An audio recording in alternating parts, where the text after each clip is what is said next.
Welcome to Storytime Haven. Today we invite you to immerse yourself in the enchanting world of The Seven Sleuths Club by Carol Norton. Join a spirited group of young detectives as they embark on thrilling adventures, unraveling mysteries and solving puzzles that challenge their wits and friendship. With a blend of excitement and camaraderie, our young sleuths will capture your heart and imagination. Get ready for a delightful journey filled with intrigue, laughter, and the joys of teamwork. Let the adventure begin. Chapter 1. Enter the SSC.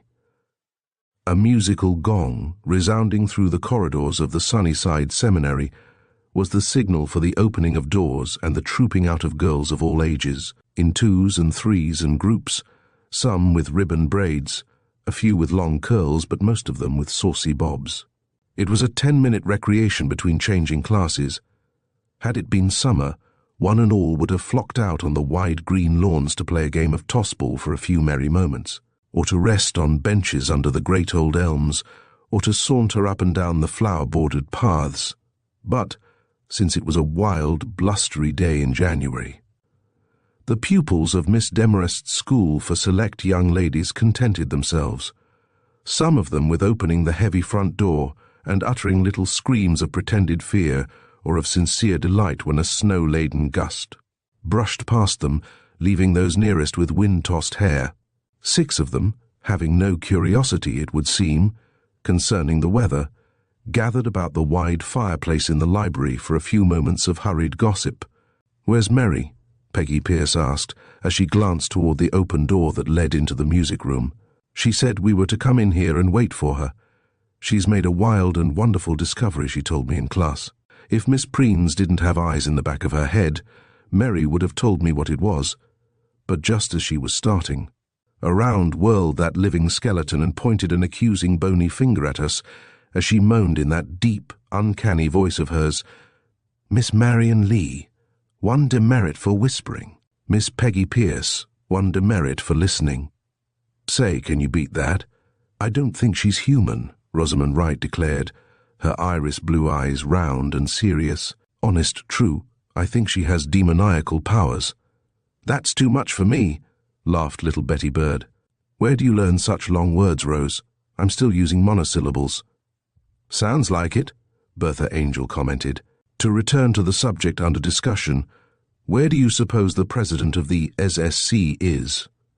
Peggy Pierce glanced at her wristwatch, but as usual, it had stopped running. "Time, Peg. According to my old reliable, there's just 5 minutes more of recess and—" Doris Dreel broke off to exclaim gleefully, "Here she comes! Here's Mary." Then to the girl who, laughing and tousled, appeared in the doorway leading from the corridor, Rosamond cried, "What's the big idea, Mary? Didn't you call a fireplace meeting for the very minute after the gong rang? And now it's time for the next gong and we haven't heard what you have to tell us." But Mary, although she tried to look repentant, was laughing so hard that still another moment was wasted while she made an effort to compose herself. Down on a comfortably upholstered chair she sank, thrusting her feet out toward the blaze. She had laughed herself limp. "What, pray tell, is the joke? I suppose you are aware of the fact that this is January the 10th and not April the 1st. Peggy could be quite sarcastic at times. "Oh, I say, Peg, have a heart. I did mean to be here, but just as I was leaving class, the living skeleton laid a bony hand on my shoulder and told me to remain in my seat through the recess and think of my sins. And of course I had to. But all I could think of was the peach of a news item which I have to impart, and so the very minute she left the room, I broke through that mob out in the corridor, and here I am." Then, twinkling-eyed, she looked up at the others who were standing about her. "In 1,000 years, not one of you could guess what I've found out. Heavens, Mary. Don't start that old gag of yours trying to keep us in suspense. Out with it, or the gong will—" Peg's conclusion was not heard, for the gong, evidently hearing its cue, pealed out 6 malevolent strokes. Tragic fate! The culprit was too mischievous-looking to seem sincerely repentant. "Terribly sorry, girls, but I'd hate to spoil the thrill you'll all get when you hear my news by rattling it off in such a short time. Well then, after school." "What say?" Betty Bird asked, but the gold-brown bobbed curls were being shaken. "Can't be done, my love. I've got to practice with Professor Longlocks. Hadn't opened my music book since last week, and say, 'But didn't he lay down the law?' If I won't practice by myself," says he, "then I shall practice in his presence." She drew a long face. "Heaven pity me." Then hurriedly, as they joined the throng in the corridors, she whispered to Rose, who was next to her, "Tomorrow will be Saturday. If I live till then, round up the crowd and come over to my house after lunch, and be prepared to hear some news." "Mary Lee, are you whispering again?" "Yes'm, Miss Miss Preens, but it was awful important. Please excuse me this time, and I will try not to again offend." Such penitence was in the brown eyes that glanced beseechingly up at the spindlingly tall monitress that for the moment Miss Preens was almost inclined to accept the apology. Herding 40 girls to the study hall and being sure that none of them whispered was rather of a task, and, right at that very moment, she was sure that she saw 2 heads near the front suspiciously close together. And so she pushed through the ranks, at least a head and a half taller than any girl in the school. What a wife she'd make for an ogre. Mary turned, laughing eyes, toward the girl following her. It happened to be one of the seniors, and a blue ribbon one at that. And so the humorous suggestion was not met with appreciation. Mary's mental comment was, "When I get to be a senior, at least I'll be human." Just as they were entering the study hall for a brief moment, Betty Bird was close. "I just can't wait till tomorrow," the youngest member of the SSC whispered. Mary put a warning finger on her lips. Betty glanced up and saw the sharp eyes of Miss Preen turning in their direction. Poor Miss Preen, Mary thought as she sank into her seat and drew a French book from her desk preparing to study. I wouldn't be her, not for a million. Chapter 2, Snow Maidens. The picturesque village of Sunnyside had one main road, wide, elm-shaded, which began at a beautiful hill-encircled lake, and which from there climbed gently up through the business part of town to the residential, past the orphanage, the fine old seminary for girls and the even older academy for boys, and then led through wide open spaces, fertile farms, other scattered villages, and on to Dorchester, a large, thriving city 40 miles away. Mary Lee's father was a builder and contractor whose offices were in Dorchester, but whose home was a comfortable old colonial house on the main thoroughfare in the village of Sunnyside. The large square library of the Lee home was warm and cheerful on that blustery, blizzardy Saturday afternoon. A log was snapping and crackling on the hearth, and a big slate-coloured Persian cat on the rug was purring loudly its content. A long lad, half reclining on a window seat, was reading a detective story and making notes surreptitiously now and then. At a wide front window, Mary Lee stood drumming her fingers on the pane and peering out at the whirling snow. A chiming clock announced that the hour was 3, and I told the crowd to be there by 2:30 at the latest. Although the girl had not really been addressing him, the boy glanced up to remark, "Might as well give up, sis. Girls wouldn't venture out in a storm like this.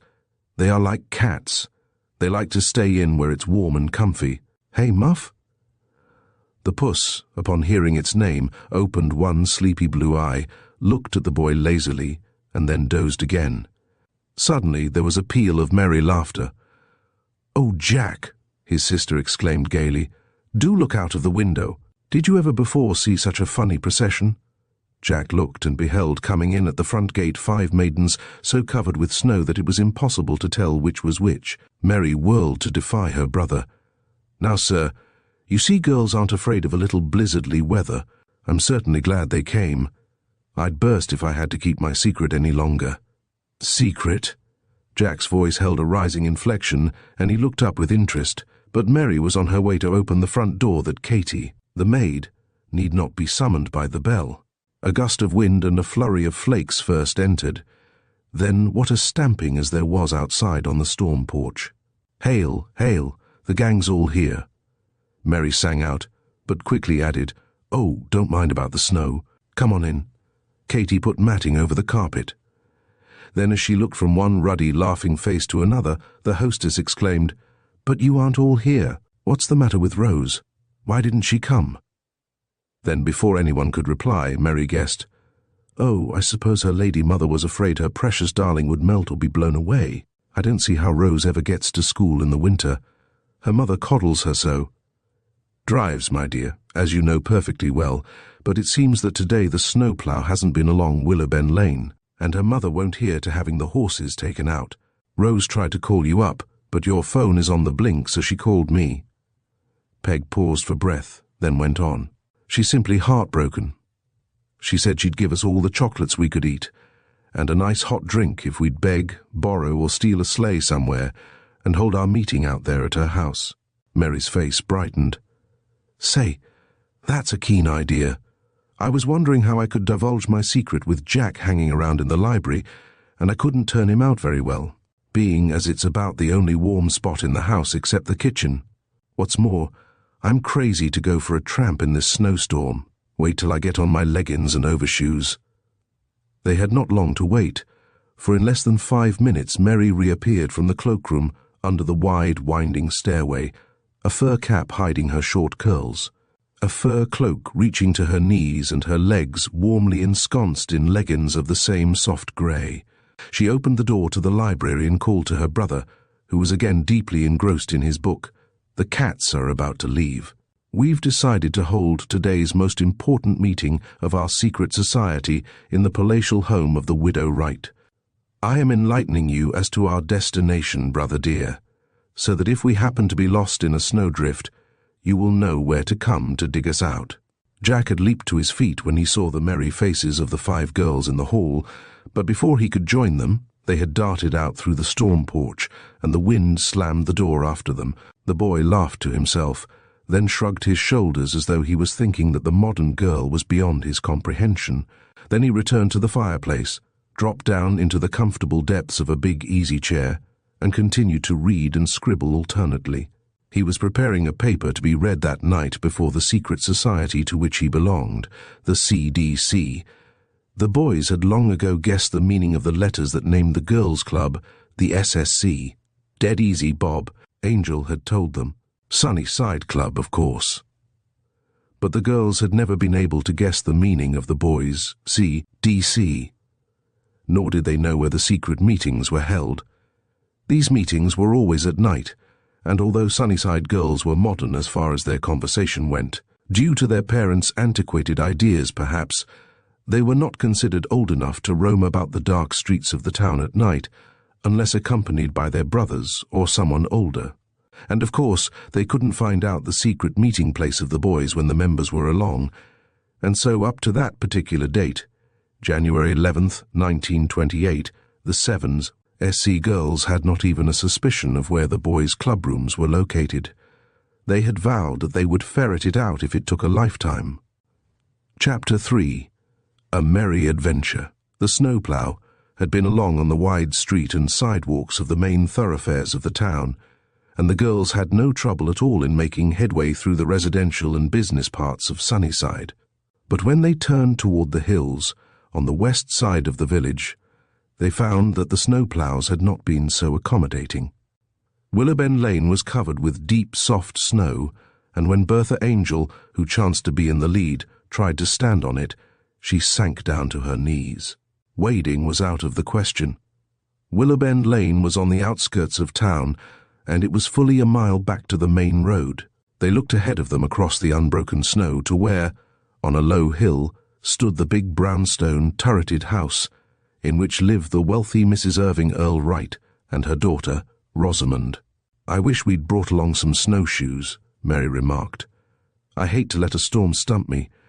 Brother will certainly tease us well if we go back without having reached our destination." "I don't think snowshoes would have helped us much," Bertha Angel commented.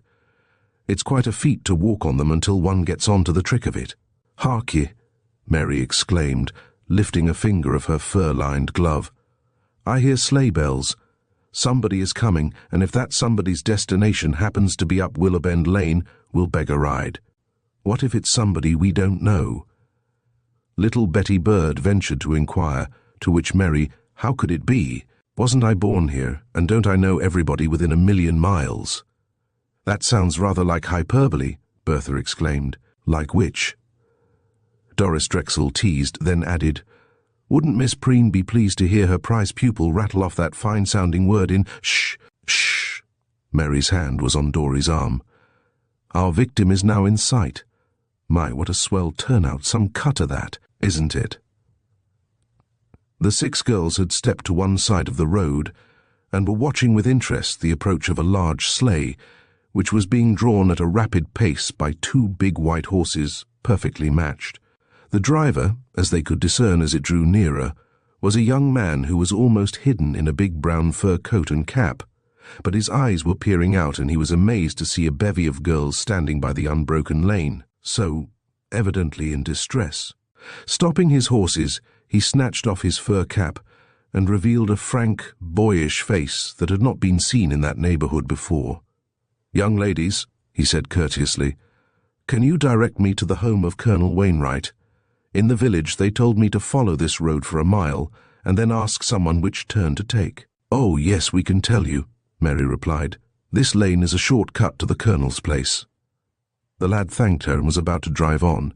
Then he hesitated and turned back. "Young ladies," he said, "I have always told my sister never to ride with strangers, but if your destination is in this direction, I would be glad to convey you to it. I am Alfred Morrison of Dorchester." "Oh," Mary exclaimed brightly, "my brother Jack Lee is acquainted with you, I am sure. He goes to school in the city." The boy's good-looking face plainly showed his pleasure. "Indeed, I know old Jack well," he exclaimed. "We're doing college prep work together. I planned looking him up as soon as I had finished my business call on the Colonel. Feeling sure that their mothers could not object, since the strange boy was so well acquainted with Mary's brother, they swarmed into the luxurious sleigh, sitting 3 deep, which but added to their gaiety. The horses were obliged to travel slowly through the drifts, but they soon came to a part of the lane where the wind had blown the snow from the road to be caught at the fences, and then they made better time. In a very few moments the sleigh was turning in between 2 high stone gate posts, as Mary had directed, and shortly thereafter the 6 girls were tumbling out under a wide sheltering portico. "We're terribly grateful to you, Mr. Morrison," Mary exclaimed. "Maybe we'll be able to pick you up some time when you're stranded somewhere." The boy laughed good-naturedly. "I hope I won't have that long to wait before I can see you all again." He included the group in his smiling glance. Then, because the spirited horses were restive, he lifted his fur cap and turned his attention toward the prancing span. Laughingly, the girls climbed up the stone steps and were about to ring the bell when the door was thrown open, and their prettiest member, as Rose was often called, welcomed them effusively. "Say, but you missed the time of your young life," Peggy Pierce informed her, as the girls removed their overshoes and leggings in the storm vestibule. "Such a handsome boy as we had to drive us up the lane." "Oh, you don't have to tell me," Rose laughingly replied. "I was standing in the drawing-room window watching you from the time you appeared at the foot of the lane. If you had turned back, I should have been simply heartbroken. Mother thinks that I have a cold, and she wouldn't let Tony drive me to town. And of course, I can't use my runabout in weather like this." Then, when cloaks and caps had been removed, and they were gathered about the wide fireplace in Rose's very own sitting room, that maiden passed around a 5-pound box of chocolates to keep the first part of her promise. Then she demanded, "Mary Lee, you haven't told the others your exciting news yet, have you?" Bertha Angel answered for their president. "Nary an inkling of it.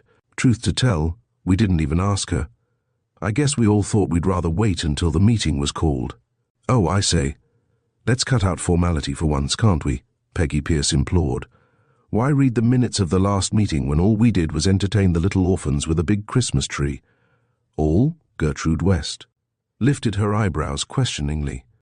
"I believe, if you left it to the orphans, they would tell you that we did a whole lot to add to their Christmas cheer. Sure thing we did, I'll acknowledge that, but—" "Come to order, if you please." The president tapped on the arm of her chair, which was upholstered in rose-colored brocade, as were the other chairs, and the gilt-framed sofa piled high with silken pillows. "We'll omit reading the minutes, because we really mustn't stay long. It gets dark so early this month, and we'll have to wade back through the lane.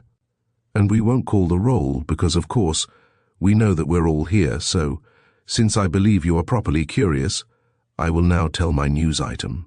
I, Marion Margaret Lee, have discovered the meaning of the letters CDC, and what is mere, I now know what the boys do at their secret meetings. Mary, do you really? However did you find out? I've asked Bob over and over to tell me, but he has always refused, and has actually declared that we girls never would know. Well, their president said, we do know, at least in part. I hate eavesdropping just as much as anyone, but when Jack himself shut me in the stuffy little room off the library where we store our old magazines and books, and where I had gone to hunt up an article I needed for a composition, how could I help hearing? 2 or 3 of their CDC club had come over for a special session, I guess. I was just about to burst out when I heard Jack say, "Yes, we're alone, all right. Sis went to the library, I think, to do some reference work." Then, before I really could do anything, I was so wedged in among piles of magazines, Jack had announced, "Say, fellows, but I've got the keenest Conan Doyle book, best ever. I call it." Mary paused and looked around the group, her eyes sparkling triumph. For a moment there was silence. Then, with a wild Indianish whoop, Peggy, her dark face glowing, cried gleefully, "I tumble." After glancing about at the others, who were looking rather more puzzled than intelligent, Peg demanded, "Don't any of you get what Mary is driving at?" "Bertha, you surely know what the boys mean by their CDC." "Of course. How beautifully stupid we are," Bertha acknowledged. "The Conan Doyle Club." Oh, wouldn't the boys rage and tear their hair if they knew we had guessed even that much? But it was quite plain to the group that Mary had still more to divulge. "Who is Conan Doyle, anyway?" their youngest asked. "What kind of books did he write?" "My child," Bertha said condescendingly, "has never heard of Sherlock Holmes, the great detective." "Oh, of course I have," Betty Bird replied. "Then the boys have a detective club. Is that it, Mary?" The girl addressed finished eating an especially big oozy chocolate before she noddingly replied, "That's it, all right. I gathered from the little I heard that each member of that club wants to become a detective when he is of man's estate. And the thing they do at their club is to take turns making up a mystery, and the other boys have to try to solve it. Say, what fun that would be.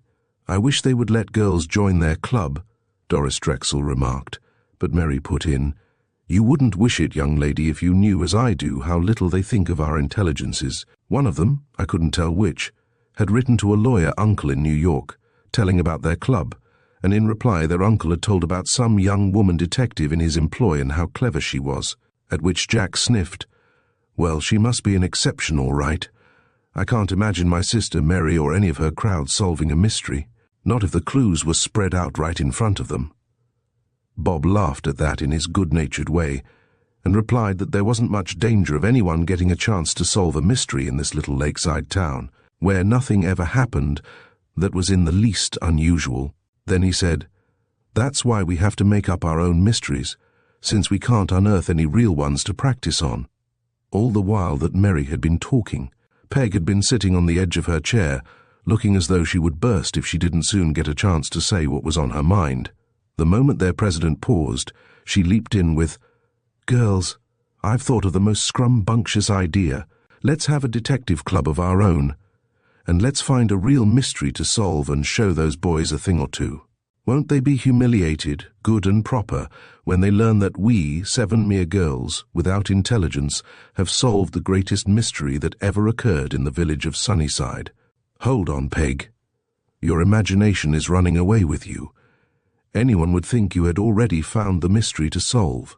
I'm of the opinion that Jack is right, or Bob, whoever said it, that there never is anything mysterious happening in this quiet, sleepy old town, and if there isn't, how, pray? Can we solve it?"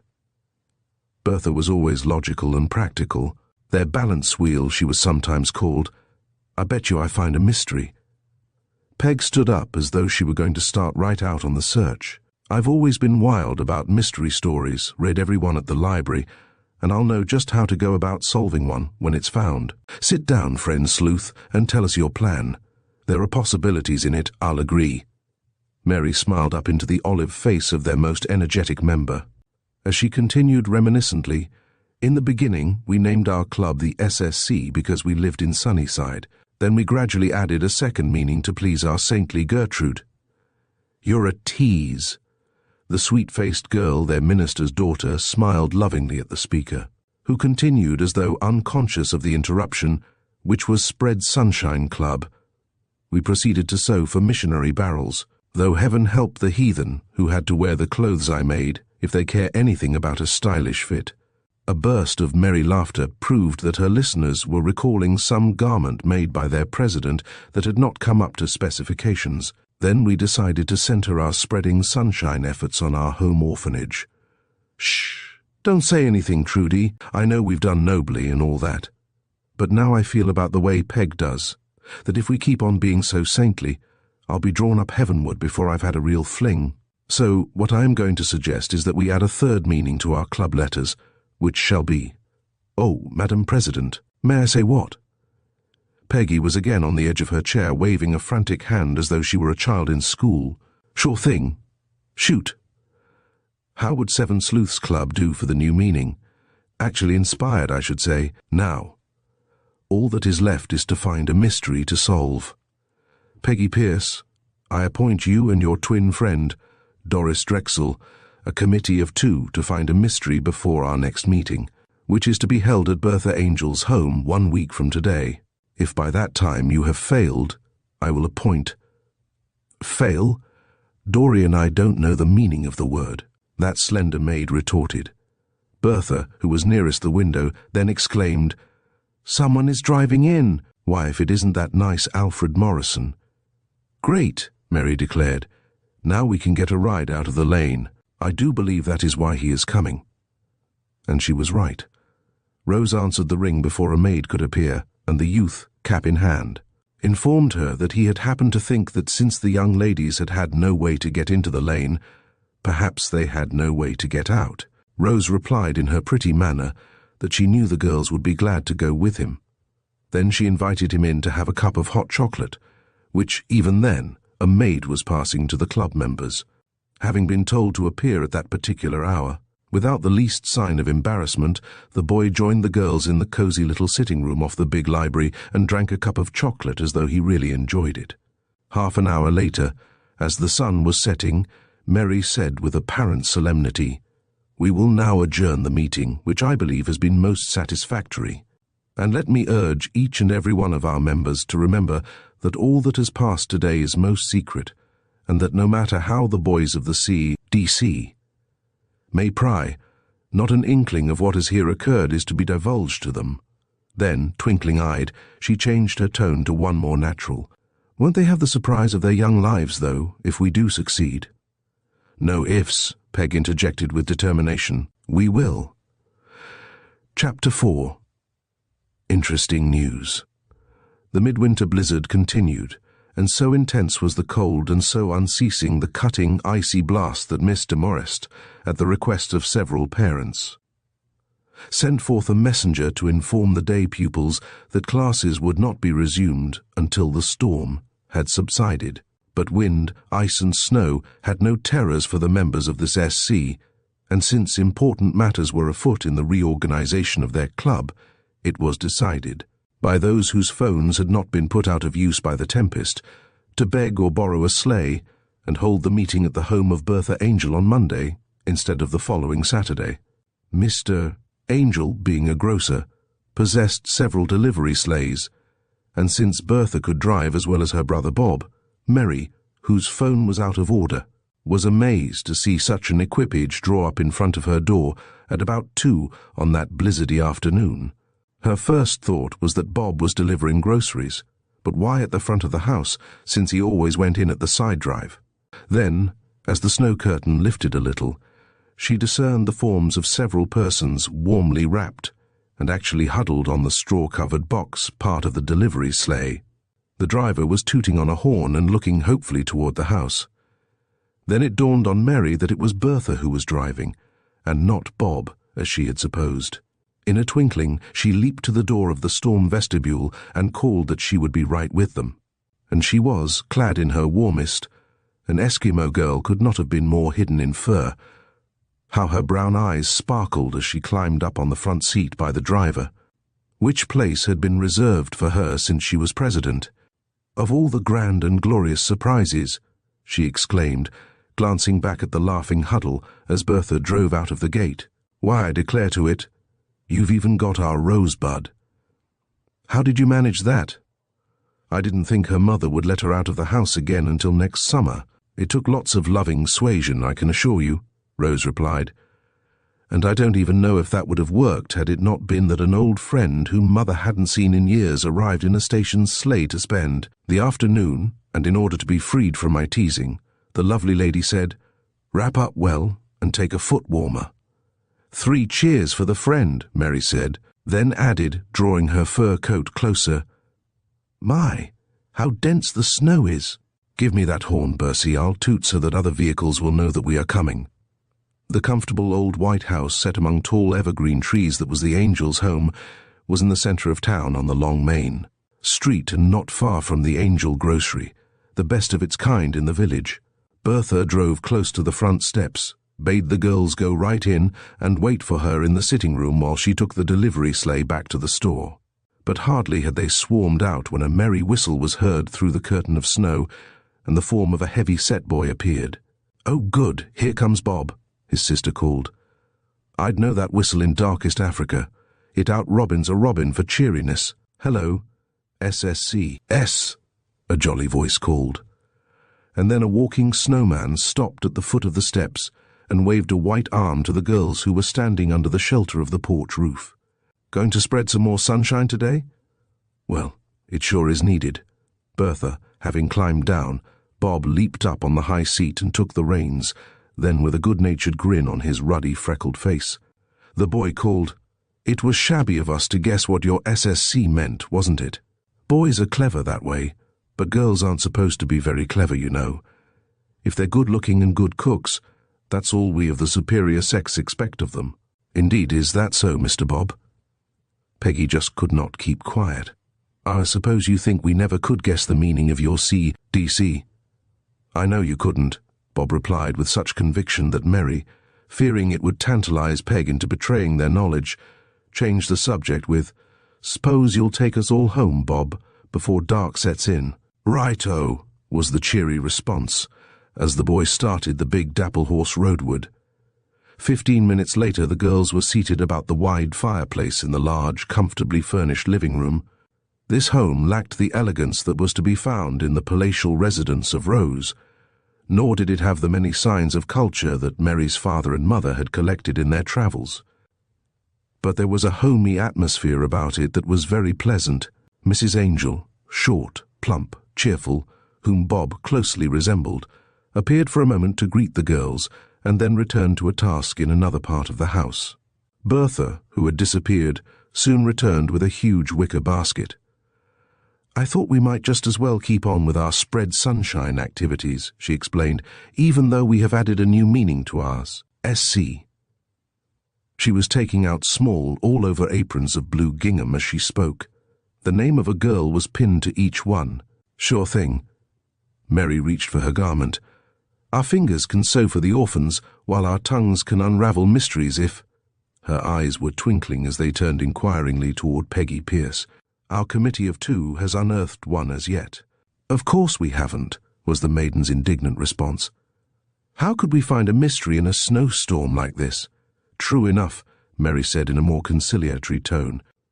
"I really had not expected you to." "In truth," Rose, curled in the big easy chair near the fire, put in teasingly, "for that matter, we don't expect a real mystery to be unearthed in this little sound-asleep town of Sunnyside.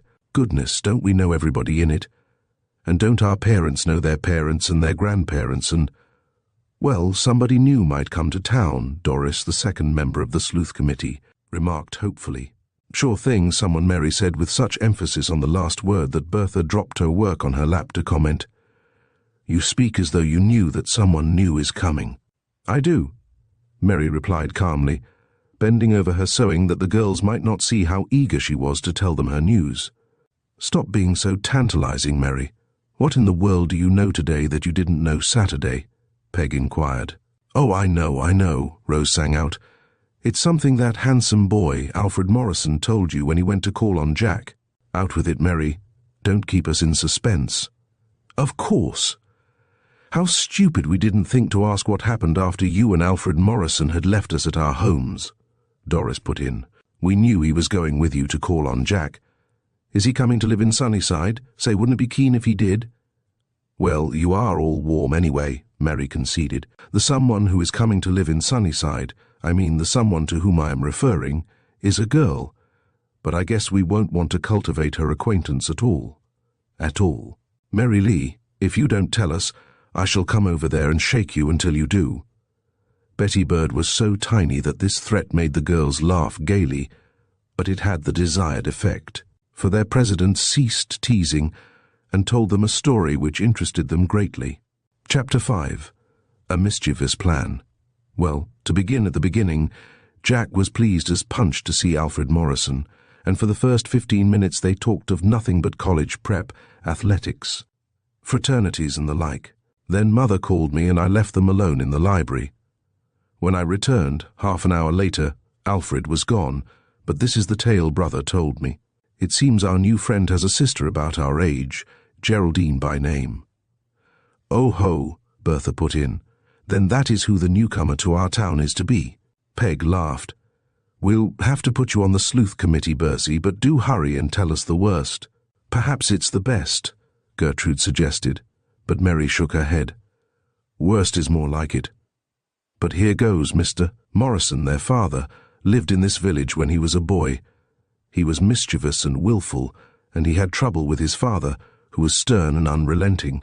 When he was 16, he ran away to sea, and was gone 3 years on a voyage around the world. When he returned, he went west, where he married and made a good deal of money in railroads and mines. During this time he had often written to his mother begging to be forgiven, but his letters were always returned to him, and so he supposed that his parents no longer cared for him.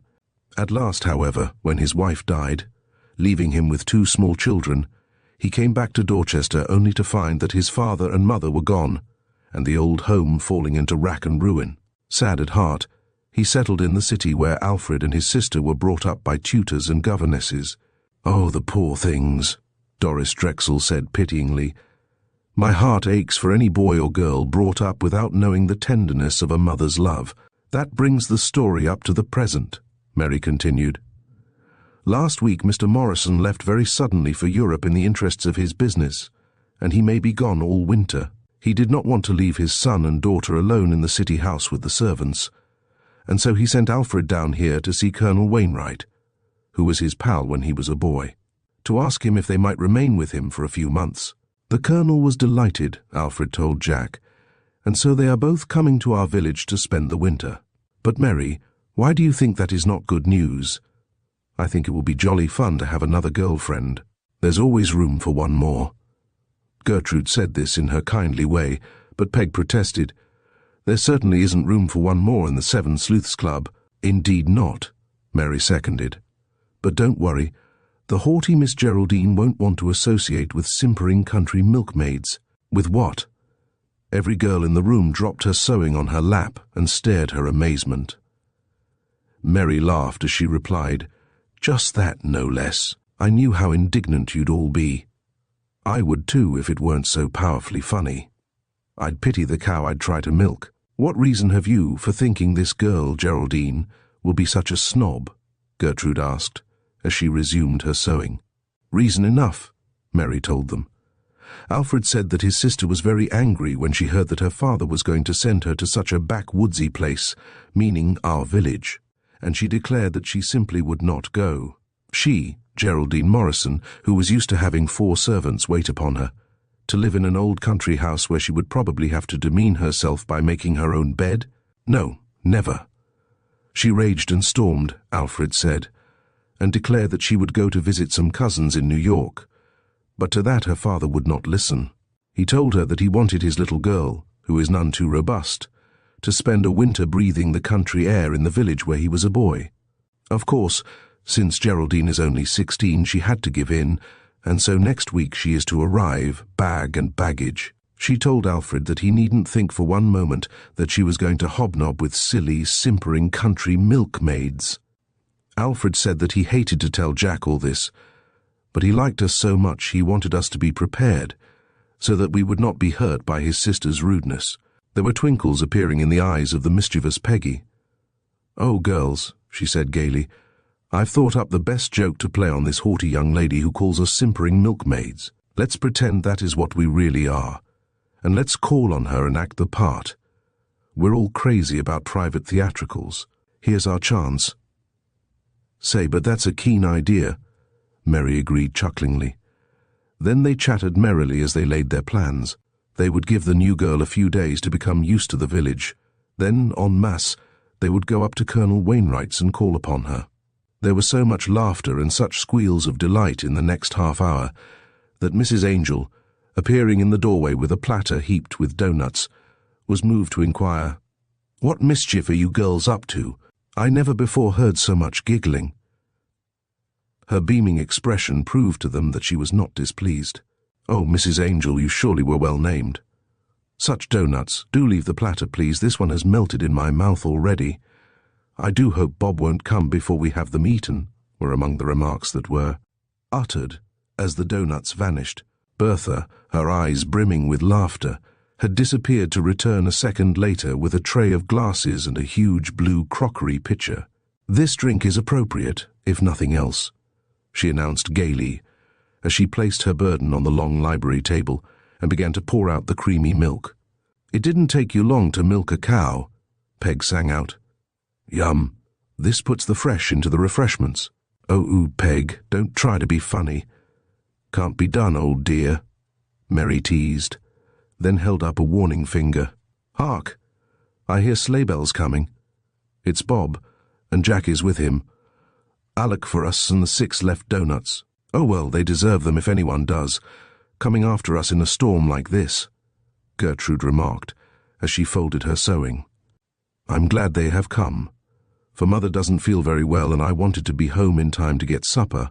A second later, there was a great stamping on the side porch, and the boys, after having brushed each other free of snow, entered, caps in hand. "Bully for us," Bob said. "Believe me, I know when to time my arrival at these spread-on-the-sunshine club meetings. However, wishing to be polite, I'll wait until they're past." Courteous as his words were, he did not fit his action to them, for, having reached the table, he poured out a tumbler of milk for Jack and tossed him a doughnut, which Jack caught skillfully in his teeth.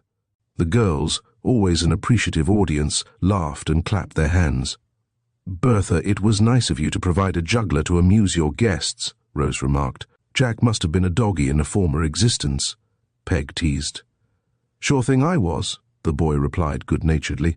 "I'd heaps rather have been a dog than a cat." "Sir," Peg stepped up threateningly near, "are there any concealed inferences in that?" "Nary a one. I think in a former existence you girls must have all been sunbeams." "Ha ha!" Bob's hearty laughter expressed his enjoyment of the joke. "That's a good one, but do get a move on, young ladies. I've got to deliver groceries after I have delivered you." The girls flocked from the room, leaving the boys to finish the doughnuts. In the wide front hall, as they were donning their wraps, they did a good deal of whispering. "Meet at my house tomorrow afternoon," Peggy told them. "Bring any old duds you can find. We'll make up our milkmaid costumes and have a dress rehearsal." Chapter 6. Milkmaids and Butter Churners. The next day arrived, as next days will, and as the blizzard had blown itself away and only a soft feathery snow was falling, the girls, communicating by the repaired telephone system, decided to walk to the home of Peggy Pierce, which was centrally located. In fact, it was on a quiet side street below the tracks, not a fashionable neighborhood, but that mattered not at all to the girls of Sunnyside.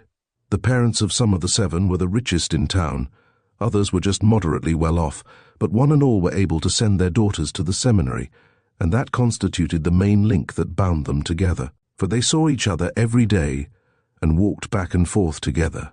Peggy's father owned the Emporium, a typical village dry goods store. Peg threw the door open as soon as the girls appeared at the wooden gate in the fence that surrounded the rather small yard of her home. "Hooray for the ZSC," she sang out, and Mary replied with the inevitable, "Hail, hail, the gang's all here." When they were in the vestibule and Peg, with a small broom, had swept from each the soft snow, they flocked into the double parlours which were being warmed by a cosy, air-tight stove. On the walls were old-fashioned family portraits, and the haircloth furniture proclaimed to the most casual observer that it had seen its best days. But, as in the home of Bertha, there was an atmosphere of comfort and cheer which made one feel pleased to be there. A dear little old lady sat between the window and the stove. She pushed her specs up on the ruffle of her lavender-ribboned cap and beamed at the girls as they entered. Then, laying down her knitting, she held out a softly wrinkled hand to Gertrude, who was the first at her side. "I hope you girls won't mind my being here," she said, looking from one to another. "I could go somewhere else if you would." "Well, Grandmother Dorcas, I'll say you'll not go anywhere else," Peggy declared at once. "For one thing, there isn't another real warm room in this house except the kitchen, and secondly, we all want you to help us plan this prank." The old lady, who had partly risen, sank back as she looked lovingly at her grandchild. To the others she said, "It's mighty nice of Peggy to want me to share her good times. Some young folks don't do that. They think grandparents are too old to enjoy things, I guess. But I feel just as young inside as I did when I was your age, and that was a good many years ago. Now go right ahead, just like I wasn't here." The dear old lady took up her knitting, replaced her glasses, and began to make the needles fly dexterously. "Did you all find suitable costumes?" the hostess asked. "I didn't," Betty Bird declared. "You know, when Mother and I came up from the south to keep house for Uncle George, we only brought our newest clothes, and nothing that was suitable for a milkmaid costume." "Well, don't you worry, little one," Peggy laughingly declared, for Betty's pretty face was looking quite dismal. "My grandmother Dorcas has saved everything she wore since she was a little girl, I do believe, and now she is 80 years old. There are several trunks full of things in the attic. I told Grandma about our plan, and she was so amused. More than Geraldine will be, I'm sure of that. I thought we'd go up there to dress. It's real warm, for Mother has been baking all the morning, and the kitchen chimney goes right through the storeroom, and it's cozy as can be." Then, to the little old lady, who was somewhat deaf, the girl said in a louder voice, "Grandma, dear, when we're dressed, we'll come down here and show you how we look." The sweet, wrinkled old face beamed with pleasure. "Good, good," she said. "I'll want to see you." All of the girls except Betty had bundles or satchels, and merrily they followed their young hostess upstairs to the attic. They found the small trunk room cozy and warm, as Peggy had promised. On the wall hung a long racked mirror, and few chairs that were out of repair stood about the walls. Several trunks there were, including one that looked very old indeed. For a jolly half hour the girls tried on the funny old things they found in the trunks, utilizing some of the garments they had brought from their homes, and at the end of that time they were costumed to their complete satisfaction. In front of the long, cracked mirror, Rose stood laughing merrily. "Oh, girls," she exclaimed, "don't I look comical?" She surely did, for on top of her yellow curls, she had a red felt hat with the very high crown which had been in vogue many years before. This Peggy had trimmed with a pink ribbon and a green feather. An old-fashioned calico dress with a bright red sash and fingerless gloves finished the costume. The other girls were gowned just as outlandishly, and they laughed until the rafters rang. "Peggy, you are funniest of all," Mary declared. "That's because she has 6 braids sticking out in all directions," Betty Bird said, with a different-coloured piece of calico tied to each one. "Honestly, girls, I have laughed until my sides ache," Doris Drexel said. "But what I would like to know is, how are we ever going to keep straight faces when we get there?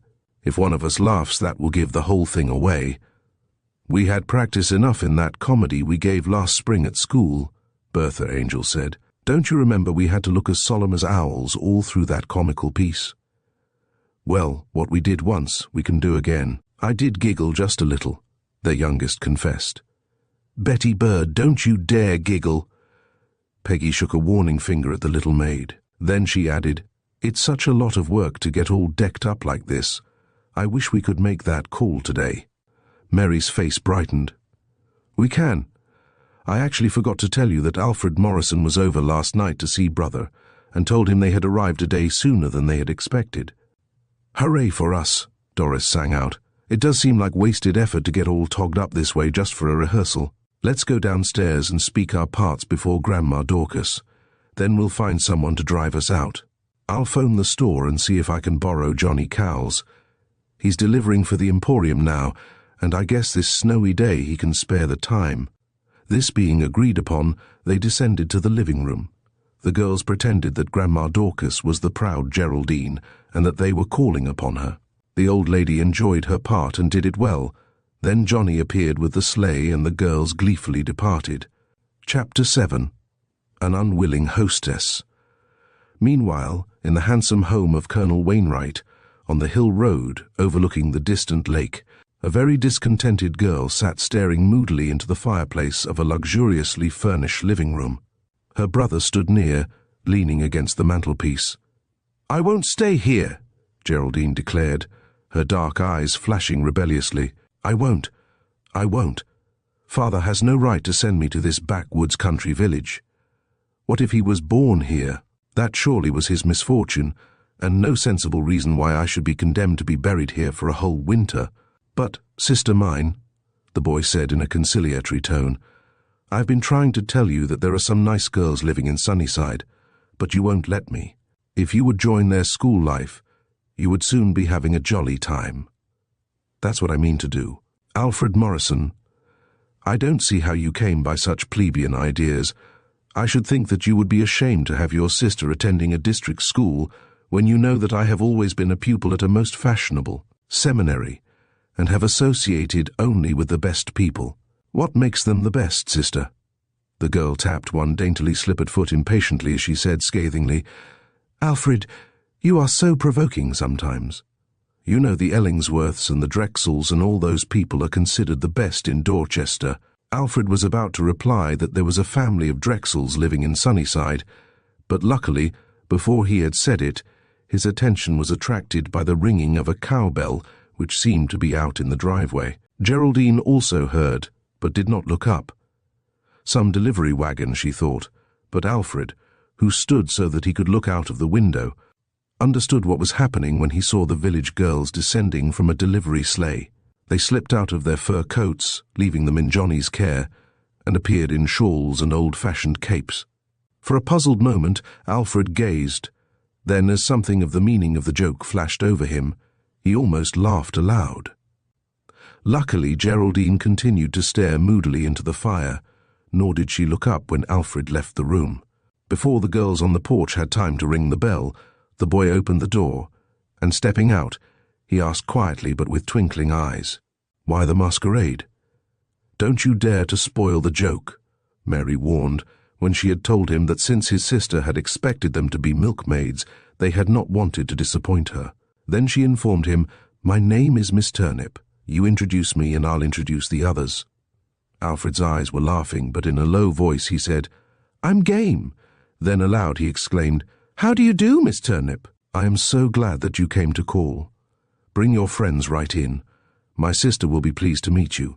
Mary, in telling Jack about it afterwards, said that Alfred played his part as though he had been practicing it for weeks. "Sister Geraldine," he called pleasantly to the girl who had risen and was standing haughtily by the fireplace, "permit me to present the young ladies who live in Sunnyside. They have very kindly called to welcome you to their village." The newcomers all made bobbing curtsies, and to her credit be it said that even little Betty did not giggle, but oh, how hard it was not to. Of course there had been classes in good breeding in the Dorchester Seminary. One of the rules often emphasized was that it did not matter how a hostess might feel toward a guest. She must not be rude in her own home. So Geraldine bowed coldly and asked the young ladies to be seated.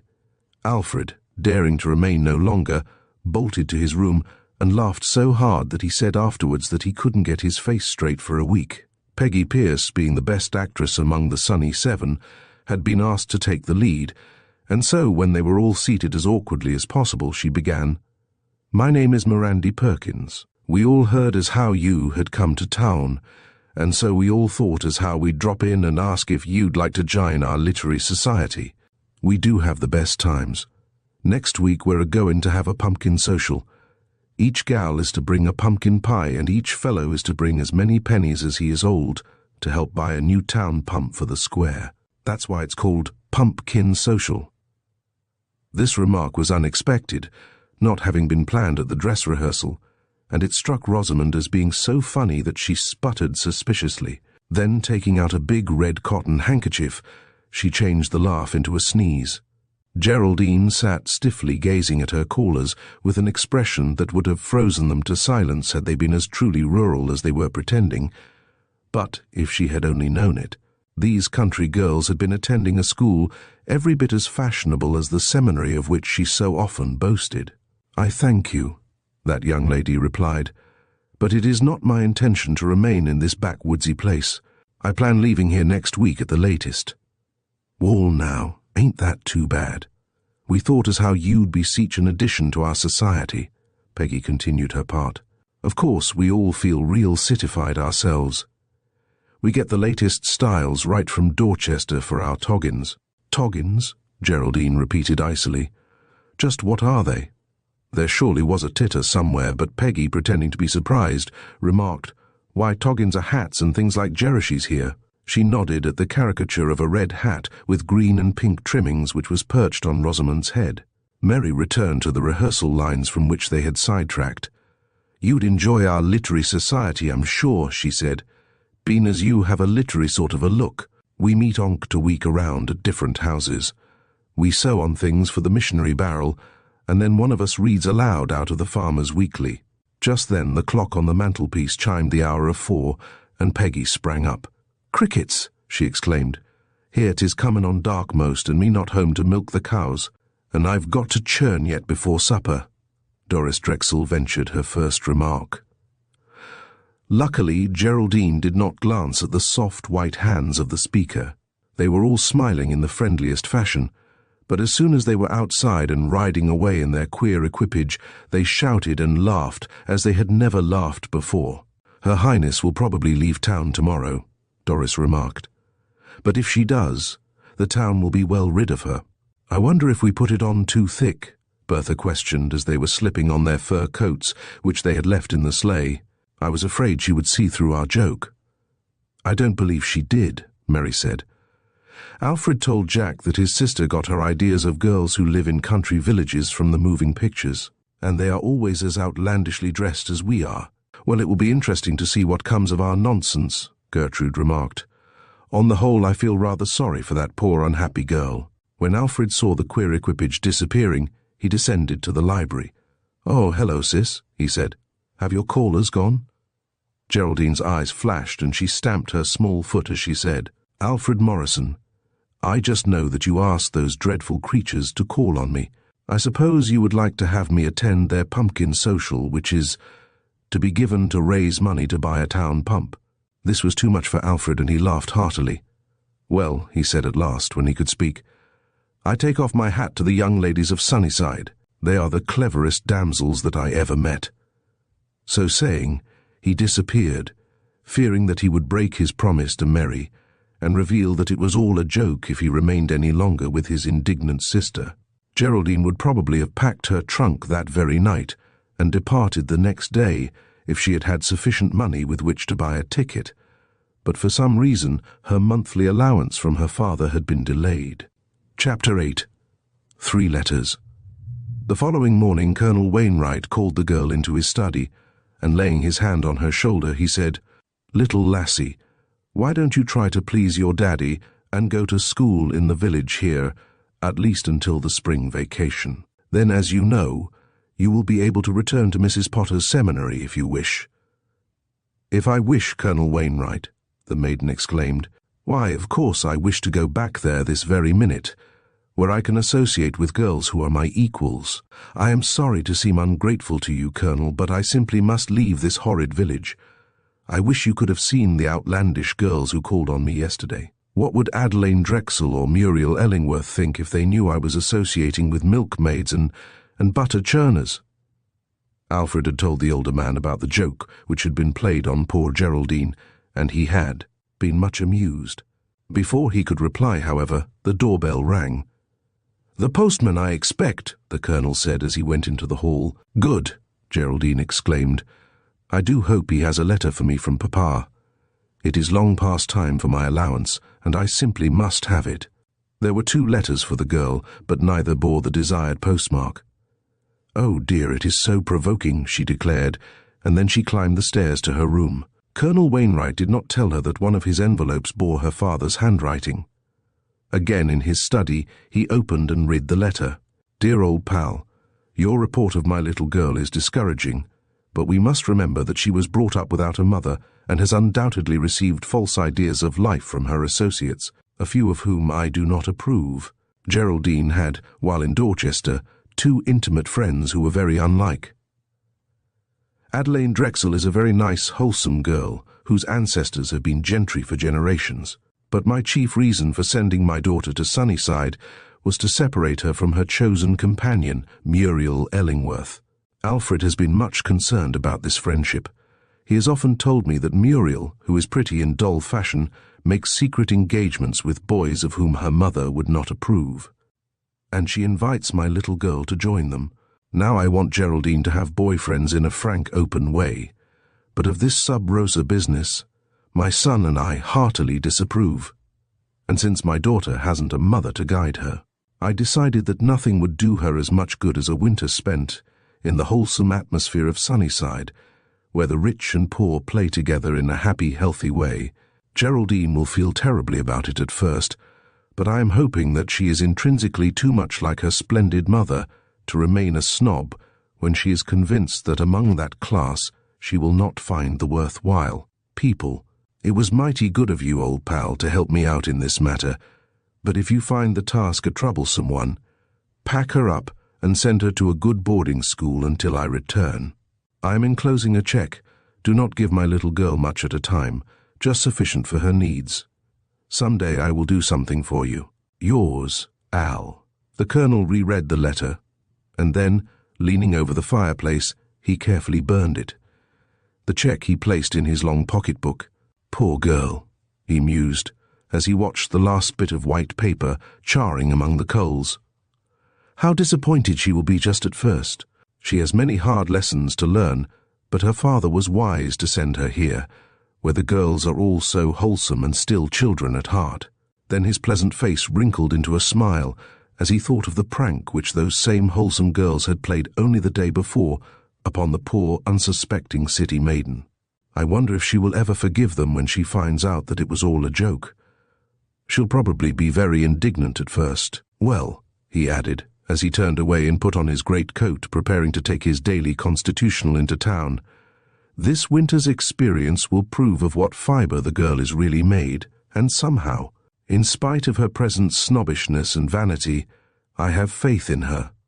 Meanwhile, Geraldine, up in her pleasant room, was seated in an easy chair close to the fire on the hearth. She was reading the letters, which were from her 2 best girl-friends. Out of the first letter that Geraldine opened there fluttered a Kodak picture.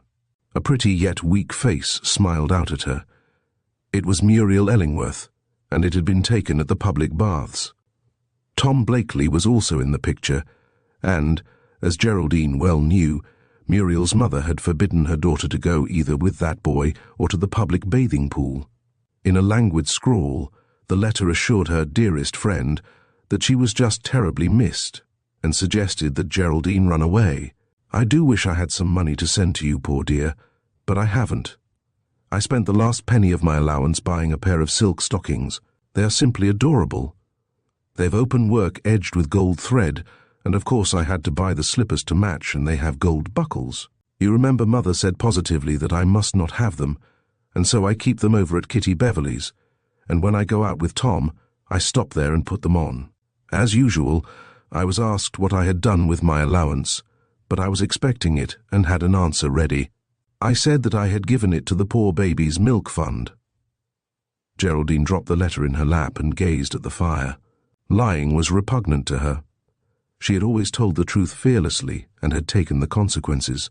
Then she continued reading the indolent scrawl. "Oh, Jerry dear, I have another piece of news to tell you. Adelaide Drexel took it upon herself to preach to me the other day after school. She told me that if I continued to meet boys and go to public baths and places like that, she feared that I would be asked to leave the seminary. And then, if you please, The minx told me that she hoped the advice would be taken as kindly as it was given. I told her in my best French to mind her own business, and I haven't spoken to her since. And if you are my friend, you will snub her too. She is expecting a letter from you, but if I hear that you have written her, I shall know that you have taken her side against your devoted ducky Muriel." Again Geraldine gazed in the fire. All these dishonorable things look so different in cold black and white. When Muriel herself was telling them in her vivacious, chattery manner, they didn't seem half so, well, yes, dishonest was the word, and Geraldine had inherited her father's scorn for dishonesty. With a sigh she opened the other letter and read the pretty, evenly written words. "Dear little neighbor who is so far away. You can't think how lonely it seems to have the big house next door closed up so tight. Every morning I go to the window hoping to wave you a greeting in the old way, but all I see is a drawn curtain and a snow-piled ledge. How suddenly everything happened. Truly, Geraldine, I do envy you. One can have such a nice time in a village, and I have the dearest cousin living in Sunnyside. You have often heard me speak of Doris Drexel, but you were away last year when she visited me. I'll write a little note of introduction, and I do wish that you would take it today and call upon my dear cousin Doris. Tell her that you are the friend I love most, and that we have been chums ever since our doll days, though truly my doll days aren't over yet. I have the tenderest feeling for Peggotty Ann, and I tell her all my secrets. You will be sorry to hear that Muriel and I are not on speaking terms. I did not mean to hurt her, but she thinks I did. Now, dear little neighbor, do write real soon to your loving, lonesome friend, Adelaine." And so she had to choose between them. How different the two girls were, she mused. Both 16, but one was vain and pretty, thinking only of clothes and boys, while the other, still a little girl at heart, told secrets to her doll. Geraldine smiled as she remembered the Christmas when that doll had first arrived. What happy times she and Adelaine had had together. They had been playmates for years, and what a loyal friend her little neighbor had always been. Springing up from her chair, she opened her desk as she thought, "I'll write to Adelaine this very moment, and tell her that I am just as lonely for her as she is for me." For the next half hour, the only sound in the room was the crackling of the fire and the scratching of the pen. Geraldine had made her choice. When the letter was finished, the girl arose and slipped on her beautiful blue velvet coat, with its deep squirrel fur collar and cuffs, and a jaunty blue velvet cap. Then, going down the hall, she tapped on a closed door. "Who's there?" The voice sounded as though it came from the depths of many cushions, as indeed it did, for Alfred, buried among them on his lounge, was reading an absorbing story. "Brother, I wish you would drive me into the village. I have a letter that I would like to mail today." The door was flung open, and the lad exclaimed, "I'll tell you what, sis, let's walk to town. It's glorious weather, and Dad told me especially that he wanted us to tramp about the way he did when he was a boy." Geraldine pouted. "Oh, Alfred," she said, "you know I don't like to walk, and certainly you wouldn't expect me to wade through snowdrifts like a country girl. I do wish I had stayed in the city. When I wanted to go anywhere, all I had to do was ring for Peters and he brought around the car." The lad was getting into his great coat, and he said wheelingly, "I feel like taking a hike today, sis. Try it once just to please me, won't you? Be a good pal." Geraldine hesitated. "Well, just this once," she said. Then Alfred, happening to look down at her daintily shod feet, laughed gaily. "But my dear girl," he exclaimed, "you certainly couldn't walk through snowdrifts with those slipper things on. Trot along and put on the hiking shoes that Dad bought for you, and I'll see if I can unearth some leggings." "But those shoes are so heavy," Geraldine protested, "and I'm sure I don't know where you could get leggings, whatever they are." "Never you mind, sis. You do as little Alfred asks this once. I'll be back in a jiffy." True to his word, the lad reappeared as soon as the strong hiking shoes were on, and triumphantly he held aloft a pair of warm, knitted leggings. "Alfred Morrison," cried the horrified girl, "do you expect me to wear those ugly things? Why, I'd be the laughing-stock of Dorchester if I appeared in thick woolen stockings like those. But, sister mine, geographically speaking, Dorchester and Sunnyside are so far apart that your exclusive friends are not likely to see you today." At last, Geraldine stood arrayed in the first pair of heavy shoes and leggings she had ever worn. As they were walking along the sparkling highway, the boy asked, "Who have you been writing to? Dad?" "No, to Adelaine Drexel. I had a letter from her this morning, and, oh, buddy, I forgot to tell you, Adelaine writes that she has a first cousin living in this town. I am so thankful to find that after all there is at least one girl of my own set in this dreadful place. But what I would like to know is, why didn't she call upon me instead of those butter churners and milk maids?" Alfred finished for her. Geraldine, who had been carefully picking her way through a snowdrift, trying to step just where her brother did, happened to look up suddenly and saw the shoulders of the boy ahead shaking with silent laughter. Before she could ask the cause of this, sleigh bells were heard back of them, and a merry voice called, "Ho there, Alfred Morrison, through stage for Sunnyside. Any passengers wish to ride?" Jack Lee and Bob Angel were beaming down from the high seat of a delivery sleigh belonging to the father of the latter boy. Bob often assisted his father after school hours, sometimes acting as clerk in the busy little grocery, or again doing the rural delivering. Geraldine was indignant. Ride with a grocer boy? Indeed not, she was thinking. Probably a brother to one of the milkmaids. She flushed angrily when she saw Alfred turn back and answer the salutation with a hearty, "Hullo there, boys. Sure thing, I'd like to ride. Would you, Geraldine?" The girl drew herself up haughtily as she said in a low tone, "A Morrison ride in a delivery cart? Never." Bob, not having heard a word of the conversation, stopped the horse, and Jack, leaping down from the high seat, snatched off his hat and acknowledged the introduction to Geraldine with as much courtesy as a city boy would have done. And what was more, the girl's eyes, even though they were disdainful, quickly perceived that Jack was unusually good-looking. So too was the beaming face of the driver, who called pleasantly, "Miss Morrison, please pardon me for not getting out, but my steed is restless today. Our conveyance is not a fashionable one, I know, but if you will honour us, we will gladly take you to your destination." Geraldine hardly knew how to reply. This boy seemed nice, but of course he belonged to the tradespeople, and Bob was again speaking. "Why don't you let me drive you over to our house? The girls are having a sewing bee, I think they call it. Doris Drexel and all the rest of them are there." Geraldine looked up brightly. "Thank you," she said. "I would like to go." If the 7 girls seated around the fireplace in the Pleasant Angel Library had known that the haughty Geraldine was unconsciously about to return their call, they would have been filled with consternation, for fear the joke they played upon her would be found out. Chapter 9. A Returned Call. 15 minutes later, as the delivery sleigh turned into the drive of the unpretentious Angel home, Betty Bird, who sat near the window, declared, "Here come the boys." Then she uttered an exclamation of surprise. "What is it, Betty?" the others asked, springing up and crowding about her. "Girls," Doris exclaimed tragically, "something terrible is just about to happen.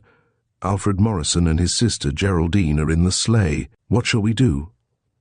"Of course she will recognize us, and more than likely she will be mad as a hornet, and we can't much blame her if she is." The girls were filled with consternation, but before they could form a plan, the front door opened, and Bob's cheery voice called, "Ho, sis, where are you?" So of course Bertha had to go into the hall, and he introduced her to the haughty young damsel. Luckily, Geraldine could not see very clearly, having just come in from the dazzling sunlight. After laying aside her fur-lined coat, the unexpected guest was led into the library, where 6 anxious maidens stood about the fireplace. Peggy declared afterwards that she didn't see how Bertha ever got through the introduction so calmly. She was just sure that she would have called someone Matilda Jane Turnip. Of course, Geraldine greeted Doris with utmost warmth and sat beside her as she exclaimed, "Oh, Miss Drexel, I had a letter from your cousin Adelaine this morning, and she was so eager to have me meet you. We are next-door neighbours, and have been the best of friends for years. I wonder why I never met you before. Probably because my mother is an invalid, and we have been in California and Florida so much of the time. I am ever so glad to know a friend of Adelaine's. She is the dearest girl, isn't she?" The two were seated apart by themselves, and Doris dreaded the moment when their visitor should recognize them as the seven who had called upon her in milkmaid garb the day before. Once she did look very steadily at Peggy, and Doris, noticing this, hurriedly asked some question about her city cousin, hoping to keep the guests' thoughts in safe channels. At last Alfred arose, saying, "Well, sister, if we are to visit the post office and then walk home before dark, we would better be going." "Wait just one moment," Bertha urged. "Bob has gone out to hitch up our two-seated sleigh. Oh, here he comes now." A comfortable, roomy sleigh appeared, and Jack said, "Miss Geraldine, may I accompany you? Alfred and Bob may have the driver's seat." The girl smilingly consented, and then bade each of the maidens a gracious farewell. When the sleigh with its jingling bells and prancing horses was out of sight, the girls sank down on their chairs and one and all uttered some exclamation. Then Mary Lee said, "The question before the house is, did she recognize us?" "I don't see how she could help recognizing Rose," Peggy said to tease. "She looks very much as she did as Jersey." That pretty maiden took the teasing good-naturedly, then tongues and needles flew, until half an hour later when the boys returned. They were laughing merrily when they entered the room and bent over the burning log to warm their hands. The girls looked up from their sewing, and Peggy asked eagerly, "Tell us the worst. Did Geraldine recognize us?" "Yes, she did," Bob declared. She told Jack that she knew Peggy at once. She decided, however, that it had been a good lesson for her, and she wished Jack to thank you all for having taught her that people may live in the country and not be backwoodsy or rubes. "Well, I'm glad she forgives us," Bertha declared. Then when the boys had again departed, she added, "But now, to return to the subject we were discussing when we were interrupted. Peggy, have you and Doris found a mystery yet for the seven sleuths to unravel?" "Nary a mystery," Doris confessed, "but it isn't Saturday yet. You remember we were to have a week." "There might be some kind of a mystery connected with that old Wellesley house out on the lake road. If ever a place looked haunted, that one surely does."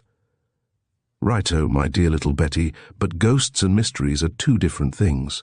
Some unhappy old man shot himself in that dismal farmhouse, and nobody ever wanted to live there after that, and so it has just fallen to pieces. But everybody knew the old man and just why he was so sad and discouraged, and so there isn't any mystery to it at all. At all. Where did the boys go?" Bertha looked up suspiciously. "Heavens, I hope they aren't anywhere around. They might overhear us talking about mysteries, and then our new name wouldn't be secret anymore." "They drove out of the yard, I saw them," Betty, still near the window, remarked. Jack had a book, probably that one of Conan Doyle. Perhaps they're going to return it. Suddenly Bertha dropped her sewing and her eyes were bright. "Say, girls, we've wondered a million times where the boys hold their secret meetings, but never once did we even suspect that it might be in that dreadful old Wellesley place. Bertha Angel, I believe you're right. No one would ever interrupt them." Peg shuddered. "And what better meeting place for a boys' detective club than an old ruin haunted by a ghost that had committed suicide?" Doris commented. "Well," Mary sighed, "we're not likely to find out, since our dear parents will not permit us to prowl around at night unless the boys are along to protect us." Then Peggy had an idea. "Girls," she exclaimed, "we ought to have some kind of a party for Geraldine and Alfred. Let's have a moonlight skating party and a sleigh ride combined, and when we're out that way, let's suggest visiting the old ruin. If the boys refuse, we will know that they don't want us to see what they have in there. If they agree to the plan, then we will know that is not where they hold their secret meetings. Bright idea. That will be a jolly lark. Hope the haughty Geraldine knows how to skate. Shh, here come the boys to take us home. We mustn't let them suspect our deep-laid plans. We're some sleuths, all right, I'll say." When the two boys entered the room, they found the girls, except the hostess, warmly wrapped and ready to be taken to their homes. "Isn't the sunset going to be wonderful this evening?" Mary, in the open door, called over her shoulder. Then to the boys, "When is our next full moon? We girls thought we'd have our annual skating and sleigh-ride party then, and invite the newcomers." "Great," Jack cried. "It ought to be soon. What say, Bob?" "Sure thing," that ruddy-cheeked lad agreed. Then to the girl he was assisting into the sleigh, he said in a low voice, "Rosie, may I have the first skate and the last and all in between?" No whispering allowed, Mary warned as they climbed in, the girls sitting 2 and 3 deep. The blizzard had disappeared as completely as though it never had been, but the high snowbanks that lined the road and reached to the windowsills of the houses remained to testify that it had been some storm, as Bob said. "Well, we sure have it to thank for a week of good times instead of school," Mary declared. "I hope Miss Preen and Professor Losley enjoyed being snowed in together." Much laughter greeted this remark, but Gertrude said rebukingly, "I think it's shabby of us to make fun of those two. Of course they are sort of queer looking outside, but in their hearts and souls they may be just like the rest of us. Trudy, dear, it wouldn't take a detective to know that you are a minister's daughter," Mary remarked. Then, as the sleigh was stopping in front of her home, she added, "Now, everybody decide what to take to the skating party. We'll find out about the moon and make our final plans tomorrow. All of you come over to my house. Tra-la. Good night." Chapter 10. Wanted a housekeeper. Meanwhile, Colonel Wainwright was facing a new problem. While living alone, he had needed very little waiting on. A faithful Chinese cook had provided his meals, and the wife of his hired man had come in daily from their quarters over the stables to clean the house. But the O'Haras had decided to return to Ireland. Geraldine, of course, was absolutely helpless, and the Colonel decided that what he needed was a refined and somewhat elderly housekeeper, one who would be a good influence in the home. Just where to find such a person he could not think at first, but he happened to recall his old friend Mrs. Thompson, who had transformed her fine house on Hickory Lane, not far from the girls' seminary, into a home for old ladies. It wasn't a charitable plan exactly. It was a home for homeless old ladies of some means whose last days would be made far happier there than they could be elsewhere. Mrs. Thompson herself retained a large front room overlooking the beautiful grounds, and spent her summers there. Winters she lived, either in Europe or with her son in New York. But only that day he had seen in the paper that for some reason Mrs. Thompson was spending a few weeks at her country home, and the courtly old gentleman decided to visit her and ask her advice about how best to solve the problem with which he was confronted. An hour later he was walking under the leafless hickory trees that formed a veritable grove surrounding a very large turreted wooden house, one of the oldest in the village. A pleasant-faced little old woman answered his ring, ushered him into the small reception room, and went to summon Mrs. Thompson. He had not long to wait, for his elderly friend, dressed in a simple black silk, as she had been all through the years since her husband had died, soon appeared and greeted him graciously. After explaining that her return had been because of a need for quiet and simpler fare than she could obtain easily in her son's New York home, the old gentleman explained his mission, telling how he had unexpectedly acquired a family and so had need of a housekeeper. Before his story was finished, he knew by the brightening expression in the fine face of the old lady that she had someone in mind to suggest. Nor was he wrong. "I believe Mrs. Gray is just the one for you," she told him. "She admitted you just now." Then, before Mr. Wainwright could reply, Mrs. Thompson continued, "Mrs. Gray came to us recently during my absence. I know nothing at all about her past life. We ask no questions here. It is, as you know, merely a home boarding house for gentlewomen. I asked Mrs. Gray this morning if she were happy with us, and she said, with a wistful expression on that unusually sweet face of hers, that she was afraid she never would be entirely contented without a home to keep, and she asked me if she might go down in the kitchen now and then and stir up a pudding or something. Now my theory is that she is a born housekeeper and just the one you need."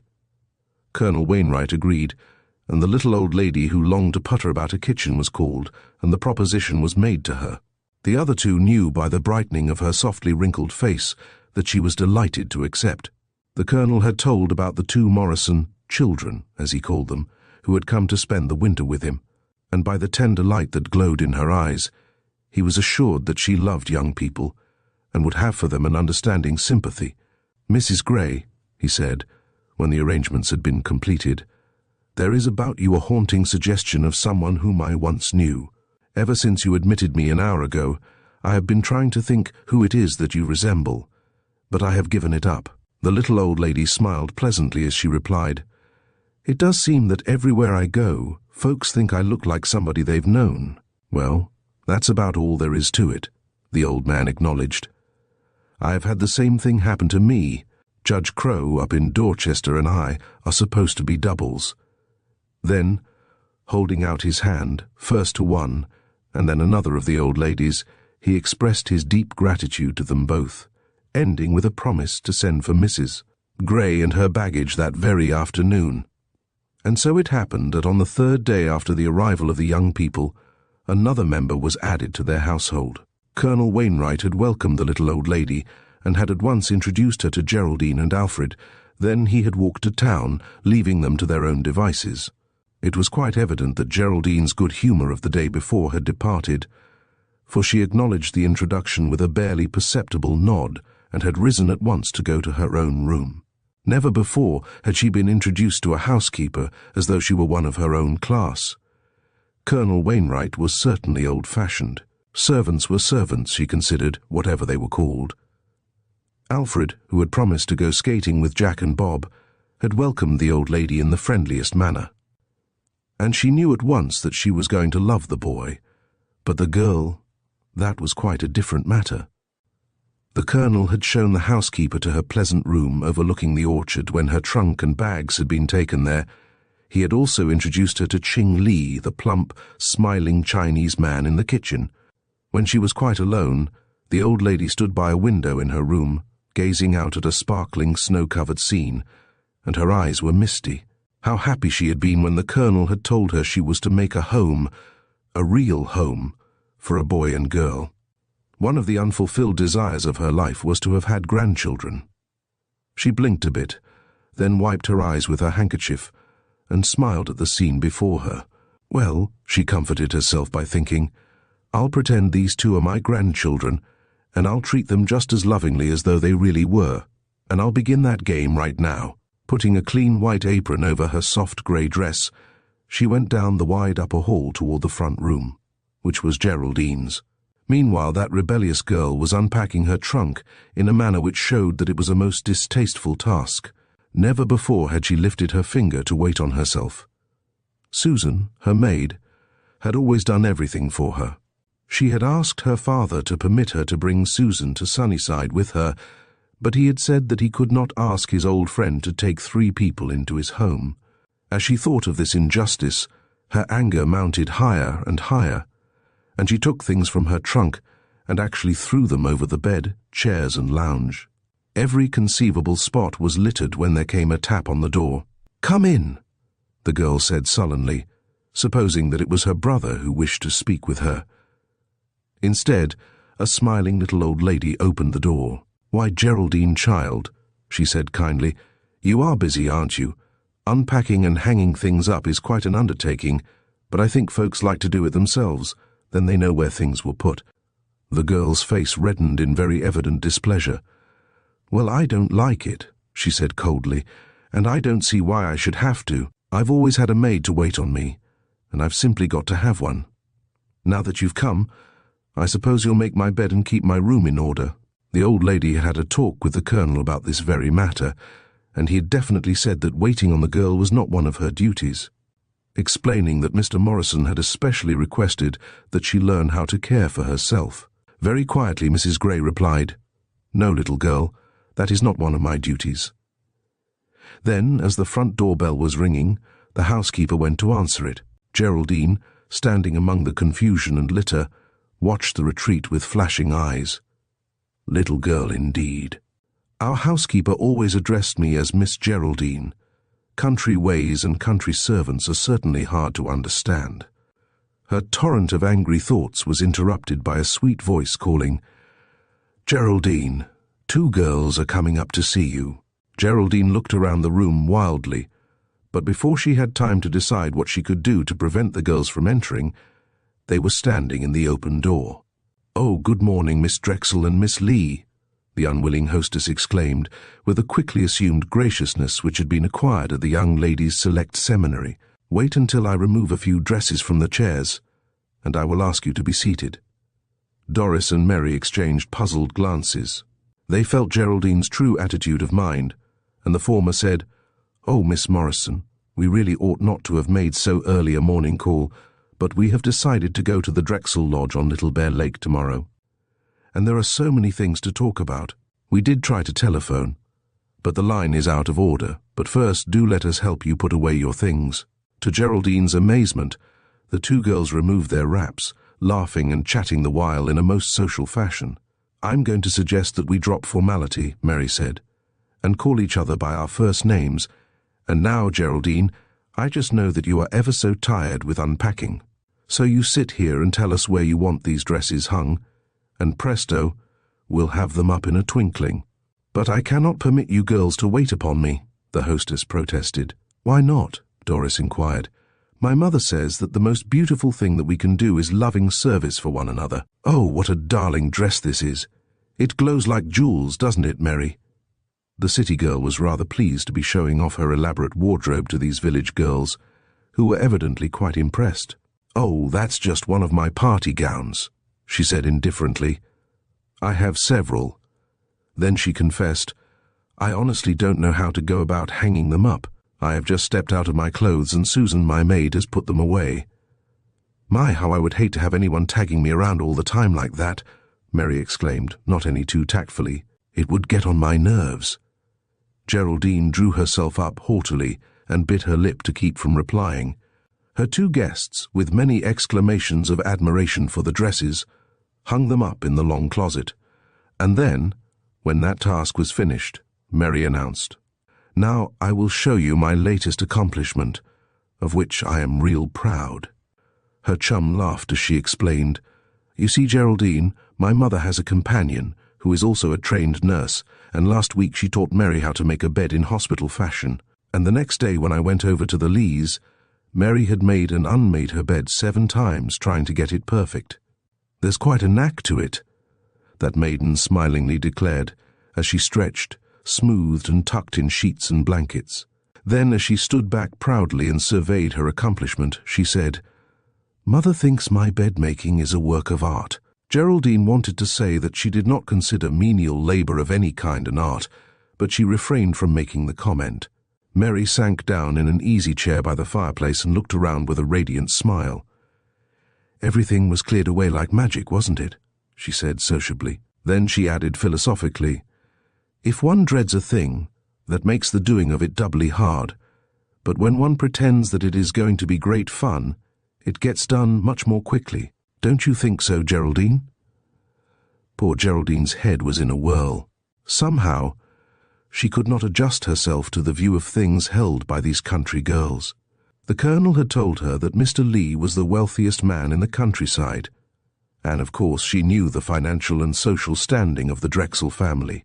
And yet these girls had been taught that it was a privilege to render loving service, and that bed-making was an art.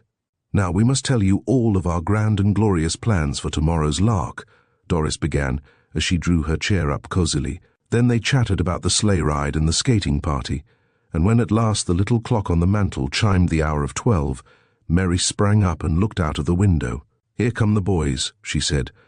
"I made them promise that they would call for us at noon. They've been down to the lake to clean off a space on the ice for our skating party." "I'm so glad, Geraldine, that you like to skate," Doris exclaimed as she slipped on her fur coat. "You'll want to wear your heaviest shoes and leggings on the sleigh-ride party, and your oldest, warmest clothes. You won't need to bring anything toward the picnic part. You and Alfred are to be our guests of honor tomorrow. Goodbye." That night, the Colonel, finding Geraldine standing alone in front of the fireplace in the living room, slipped a fatherly arm about her, saying, "Little girl, I know how hard it is going to be for you to get used to our country ways, and I was just thinking that perhaps you would like to go to Dorchester with me tomorrow and spend the day with your friends." "Oh, but I couldn't, Uncle Colonel," was the unexpected reply, brightly given. "The girls and boys of Sunnyside are giving a welcome party for Alfred and me. It's a sleigh ride out the lake road to the Drexel Lodge. Then there is to be skating, and a ride home in the moonlight. I never was so interested in anything before in all my life." "That's good news," the Colonel replied, deeply touched because the girl had, almost unconsciously, used the name which he had taught her when she was very small. "Well, some other time you may go with me to the city. I go there often to attend to business matters." That night, after the young people had retired to their rooms, The Colonel and Mrs. Grey exchanged confidences, and each felt hopeful that the unfortunate motherless girl was soon to have a change of heart. Chapter 11. A Rebellious Boy. The next morning, when Colonel Wainwright entered the cheery, sun-flooded breakfast room, he saw a slender girl standing by the window, looking out at the glistening white orchard. She turned with a truly radiant face. "Oh, Colonel," she exclaimed, "isn't this the most wonderful, sparkling day? I will have to confess that I have never seen anything so beautiful in the city, for there, even in the parks, the snow becomes sooty almost as soon as it has fallen."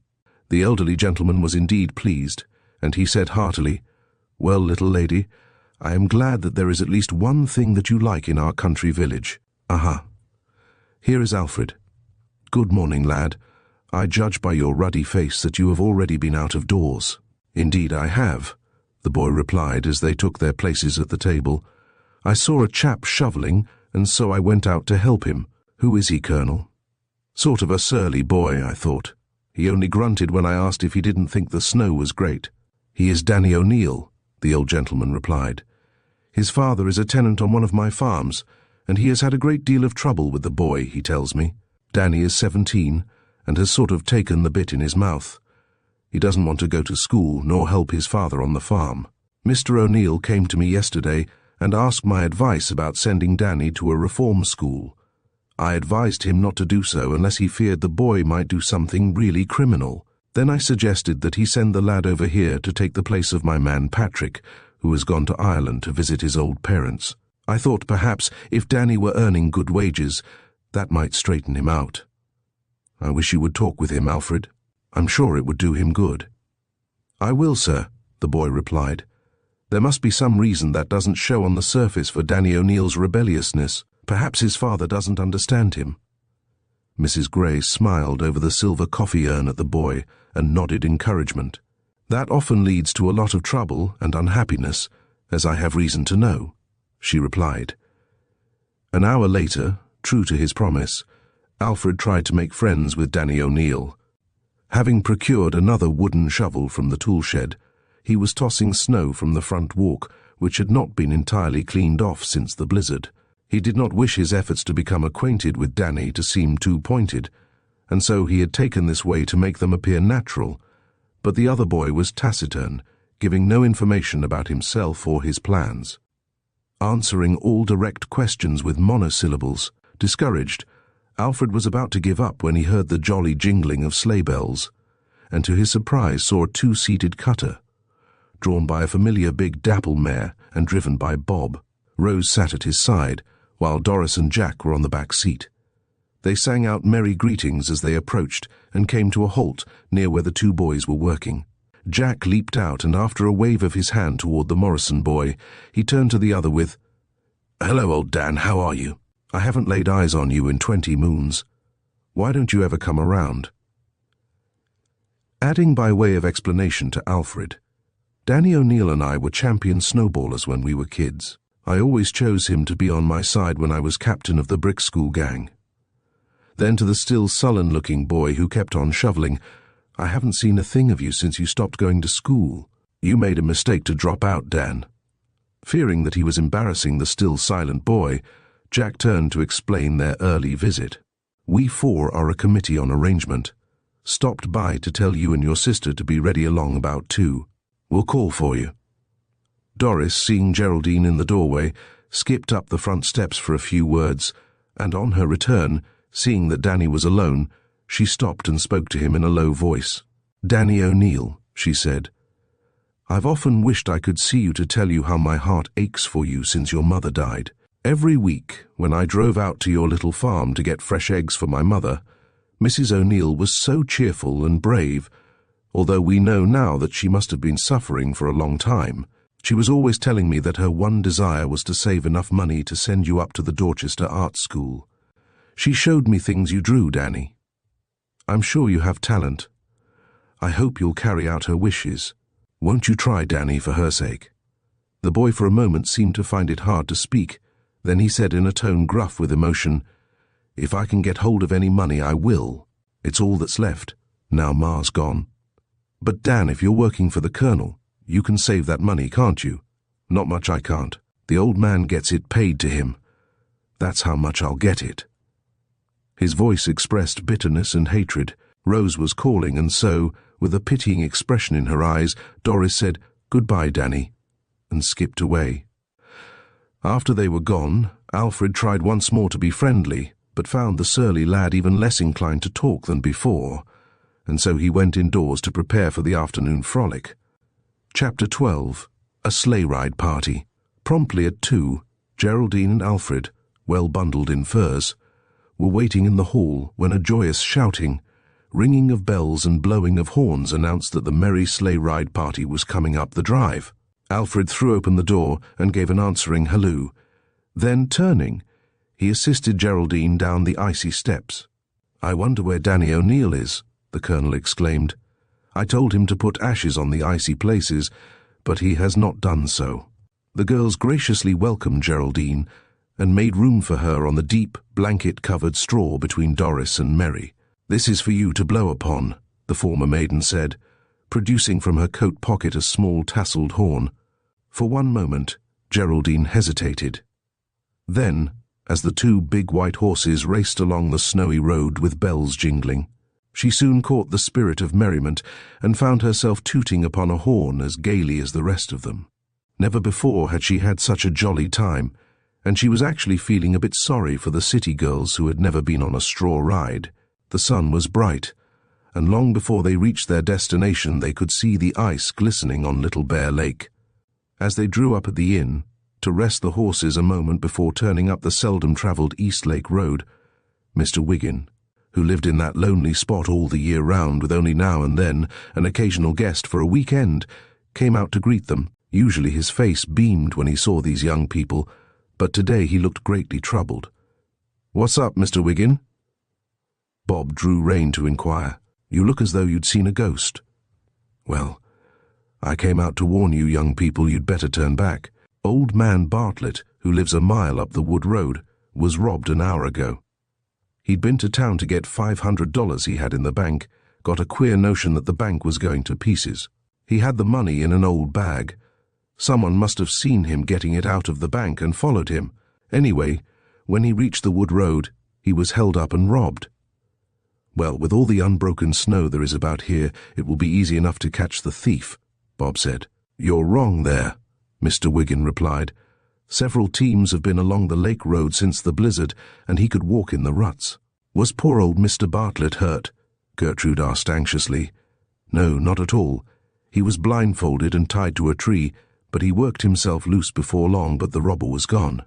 The old man came right down here, and we telephoned to the sheriff. He and his men will be along most any minute now. There may be some shooting, and so I'd advise you boys to take the girls right back to town." Jack looked anxiously at Mary, who was vigorously shaking her head. "We aren't afraid, are we, girls?" "Not with all these boys along to protect us," Peg declared. Then Doris explained, "We're only going as far as our cabin. Mr. Wiggin, that's not more than a mile from here. We'll be all right."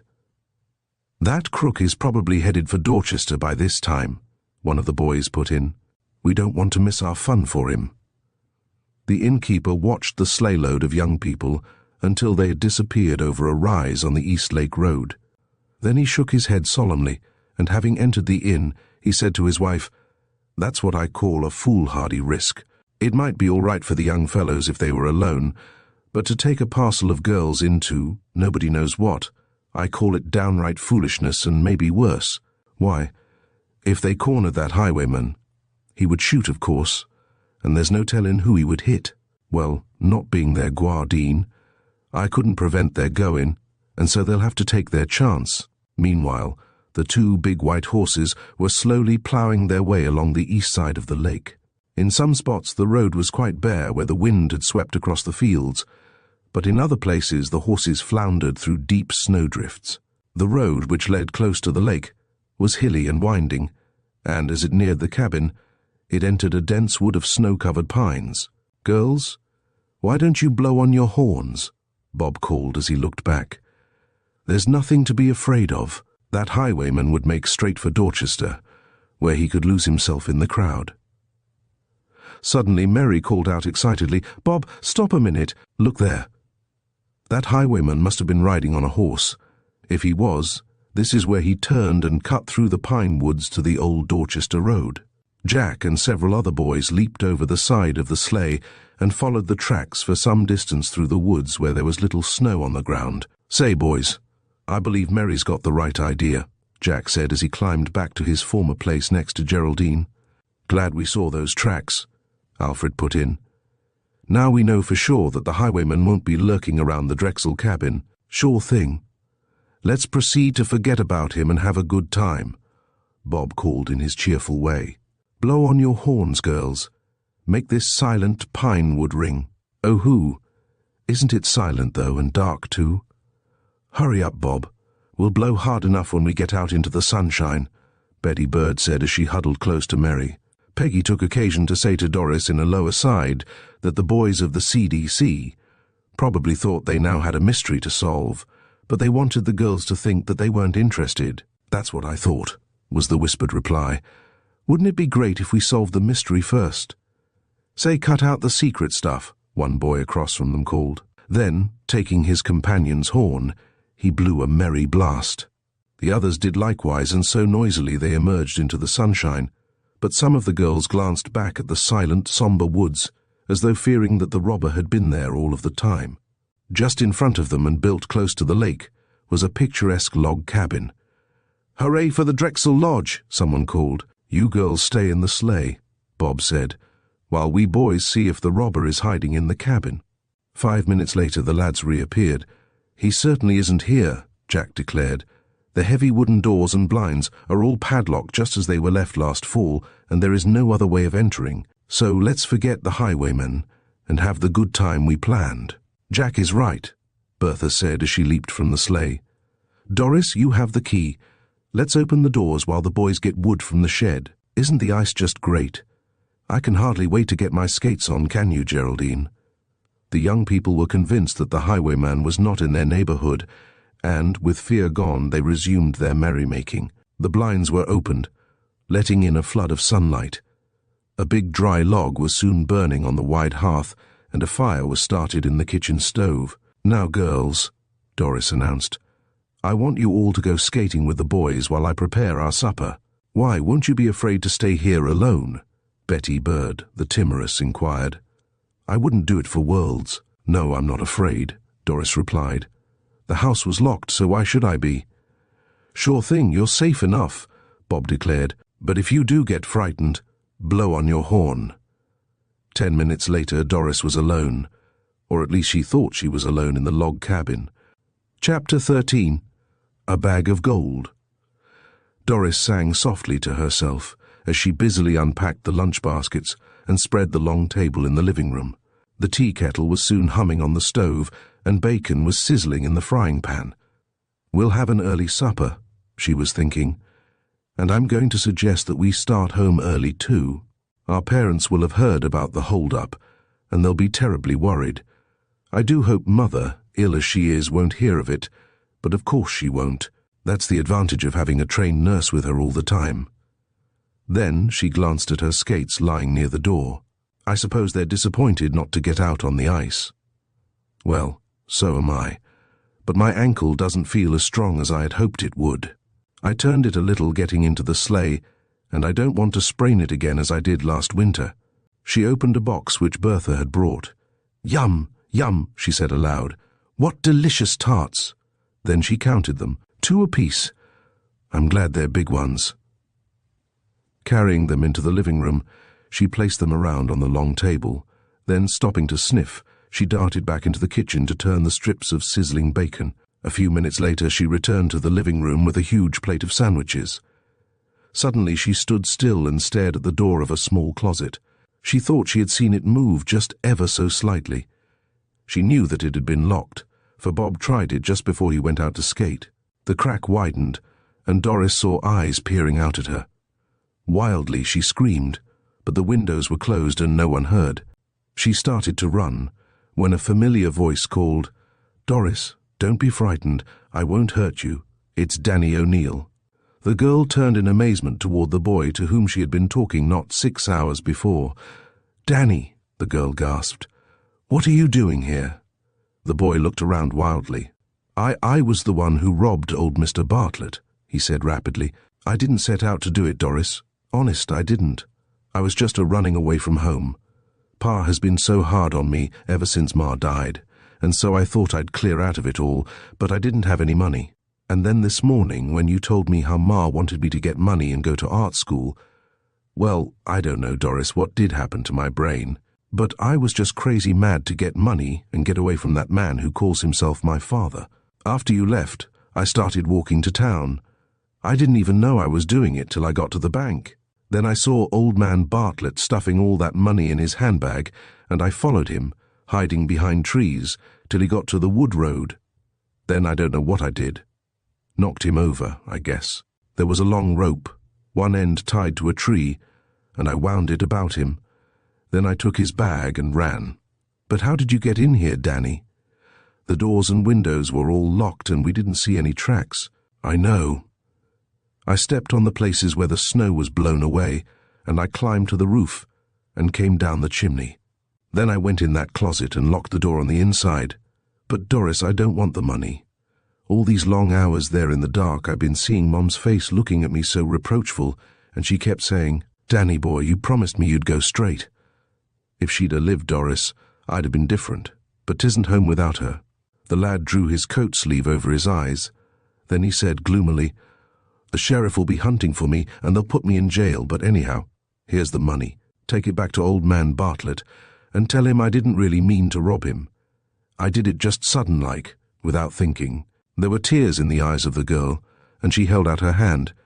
"Danny," she said, "I know how lonely you've been without your mother, and I'll help you. Quick, hide. Someone is coming." Danny darted back and locked himself in the closet. Doris hid the bag of gold and hurried toward the front door. Someone was pounding, and she was sure it was the sheriff. When Doris opened the heavy wooden door, she found that her surmise had been correct. Mr. Ross, the sheriff, stood without, and waiting near were several other men on horseback. "Oh, Miss Drexel, it's you, is it?" The sheriff was evidently much surprised. "We saw smoke coming from the chimney, and believed that we had cornered our highwayman. Thought he might be hiding here. Of course, it would be a daring thing to make a fire in a deserted cabin, but these criminals are a bold, hardened lot. Who else is with you, Miss Drexel? I guess I'll step inside if you don't mind. No use holding the door open and letting the heat all out." The sheriff entered and closed the door.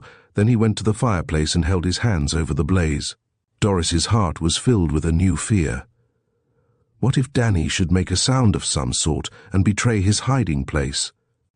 Hurriedly she said, "All of our crowd is here, Mr. Ross. There are 7 boys and as many girls, but the rest of them are out on the ice skating. I remained in the cabin to prepare our supper."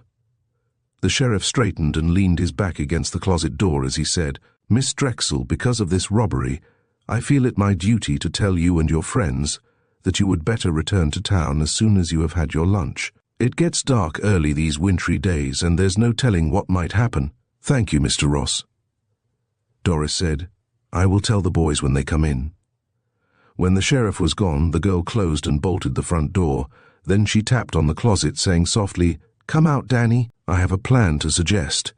Bob and the rest of them may be in at any minute." Then, when the lad appeared, she added, "I want you to take my skates, fling them over your shoulder, and go boldly out of the front door and up the lake road. Anyone, seeing you leave here, will think you are one of our party. Whistle and stride along as though you were out for fun. Half a mile above, as you know, the lake is narrow. Skate across and go back to your work at Colonel Wainwright's. But before you go, Danny, promise me that from now on you'll be the kind of a boy your mother wanted you to be." The lad held out his hand, and with tears falling unheeded, he said huskily, "I give you my word, Doris. You've been my good angel and saved me from nobody knows what." Then he shouldered the skates and started down the snowy road with long strides, whistling fearlessly. A load had been lifted from his heart, and he was sure that his mother had forgiven him. Doris watched him until he disappeared beyond a bend in the road, and then she breathed a sigh of relief. She heard a stamping without, and the laughing young people swarmed into the kitchen. "Oh, Doris, who was the chap that just went by?" Bob called, but before the girl could reply, something else happened to attract their attention. Bertha in the kitchen was crying in dismay. "Where is the cook? What has she been doing? We'll have to discharge her. I'm thinking. The bacon is burned to a cinder." Doris, thankful indeed for this timely interruption, ran into the kitchen and declared remorsefully, "Oh, isn't that too bad, and I suppose you are all hungry as bears, but luckily I brought an extra supply. Throw that out, Bertha, please, and I'll get some more."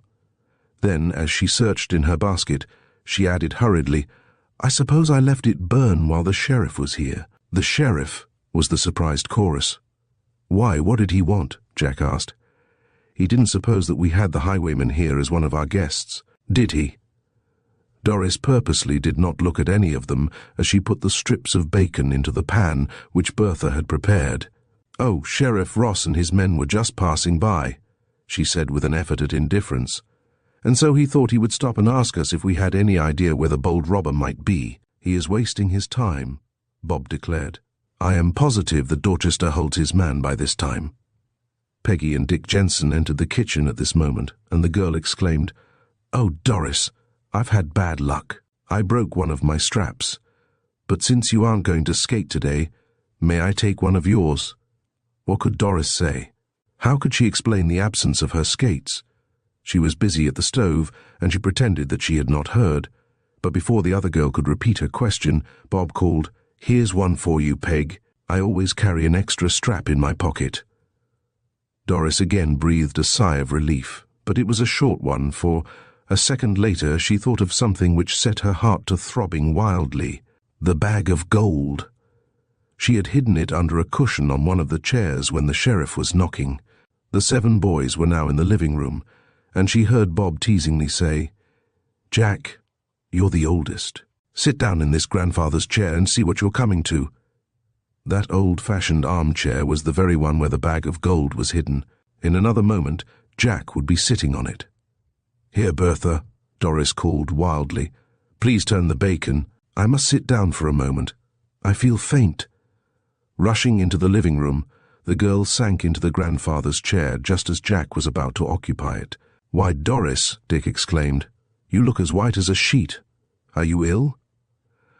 "I guess it must have been the heat from the stove or something," was the vague reply. Doris was thinking wildly. How could she get the money from beneath the chair cushion with 13 boys and girls bringing her water and watching her every move with troubled solicitude? The skating party, which had started out so merrily, seemed destined to be a succession of troubled events. The boys and girls, gazing anxiously at the pale face of their friend, had not the slightest suspicion of the real facts, supposing only that Doris was suddenly faint. "Perhaps it is caused by the wrench that you gave your ankle this morning," Bertha said, then added self-rebukingly, "I had completely forgotten it, Doris, or I would not have permitted you to stand for the past hour and prepare our supper." The object of their solicitation, believing that for the time being the gold was safe, smiled up at them as she exclaimed brightly, "Oh, I'm just lots better now. Please, all of you sit down and eat your lunch, or the bacon will be cold instead of burned. I'll just sit here and watch you." "Why, yes, thank you, Bob. I would like a cup of cocoa," she added to the lad who offered to bring it. While Doris was slowly sipping the hot drink, she closely watched the others as they sat about the table and began to pass the tempting viands. When she believed that no one was observing her, she slipped a hand down under the cushion of the chair and grasped the bag of gold. Then, hiding it under her apron, she arose to carry her cup to the kitchen. Bob sprang to assist her, but Doris laughingly waved him back. "I'm as good as new, Bobby," she said. "I'll be right back, so save me some food." Upon reaching the kitchen, she looked around hastily to see where she could again hide the money. A drawer being partly open, she thrust the bag to a far corner, and, with a sigh of relief, she went into the living room and sank down on the part of the long bench which had been reserved for her. Bob looked at her curiously. It seemed strange to him that after a fainting spell one could suddenly be so ravenously hungry, but he said nothing and tried with his usual witty nonsense to make the meal a merry one. It was just as they were rising from the table that Bob saw something that caused him to stare in amazement. Luckily, no one noticed him, as the girls were good-naturedly disputing about the matter of dishwashing, and the boys were donning their great coats and caps preparing to return to the ice. What Bob saw was the door of the closet standing ajar, and well he knew that when they had first arrived, the door had not only been locked, but the key had been nowhere in evidence. What could it mean, he wondered, and again he glanced curiously at Doris. Then he said with assumed gaiety, "Girls, stop squabbling and get into your things and go skating with the boys. I'll remain in the cabin and help Doris repack the baskets. Since she cannot skate, I'll stay and be her brave and bold protector." When they were alone, the lad turned to the girl, whom he had known since her baby days, and he said kindly, "Now, Doris, tell me what is troubling you. What has happened?" Chapter 14. 2 Conspirators. Doris, knowing that she could trust Bob, made him promise eternal secrecy, and then she told him the whole story, withholding only the name of the highwayman. The lad was indeed surprised at this sudden turn of affairs, and he said at once, "You don't need to tell me who it is, Doris. I know it was Tom Duffy. He was expelled from High last week, and he said he was going to skip the town." Doris wondered if she ought to deny this, but, desiring to shield Danny, she said nothing at the time. Bringing forth the bag of gold, she gave it to the boy. He concealed it in the deep pocket of his heavy overcoat. Then he said, "Now, Doris, you just leave it to me. I'll find some way to return this to the old man tonight, so that he may be relieved of his worrying. I'll wait for a hunch." Then, as the work of tidying the kitchen was finished, Bob exclaimed, "Now bundle up, Doris. I'll draw you on the sled while I skate. We can't let you miss all of the fun." They were greeted with jolly shouts when they appeared, and Dick Jensen slid up to them, stopping only to do a double figure 8, in which accomplishment he excelled. Then, taking the rope of the sled from Bob's warmly gloved hand, he said, "I'll be Doris's pony. I'm sure she would rather have me, and if I'm not mistaken, you'll find Rose waiting for you beyond the point." Bob's face lighted. It was understood among these young people that someday, when they were older, Rose and Bob would be engaged, and since it was the only real romance in their midst, they all took a delighted interest in it. For an hour the gleaming ice was the picture of a merry midwinter frolic, but as soon as the sun began rapidly to descend to the horizon, Bob took Rose's horn and blew thereon a long, clear blast, while the maiden at his side, with cheeks as glowing as her ruddy name Flower, beckoned the skaters shoreward. "Time to be going," Bob called as they flocked in. "The sky's so cloudy the moon won't be able to light us home, so we'll try to make it before dark." Half an hour later the cabin had been securely locked, the sleigh filled with merrymakers, and the horses eager to be away after their long rest in the shelter of a shed. It was nearly dark when the inn was reached. Mr. Wiggin appeared in the door to exclaim, "Well, I'm mighty glad to see you young folks headed for town. My wife's been worrying the whole afternoon, knowing that highwayman was still at large." The sheriff and his men found some tracks just back of the inn leading toward the pine wood. Mary put in excitedly, "Oh, Mr. Wiggin, if that robber was riding a horse, we know where he turned toward the old Dorchester road." But the innkeeper shook his head. "No, he was afoot," old man Bartlett said. "Hal Spinney from the milk farm went by a spell earlier on horseback." "How is Mr. Bartlett now?" Gertrude asked solicitously. "Well, he's pretty much all in," Mr. Wiggin replied sympathetically. Then, jerking his thumb over his shoulder, he said in a low voice, as though not wishing to be heard, "My wife wouldn't hear to his going back to his shack up in the woods, so she's got him in there by the fire. He's pretty hard hit, as you can guess, that $500 being his lifetime savings." Bob was thinking hard. Now was the time to give the money back to old man Bartlett. But he had promised Doris that he would not tell how she had procured it. He thought it queer that the girl should care to protect that ne'er-do-well of a Tom Duffy. Nevertheless, he had given his word and would keep it. Jack was driving and was about to start the horses when Bob called, "Wait a minute, Jack, will you? I'd like to take a look at those tracks." "Mr. Wiggin, I'm a shark at recognizing shoe prints. I wish you'd show them to me." The girls, who were not in the secret, smiled at each other knowingly. This carried out their theory that the members of the CDC were trying to solve the mystery of the highwayman. "Sure thing. "I'll show them to you," the garrulous innkeeper replied. "Wait till I get a lantern, dark settling down fast." A couple of the other boys climbed out of the sleigh, idly curious, and accompanied Bob and Mr. Wiggin, who had reappeared with a lighted lantern. Doris clenched her hands together nervously under the buffalo rope. That Bob had his hunch, she was sure, but what he was about to do, she could not guess. 5 minutes passed, and 10. Then the boys returned greatly excited. They were all talking at once. "What happened?" Mary called out. "Happened?" Dick Jensen exclaimed. "The money's been found. Mr. Wiggin stumbled right over that bag of gold. The robber must have been frightened and dropped it in the snow close to his tracks. Every cent of it was there." "Oh, thank goodness," Gertrude exclaimed. "Now the old man can stop worrying." Mr. Wiggin held the lantern up, his round face glowing. "It sure was a lucky thing that Bob here wanted to look at those tracks," he said. "No telling but what that robber might have come back in the night, knowing where he had dropped it. Do hurry in, Mr. Wiggin, and give it to old Mr. Bartlett," Doris begged, and if there was an unusual tenseness in her voice, none of the others noticed it. Bob glanced meaningly in her direction as he sat beside his Rose, and Doris, who had been silent before that, suddenly became the life of the party. "Oh, boys, please change your minds about taking us right home," she pleaded. "We girls want to turn up the wood road just a little distance." "Why, Doris Drexel," Betty Bird cried in evident alarm. "What a wild suggestion. Why in the world should we want to go up the very road where the robbery took place?" "That's what I'd like to know," Bertha began. Then she remembered that Doris's suggestion was merely the carrying out of their plan to try to discover if the boys of the C.D.C. held their secret meetings in the old Wellesley haunted house. If the boys were willing to take the girls through the old ruin, it would mean that it was not their meeting place. "Oh, yes, do, let's go," Bertha then seconded. "All right," Jack sang out willingly. "I'll have to back up a little. We've passed the wood road." "Oh, girls," Mary gave Doris and Bertha a wink of understanding. "Let's go there some other time.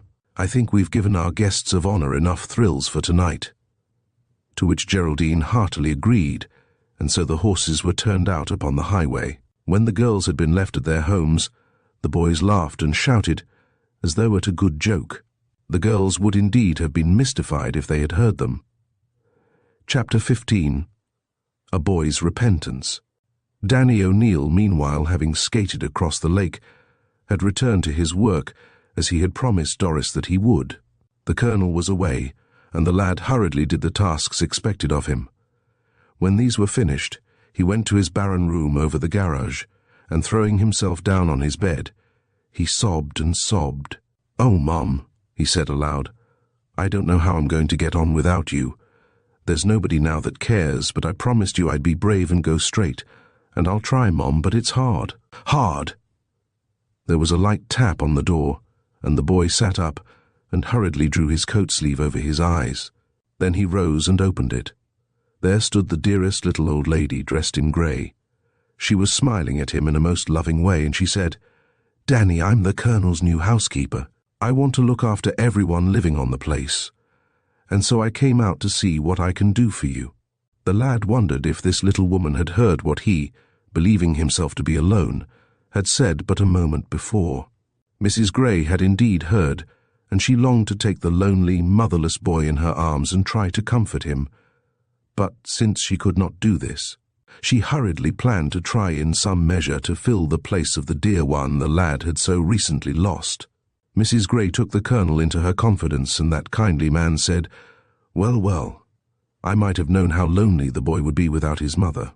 I remember how proud she was of him.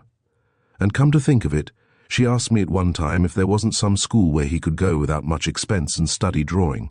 She said he was always making pictures on his books or on anything that was handy, and it caused a good deal of trouble between the boy and his father, because Mr. O'Neill declared that only a shiftless, no account would idle his time away making pictures. I'm glad you spoke to me about the lad, Mrs. Gray. I'll send for him this evening, perhaps, and have a talk with him. In the meantime, do anything you wish to make his quarters more comfortable." That very morning, at the housekeeper's request, the colonel sent Danny on an errand which would necessitate his being away for several hours. During that time, 2 easy chairs that were not needed in the big house were taken to the boy's room in the garage.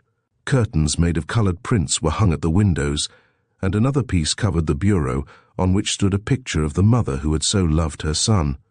Mrs. Gray, with the Colonel's permission, looked through his library and found several books that a boy would enjoy: Ivanhoe, The Last of the Mohicans, and a complete set of the writings of Mark Twain. These, with a few pictures, gave the room, formerly so barren, a pleasant, home-like appearance. The little woman was busily renovating the lad's bed when Danny returned. "Mrs. Gray," he said, and there was a catch in his voice, "have you been doing all this just for me?" "Why, of course, Danny boy," that little woman replied brightly. "What is a housekeeper for, if not to make things cheerful and tidy?" Then she hurried on to say, "The Colonel would like you to come to his study tonight at 8. When the boy was alone, he stood gazing out at the snowy fields, although he did not see them. He was wondering if by any chance the Colonel had heard of the highway robbery and was going to rebuke him, perhaps discharge him.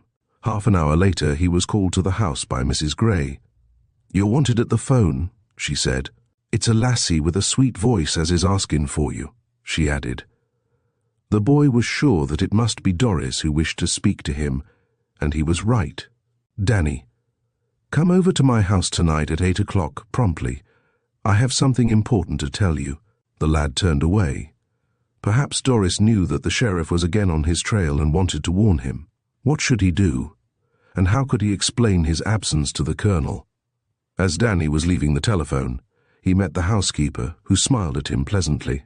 "Mrs. Gray," the boy said, "a friend has just called up and asked me to be in town tonight at 8.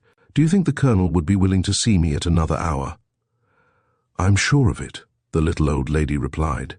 "He is alone in his study now. Wait here. Danny and I will ask him." A moment later she returned and told the boy that the Colonel would see him. Almost fearfully the lad entered the pleasant room, where the walls, lined with books, statues and paintings, told the artistic and literary taste of the gentleman who spent there many quiet hours each day.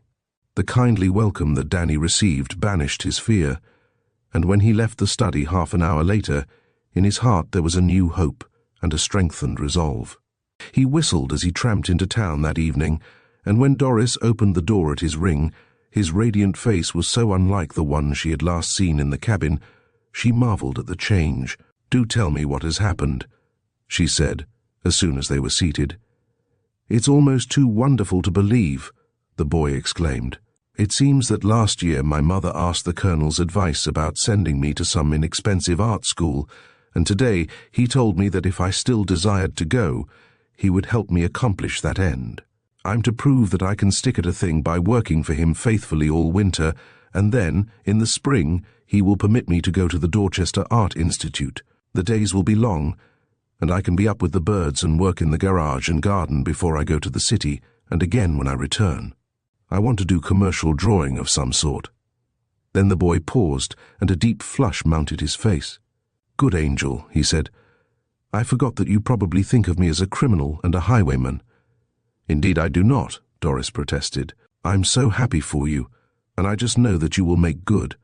But Danny, you haven't asked me about the gold. I want you to know that it has been returned." The boy's sensitive face expressed his great relief. Then, unexpectedly, tears brimmed his eyes. "Doris," he said, "the rest of my life will not be long enough to atone for that terrible wrong. I hope I may be able to do a real service for that old man some day." "I know you will, Danny." The girl put her hand lightly on his arm. "Now, I want you to promise me that we will never again mention or even think of what happened. Promise me, Danny."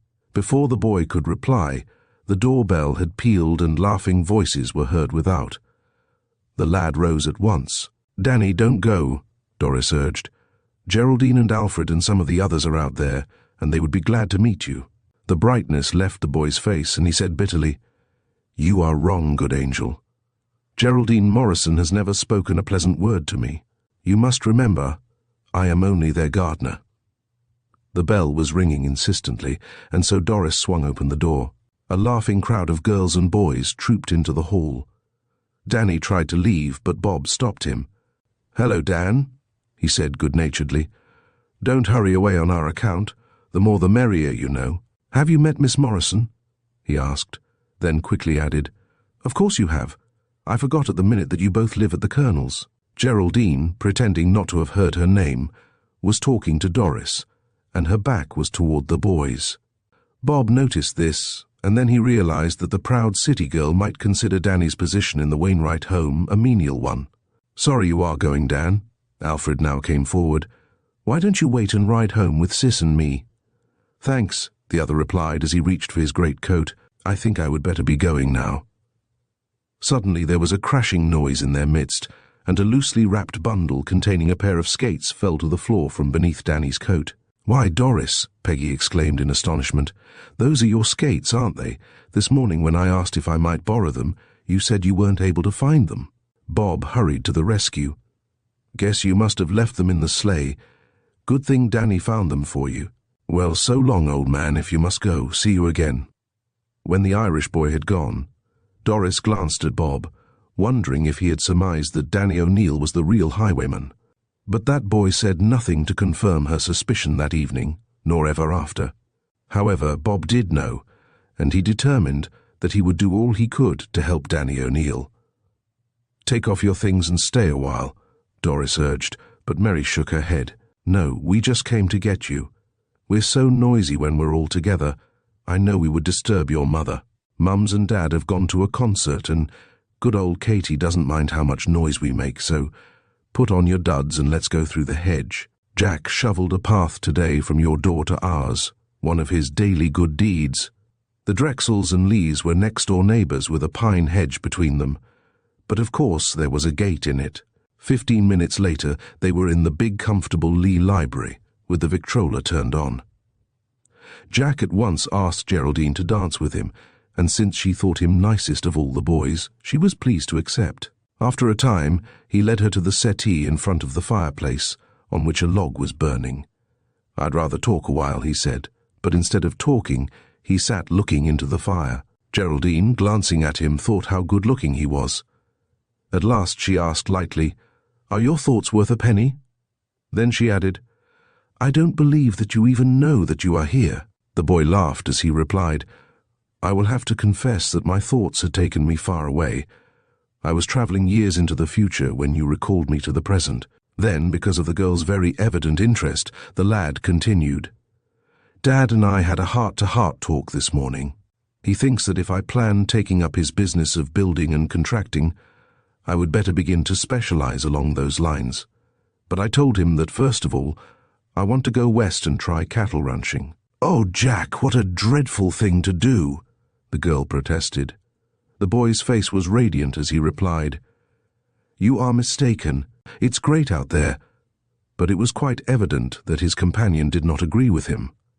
A man who goes out to live on a desert ranch must expect to be a bachelor all his life, Geraldine ventured, for no girl of our class would want to live in such a desolate place. The boy looked up brightly. Wrong again, Geraldine, he said. The girl I would want to marry would love it out there. Then he laughingly added, You see, I never intend to marry until I find someone who will be as fine a little homemaker as my mother is. Mom could be a rich man's wife or a poor man's wife, and shine in either position. She can make her own dresses and hats if need be, and enjoy doing it. And, as for cooking, Kate can't compare with her. Of course I wouldn't expect my wife to be a drudge, but I do want her to know how to do all of the things that make home a place of solid comfort. None of these pretty, dolled-up society girls for me. The lad was not looking at his listener, and so he did not know that the rose in her cheeks had deepened, or that she was biting her lips angrily. Although she had no real reason for thinking so, she was convinced Jack was expressing his very poor opinion of her, Geraldine Morrison. She rose and said coldly, It is late. Alfred and I must be going. That night she cried for a long time, though she could not have told why, and she decided that the very next morning she would ask the Colonel to permit her to return to the city where the boys admired and understood her. Chapter 16. The Heart of a Snob. The Colonel glanced anxiously at his young guest the next morning. She had been so bright and animated for days that the good man was beginning to hope that the city girl was becoming acclimated, but again she was looking pale and disinterested. When she had finished her breakfast and had retired to her room, the Colonel called Mrs. Grey into his study, and together they had a long talk about Geraldine. "Poor little girl," the kind old lady said. "She has never known a mother's love, and I would be glad to help her. But I can't reach her heart. She treats me courteously, but her attitude says as plainly as words, 'Mrs. Grey, you are only an upper servant from whom I wish no familiarity.' I have tried ever since I came to find something which would be the open sesame of this stone barrier which the little girl has raised between us. But I am beginning to think that there is none." "Try just once more," the Colonel said anxiously, "and then, if you do not succeed, I will comply with her father's suggestion and send her away to a boarding school if she is unhappy here."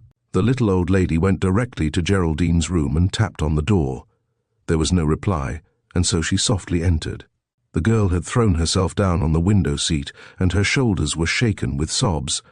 Strangely enough, in one hand she held a stocking, which she had evidently been attempting to darn. Truly touched, the kind old lady went toward her and said with infinite tenderness, "Dear, dear little girl, won't you tell me why you are unhappy?" She sat beside Geraldine and smoothed her hair. "Oh, why didn't my mother live?" was the sobbing reply. "She would have taught me the things that other girls know how to do, and then no one could have called me a pretty dolled-up butterfly." Mrs. Grey realized that someone had deeply hurt Geraldine's pride, but perhaps this was the very cleft in the stone wall for which she had been seeking. "Little girl," she said kindly, "you cannot know how my heart has yearned through the years, first for a daughter of my own, and then for a granddaughter to whom I might teach the things that would help her to become a truly womanly woman. It would mean so much to me, Geraldine. It would give me so much happiness if you would let me just pretend that you are that little girl." The wondering lassie sat up, her beautiful violet eyes brimming with unshed tears. There were also tears in the eyes of the old lady, and, perhaps, for the first time in her 16 years, the girl felt a rush of sympathy in her heart for someone not herself. "You too are lonely, Mrs. Grey?" she asked. Then she added sorrowfully, "I guess I never really knew what I had missed until I heard the boys and girls here telling about their wonderful mothers. Father has often told me that my mother was wonderful too. She would have taught me to sew and make my own dresses and hats and to cook, if that is what a girl should know." The housekeeper marveled. This was not the Geraldine of yesterday. What had happened? Mrs. Grey could not know, but what she did know was that it was a moment to seize upon, and this she did. "Geraldine," she said, "let me teach you these things." "Oh, will you?" was the eager reply. "How long will it take me to learn, do you think? May I begin a dress today?" Mrs. Grey laughed, and stooping, she kissed the girl's wet cheek.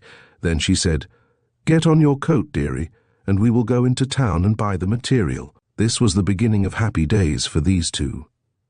A week later, Geraldine stood in front of the long mirror in her sun-flooded room, gazing with shining eyes at her own graceful self, clothed, for the very first time, in a garment of her own making. She had begged Mrs. Grey to permit her to put in every stitch, so that she might truthfully say that she made it all herself. To whom she wished to say this, the little old lady could not surmise. "Isn't it the prettiest colour, Mrs. Grey?"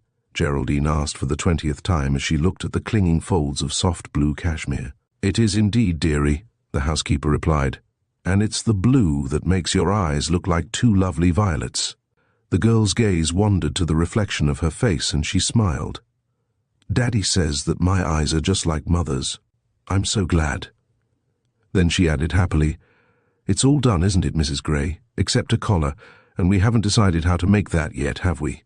Oh, there's the telephone. I wonder who it is." Skipping to the little table near her bed, she lifted the receiver and called, "Good morning." Mary's voice said, "Geraldine, we want you to come over this afternoon."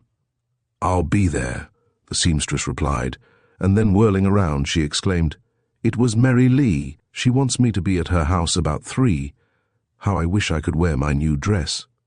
"Why, so you can, dearie. I'll cut out a deep muslin collar, and you can sew tiny ruffles around the edge, and the dress will be complete long before that hour." In the early afternoon, all alone, Geraldine tramped down the snowy road, and her heart was singing. She could not understand why she felt so happy. The girls were gathered in the cheerful library of the Lee home when Geraldine entered. They welcomed her gladly, and when her wraps were removed, Mary, in little girl fashion, exclaimed, "Oh, do look, everybody! Isn't that the sweetest new dress Geraldine has on?" The wearer of the dress, with flushed cheeks and glowing eyes, turned around that the girls might all examine her gown, and then, unable longer to keep her wonderful secret, she exclaimed, "You'll never believe it, but it's honestly true. I made every stitch of this dress myself.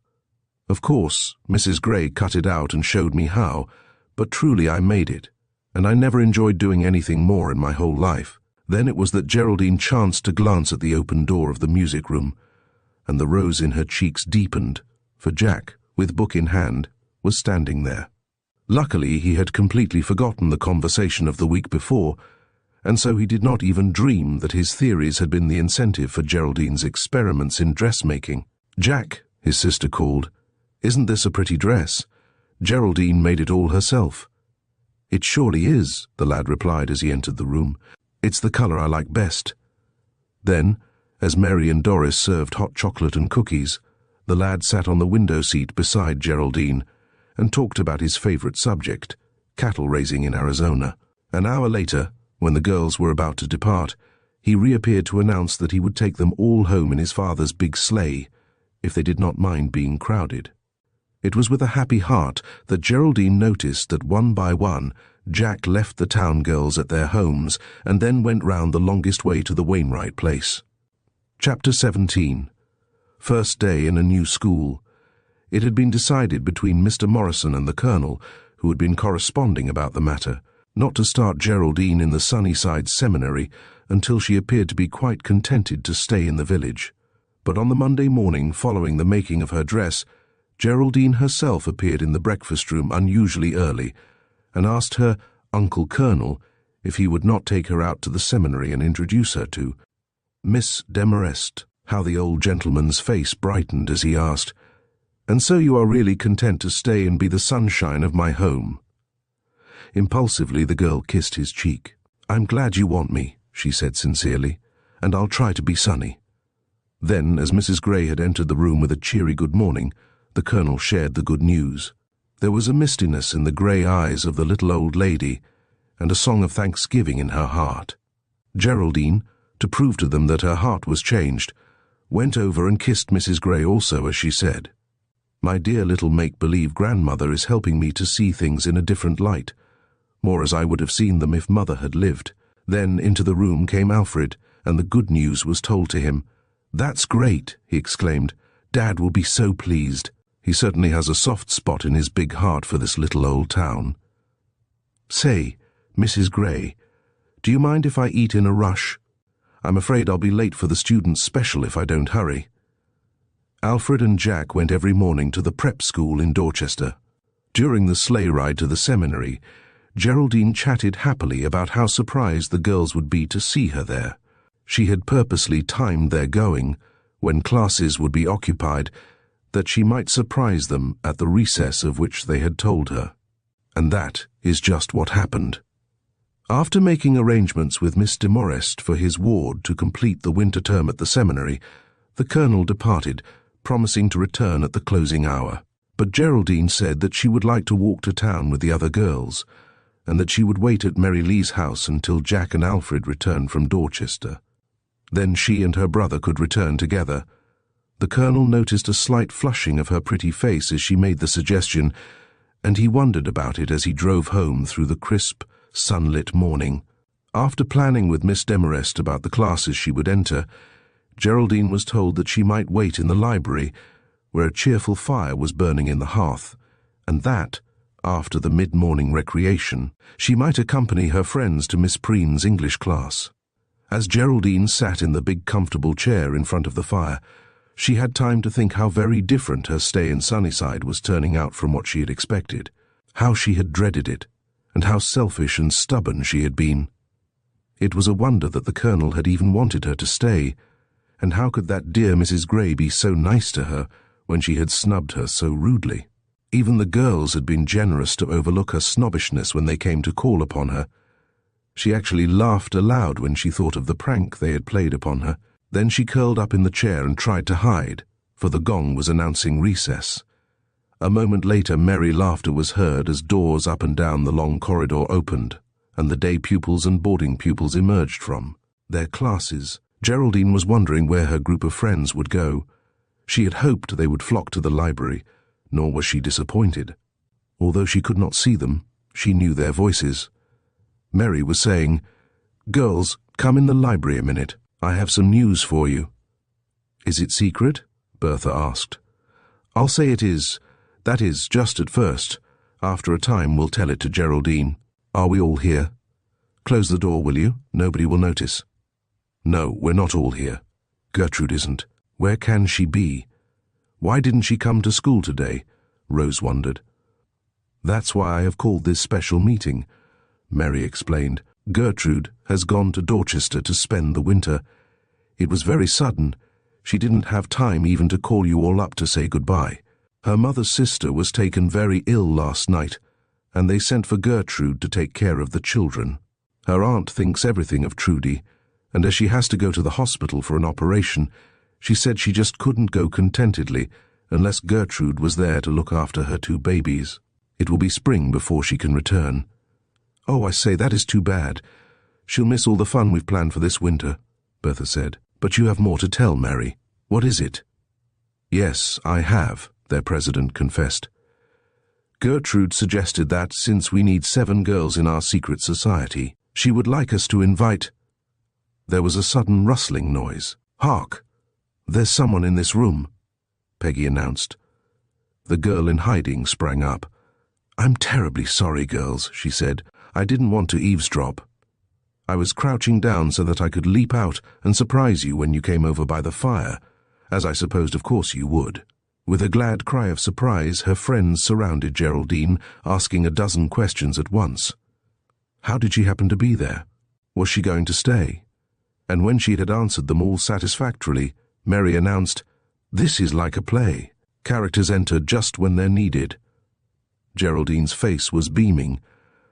"Oh, I am so glad, if I am wanted even," she told them. "I can't understand, though, how I can be—" "We'll have to tell you later," the president announced. "The 10-minute recess is over. Hear that cruel gong.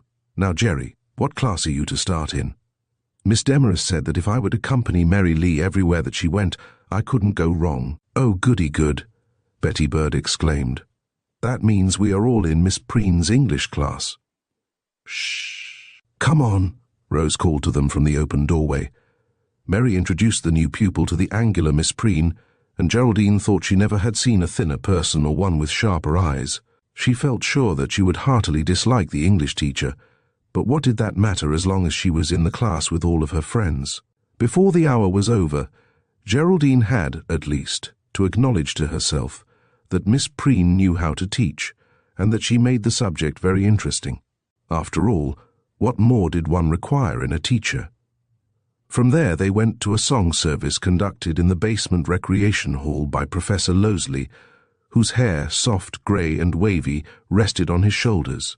His near-sighted eyes were gentle and light blue, and his manner one of infinite patience. For half an hour the 40 girls in the school practiced vocal scales all together, then sang songs, some old and some new, until the gong announced for them a change of activities. Geraldine was interested to know what was to happen next. "We go to lunch now," Mary informed her, "after we've washed up in yonder lavatory." The dining rooms were also in the basement, beyond the recreation hall, and Geraldine was delighted to find that she was to occupy Gertrude's place at a table with her 6 friends and 1 teacher, a Miss Adelaine Brockett Young, who had charge of the gym, understanding theatricals and games. In reality, she was Miss Demarest's assistant, and often had entire charge of the seminary during the principal's absences. The girls seemed to adore Miss Brockett, but of course Mary could not talk about their club plans with anyone else present. "Isn't it great that we day pupils are allowed to have lunch here these wintry days? It's a long mile to the middle of town, and that poky old streetcar never could get us home and back in time for classes," Peg said to Geraldine, who agreed that it was a jolly plan. "You missed math," Rose informed her. "We have that torturous subject first thing in the morning." Then the afternoon classes began. history, general sciences, drawing and French. But at last 3 o'clock arrived and the girls started to walk to town. "I'm so glad you didn't have your Uncle Colonel call for you," Mary informed Geraldine, who was walking at her side. The other girls following 2 by 2, that being as wide as the walk had been shoveled in that suburban part of town. They passed fine old homes set far back on wide snow-covered grounds among bare old trees.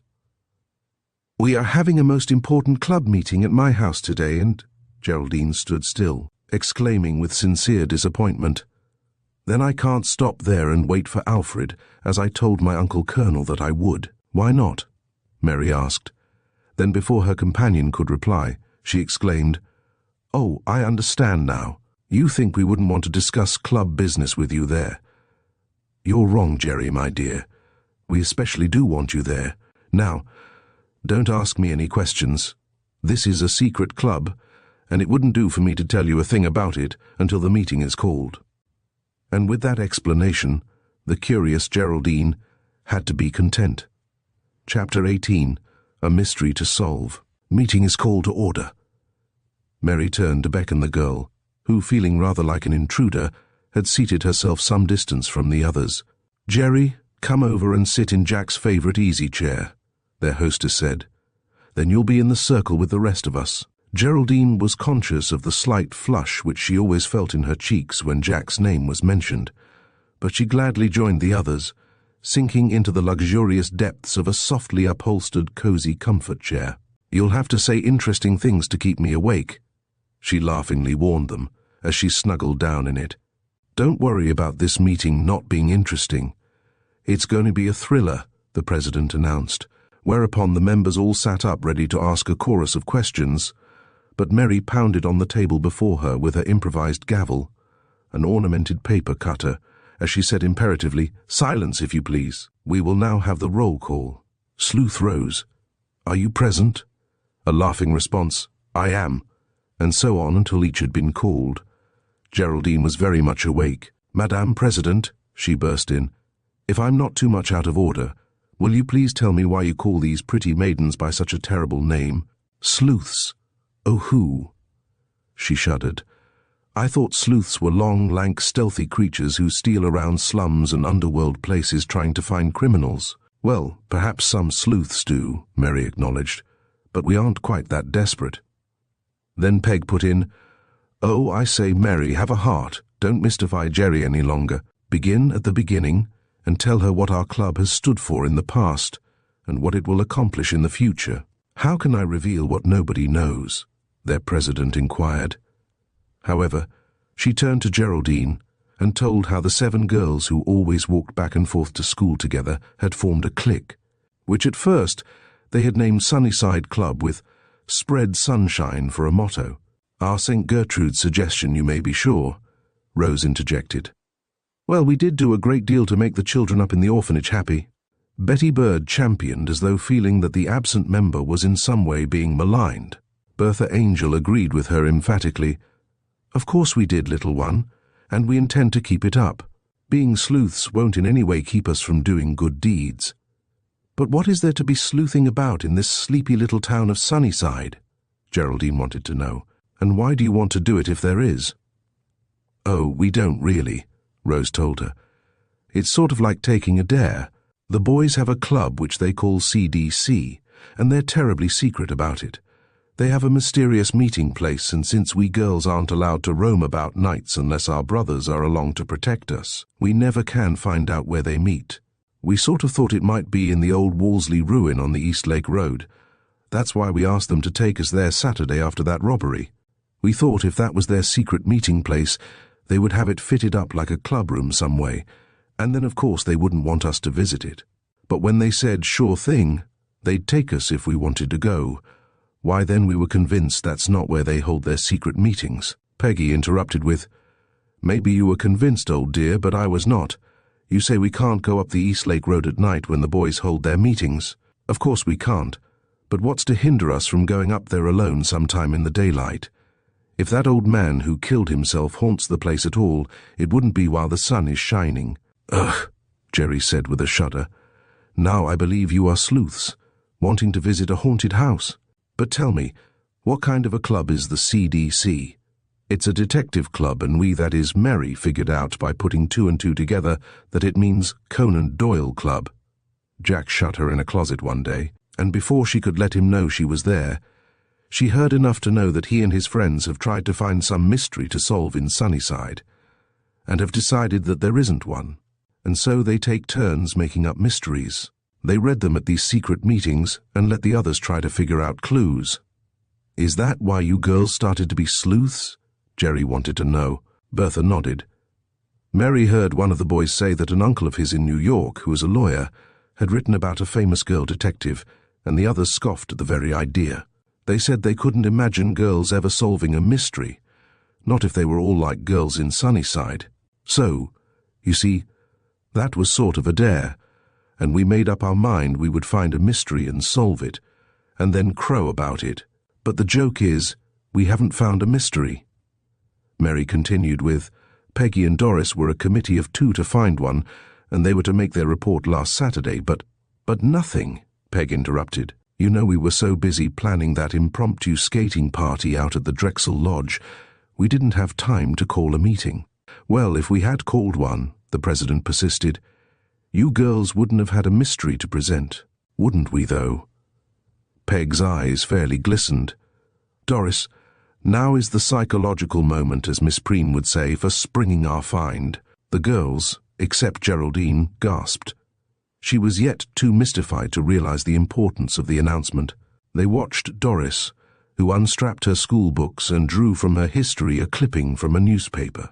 This is from the Dorchester Chronicle, she announced, and it certainly sounds mysterious to Peg and me. She looked around at them, deliberately tantalizing. Oh, for goodness sakes, do hurry and read it, Bertha Angel urged. Peg, you read it. You can do it full justice. Doris passed it over to her fellow committeeman, who pretended to study it leisurely. Peg, if you don't hurry and tell us, we'll mob you. Bertha stood up and seized a pillow from the window seat, holding it threateningly. Be calm, Sister Sleuth, Peg said. Then she held the small scrap of paper close to a window as the short afternoon was drawing to a close. It is headed, Information Wanted. A man owning a cattle ranch in Arizona has written the Chronicle asking that the following letter be given publicity. Dear Sirs, my young and pretty sister, Myra, was sent east to be educated. Our parents wanted to get her away from a ne'er-do-well gambler she had met in Douglas. He followed her east and married her. We never heard from her again, but believe she settled in some small community near Dorchester. I'm running the ranch, but half of it belongs to Myra, and as I believe if she is living, she must be in need. I want to find her. Signed Caleb K. Cornwall. Peg looked up triumphantly. There. What do you think of that for a mystery? Mary acknowledged that it was a mystery, of course, but why think the pretty young Myra settled in Sunnyside? There are at least 6 small villages within a radius of 40 miles, she reminded them. Oh, of course. Maybe it isn't our town, but also maybe it is. Peg was not going to let them lose sight of whatever value there was in the find she and Doris had made. Oh, how provoking. Here come Jack and Alfred. Now we'll have to adjourn just when the meeting is most interesting. Shh. Don't let them hear us talking about it. Let's meet here again tomorrow afternoon, Mary said hurriedly. But you won't want me to come, will you? Geraldine asked, very much hoping that they would say that they did want her. Nor was she disappointed. Why, of course we do, Jerry. Then Mary exclaimed self-rebukingly, How stupid of me. I started to tell in school that Gertrude wanted us to invite you to take her place in these SC for the rest of the winter while she is away, but I remember now, the gong rang. Then I forgot, and sort of thought I had told you. Then Peg asked, You'd like to be Sleuth Jerry, wouldn't you? How the older girl's eyes were glowing. I'd like it more than anything that has ever happened in my life, she answered them. Then Mary put a finger on her lips and nodded toward the hall door. Doris, taking the hint, exclaimed, And those dear little orphans will be simply delighted to have a Valentine party. We can fix things up so prettily. I do think. The door had opened and Jack sang out, Our Sunnyside spreaders, I observe, are holding one of their most commendable meetings. Unlike the CDC's, they have no secrets to hide. He winked at Alfred, who laughed so understandingly that the observers were led to believe that Geraldine's brother had also been admitted to the boys' club. Nor were they wrong. "How did you like your first day in our country school?" Jack asked Jerry as he crossed to where she sat by the fire and stooped over the blaze to warm his hands. "Oh, I loved it," that maiden frankly confessed, then acknowledged. "It's really nicer in lots of ways than the Dorchester Seminary." Then she rose. "We'd better be going, brother," she began when the telephone whirred. Mary turned from it to say that the colonel was in town and would call for them in 5 minutes. "Well, we'll be over tomorrow to plan that Valentine party for the orphans," Peg called as the girls trooped away. Then the colonel's sleigh bells were heard coming up the drive. Just before she left, Geraldine drew Mary to one side to say in a low voice, "Tell the girls how very grateful I am to them for having taken me in after I'd been so unforgivably horrid." Mary gave her friend's hand a loving squeeze. "I think we are the ones to ask forgiveness for the prank we played," she said, then impulsively added, "Let's be sister friends, shall we?" Jerry felt the telltale flush in her cheeks, but Alfred was calling, "Do hurry, sister, this isn't goodbye forever," and so laughingly they parted. Chapter 19. Searching for Clues. The next afternoon the girls found Bob waiting near the seminary with a delivery sleigh. Geraldine, for half a moment, was amazed to hear the squeals of delight uttered by her companions as they swarmed up into the straw-covered box part of the cutter. "This is great," Mary exclaimed. "How did you happen to do it, Bobby, dear?" The boy nodded toward his sister, who replied for him. "Bob said he would be returning from Dorchester about this hour, and I asked him to pick us up, like an angel child, so that we could have a longer meeting. It gets dark so early, and it takes a full half-hour to walk the mile to Mary's." "Sort of a ruddy-looking angel child," Rose at the boy's side teased him. The round, pleasant face of the boy was always ruddy, but today it was unusually so, partly because of the long drive he had had in the frosty air, and partly because of his pleasure at having Rose with him. Down the wide, snow-covered road they sped, and Geraldine could not but compare this ride with those that were being taken by the pupils of the Dorchester Seminary, where most fashionable turnouts each day awaited the closing hours. But she had to honestly confess that she was having much more fun than she ever had before. Mary smiled across at her, and Jerry smiled back, happily recalling the whispered request of the evening before, "Let us be sister friends, shall we?" "All out for Merrydale," Bob was soon calling as he drew rein in front of the Lee house. Then to the girl at his side he said in a low voice, "I'll be through at the store at 5. May I drive you home?" "Yes, indeed, and stay to supper," Rose said brightly, adding as an afterthought, "Jerry and Alfred can go with us, can't they? Then the colonel won't have to come after them." "Sure thing," the good-natured boy replied. "So long." "There now," Mary announced when they were sitting about the fire 5 minutes later. "We have a good 2 hours, if nobody interrupts us, and we ought to be able to delve deeply into our mystery. Peg, will you or Doris review the facts in the case?" "Shouldn't we call them clues?" Bertha inquired. "Oh, I don't know. I haven't been a sleuth long enough to be sure about anything," the president smilingly admitted. Then Doris reminded them that it was a ranchman in Arizona named Caleb K. Cornwall, who was searching for a young and pretty sister named Myra, who had married a ne'er-do-well and supposedly had settled in some small community near Dorchester in New York State. "Well, Sleuth Bertha, you look wise. What would you suggest that we do first?" Mary had turned toward the tall maiden, whose expression was habitually serious and thoughtful. "I was just wondering if there is any woman in town named Myra. Our mothers might know, for I suppose this lost person is about their age." "How come?" Peg asked. "There is no mention of age in the letter, merely that she was a young, pretty girl when she was sent east to school. That might have been 10 years ago, or 20, 30, or any number," Rose reminded them. "True enough," Mary conceded. "Wait a moment. Mother is in her sewing room, I think. I'll ask her if she ever heard of a woman in Sunnyside named Myra. Won't she wonder at your asking?" Peg was fearful lest their secret would be divulged. "No, indeed," Mary shook her head. "Mums isn't even remotely curious about what our club is doing. She knows we are holding a meeting, but that's all. In less than 10 minutes she was back again with 2 names written on a magazine cover. "I don't think these will help us much," she informed the girls, whose alert attitudes proved their eager interest. "One is Myra Cumley. She lives below the tracks and takes in washing. Mother thinks she may be about 40. The other is Myra Ingersoll. She lives out on the old Dorchester Road. Mother doesn't just know where, but it's a farm that makes a specialty of chickens and eggs. The woman makes jelly and sells it too. That's really all Mother knows about her. The name is on each jar, Mum says. Myra Ingersoll's jams, like that. We get them from the grocery. You ought to know about them, Bertha." "I do," that maiden replied. "And what's more, I know the woman. I've been in the store when she brought in her wares. I've been trying to picture her, Mary, while you were talking, as having ever been young and pretty, but I just can't. She's a big-boned, awkward person with red-grey hair drawn back as though it had a weight on it, and sharp blue eyes." The girl shook her head. "I'm convinced she is not the Myra Mr. Cornwall wants to find. How old is the jam person?"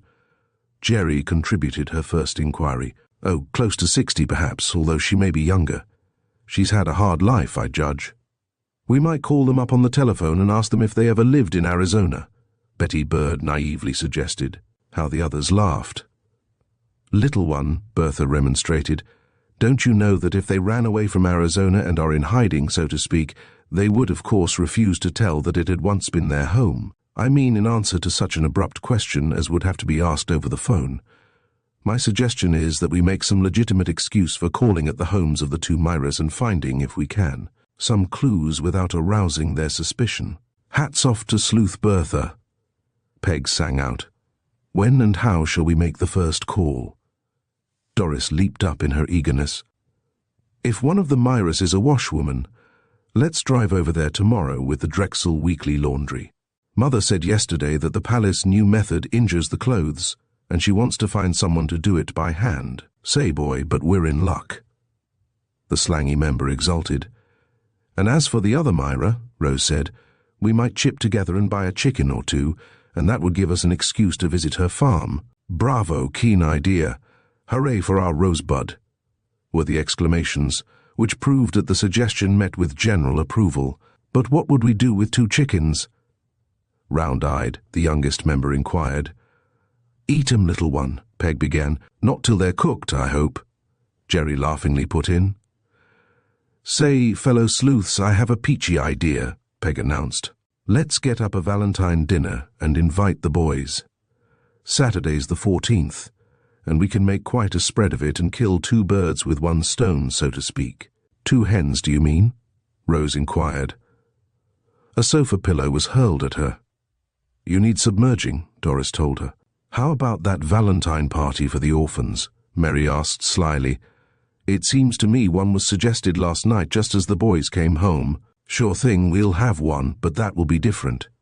Now, this Valentine party—" Peg could say no more, for the door had opened, and 2 laughing boys stood there. Mary rose and confronted her brother. "Jack Lee, how long have you been out there in the hall listening to our club doings?" "Not a fraction of a second, have we, Alf?" He turned to his companion for corroboration. "All I heard is just what you were saying last night, that you are going to give a party for the orphans on Valentine's Day." The girls looked still unconvinced, and so Alfred leaped into the breach with, "Here's proof sufficient, I should think." He held out his coat sleeve, on which there were frosty snow stars as yet unmelted. "If we'd been long in the house, they would be dewdrops. Is it not so?" "Verily." Peg seemed relieved, as did the others, but when the boys had gone into Jack's study, which adjoined the library, the girls were puzzled to hear laughter that the boys were evidently trying to muffle. Mary put a warning finger on her lips, which meant that they would postpone further discussion until another day. Chapter 20. The Sleuths Sleuthing. "Isn't it keen that we have this whole Friday afternoon off?" Peg pirouetted about on the snowy road in front of the girls. "Now we can carry out all of our plans before dark. If—" She hesitated, and Doris continued with, "if the biggest word in the language, if we can beg, borrow, or hire a cutter large enough to take us all out the Eastlake Road. Bertha, you'll have to drive, being our expert horsewoman. The girls had lunched at the school and were trooping townwards, having been excused for the afternoon, as none of them happened to be in a play which was to be rehearsed from 2 to 4. "Here's another if," Rose put in. "If the snow wasn't so deep on the lake road, we might all pile in my runabout. I can drive it as skillfully as Bertha can drive her father's horses." "But there is snow on the roads as soon as you leave town," Geraldine contributed. "The snowplow hasn't even reached as far as the Wainwright home." "Well, let's go to the Angel grocery first and see if a delivery sleigh can be borrowed, and if not, why then maybe I can inveigle my papa dear to loan me one of his," Peg suggested. This plan was followed, and 15 minutes later the girls were seated on the bottom of a box sleigh with Bertha and Mary up on the driver's seat. "Dad needs this fashionable turnout by 5 o'clock, Bertha said, as she urged the big dapple-grey horse to its briskest trot. "Now, first we are to stop at the Drexels and get the bundle of laundry, I believe." The driver glanced over her shoulder, and Doris nodded in the affirmative. "It's all done up and waiting." Another 15 minutes and Dapple, having crossed the tracks, turned into a narrow side street where the houses were small, with many evidences of poverty. Mary had found the address in the telephone book, and when the right number was reached, Dapple was brought to a standstill. "This house looks real neat," Betty Bird commented. "Clean white curtains at the windows and a big backyard, and a lot of washing hung out." Doris patted their youngest as she approved. "Observation is surely an excellent trait for a sleuth to develop. Won't our victim think it queer that it takes 7 girls to deliver 1 bundle of wash?" Geraldine paused to inquire as they trooped through the gate. "What care we?" Mary was already up on the step and turned to knock on the door when it was opened by a girl of about their own age.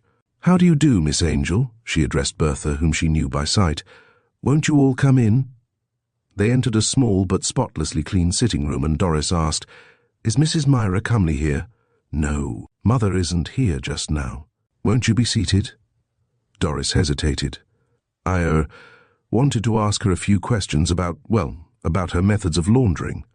The girl had a pleasant face, and she seemed not at all abashed to have so many of the town's aristocracy calling upon her at once.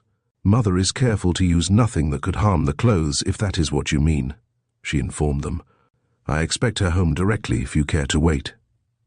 Then, seeing that there were not chairs enough, she excused herself and brought 2 from the kitchen and placed them for Doris and Bertha. When they were all seated, Mary, with a meaning glance at her fellow sleuths which seemed to say, "We may be able to get the information we need from the daughter," glanced out of the window as she said idly, "We're having a pleasant winter, aren't we?"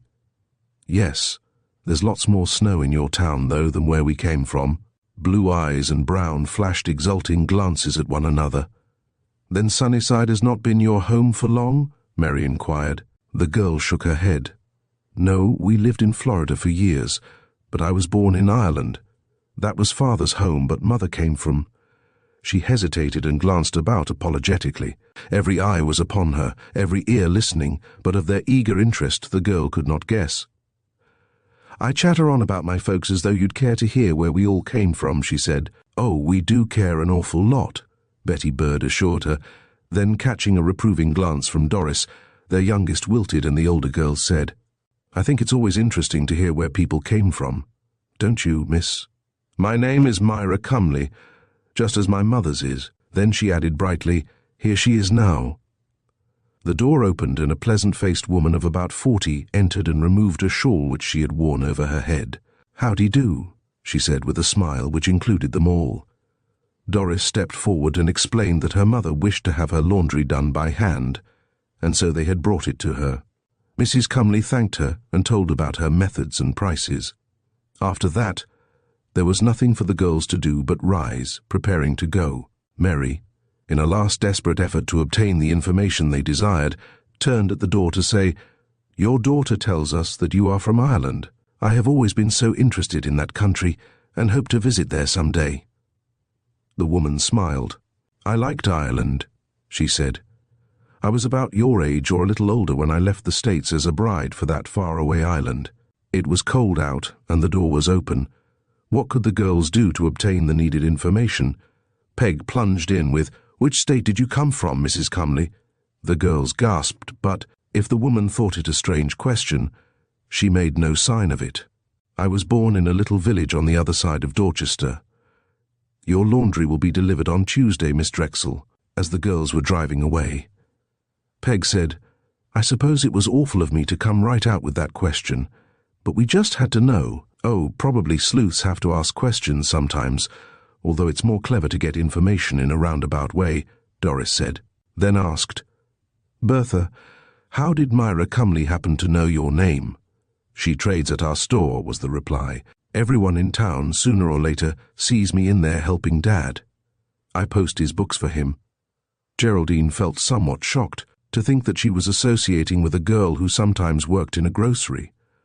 The snob in her was not entirely dead, she feared, but she must kill it. How Jack would scorn her if he knew her thoughts. They were all in the sleigh and the big horse, Dapple, glad to be again on the move, for the air was snappily cold even though the sun was shining, started toward the lake road at his merriest pace. Snowballs flew back at the laughing girls from his heels. "It's 3 now."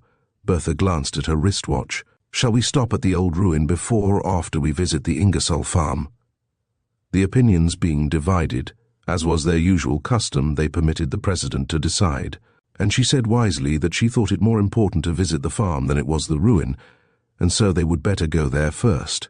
They were glad when they passed the inn that Mr. Wiggin or his wife were not in evidence. Mr. Wiggin was so garrulous that if he saw any of the boys in town, he would ask what the girls had been doing out that way alone. Betty Bird held fast to Doris as they turned into the side wood road, which was a shortcut to the old Dorchester highway. "Skeered, little one?" The older girl smiled down at her. "Well, sort of," the younger girl confessed. "This is where that old man was robbed and—" "Oh, fudge," Peg sang out. "Forget it. That was the first hold-up that ever occurred around here, and probably will be the last. Where is the Wellesley farm?" Geraldine inquired after a time. "Beyond that tall pine tree hedge," Mary indicated with a wave of her fur-lined glove. "You'll see the crumbling cupola in a second." The girls gazed intently at the little they could see of the house as they passed the long, high hedge. "I don't believe the boys come way out here for their meetings," Bertha the sensible remarked when they had turned into the old Dorchester road.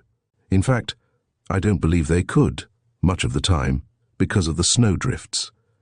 I think if we want to find where their clubrooms are, we'll have to look somewhere nearer home." A moment later, Peg called, "There it is. See the name on that signboard, the Ingersoll Chicken Farm, and under it, jams and jellies a specialty." They turned in at a wide gate in the picket fence and found themselves in a large dooryard in front of a substantially built white farmhouse. In the back was an orchard and long rows of berry bushes, and at the side were many chicken runs wired in. A tall, angular woman, wearing a man's coat and hat, appeared from a barn carrying a basket of eggs. The girls climbed from the sleigh and walked toward her. "Peg, suppose you do the talking this time," Mary suggested, "but use diplomacy. Don't plunge right in." "No," that maid shook her head vehemently. "It's up to you, Mary." And so their president advanced with her friendliest smile. "Mrs. Ingersoll?" The woman, without a visible change of features, acknowledged that to be her name, and so Mary said, "We would like to buy a couple of chickens of about 2 or 3 pounds each." This surely sounded innocent enough. The woman was most businesslike. To the surprise of the girls, she took from her coat pocket a whistle and blew upon it a shrill blast. Instantly, or almost so, a long, lank youth appeared out of a nearby chicken yard and called, "What you want, Ma?" 2 3s fixed, was the terse reply. Then to the girls, "Come along in and get yourselves warm. Beastly cold winter we've been having, though it's let up a spell." The girls followed the woman into a large, clean kitchen. A fire snapped and crackled in the big wood stove. There was a long wood box near it which served as a window seat, and 4 of the girls ranged along on it. The others sat on white pine chairs, stiff and just alike. The woman eyed them with an expression which revealed neither interest nor curiosity as to who they were. The girls found it harder to ask questions of this adamant sort of a creature than they had of Myra Cumley, but she it was who broke the ice by asking, "Do you all live in Sunnyside?" Mary nodded, smiling her brightest. "Yes, we're all from town." Then she hurried to take advantage of the opening. "Have you been here long, Mrs. Ingersoll?" "Yep, born Closter here. Never been out in the state in my life. Hep, my son, he was born here and ain't so much as been out of the county. Don't reckon he's like to, as he's set on marrying a gal down the road a piece." The woman turned abruptly and went through a door. The girls looked at each other tragically. That didn't take long, but alas and alack for us, no clues. Doris put a finger on her lips and nodded toward the door, which was again opening. The woman reappeared, divested of her masculine outer garments. She had on a dull red flannel dress, severely plain, and a white apron, the sort farmers' wives reserve for company wear. She was carrying a dish of cookies and an open jar of jam. She actually smiled as she placed them on the spotless white wood table. "Help yourselves," she said hospitably. "Here's a knife to spread on the jam with, and there's a tin dipper over by the sink if you need water to help wash 'em down." When they were again in the sleigh and a safe distance from the house, the girls laughed merrily. "Mrs. Ingersoll's kernel is sweeter than her husk," Bertha remarked, then added, "Girls, we'll have to go home on this road and leave our visit to the old ruin until some other time. It's 4:30 now." "Well, we've got our chickens anyway," Mary said as she held the brown paper bundle aloft. "Kate said we may have her kitchen tomorrow from 2 o'clock on for the rest of the day. Now let's plan what else we must get. I'll tell Jack to invite the boys to our Valentine dinner. Won't they be surprised when they think we were planning it for the orphans?" Chapter 21. A Valentine Party. On Saturday afternoon, when Geraldine was leaving Colonel Wainwright's home at about 1:30, she saw Danny O'Neill working at the summer house, where he was replacing some of the lattice work which had broken under the heavy weight of snow. Suddenly she remembered something Doris had said when they'd been planning the Valentine dinner. "I wish Danny O'Neill could be invited, but he probably wouldn't come. He thinks that some of us consider him merely a servant." The city girl could not understand why Doris wanted the boy, and she realized that it was her own attitude that was keeping him away. Then she remembered what Mrs. Gray had told her about his great loneliness for the mother who had so recently died. Geraldine also knew what it was to be motherless. Then, once again, she felt the sweet influence of real sympathy, and turning back, she called, "Danny O'Neill, we girls are giving a surprise Valentine party at Mary Lee's home tonight at 6, and Doris particularly wants you to come with Alfred." Then, before the amazed lad could reply, the girl turned and hurried down the walk to where her brother waited in a cutter to drive her into town. On the way she told Alfred what she had said to Danny, and she asked him to persuade him to accept since Doris so wanted him. "Sure thing I will," the boy replied heartily. "He's a mighty nice chap. Lots of talent too, I should say. I was up in his room last night for a while. He was carving bookends. I thought it mighty clever work." Geraldine, upon reaching the Lee home, found the other girls there before her. The big, cheerful kitchen swarmed with them. They had agreed to wear white dresses with red sashes and red ribbon butterfly bows in their hair, but their aprons were of all colors. Mary was giving orders.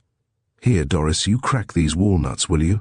Bertha is going to make one of her famous nut cakes." Then she interrupted herself to say, "Oh, Jerry, hello. You've arrived just in time to—" She looked around to see what the newcomer could do. "Send her over here to help me pare potatoes," Peg sang out. But Mary saw, by the almost startled expression in the city girl's face, that she would be more apt to cut her fingers than the humble vegetable, and so she replied, "No, Peg, that's your work. Jerry shall help me set the table." Then she apologized. "I'm sorry to do the pleasantest thing myself, but no one else knows where the dishes and things are." "Oh, it's all pleasant," Bertha commented, "when we're all together. What's our Rosebud doing?" Jerry sauntered across the kitchen to the stove where their prettiest member stood stirring something in a pot. The hour proved how completely the city girl felt that she was one of them. "Making Valentine candy," that maiden replied. "This is a sort of a white fudge. It's ever so creamy when it's whipped, just delicious with chopped nuts in it. We're going to make heart shapes, then dip them in red frosting."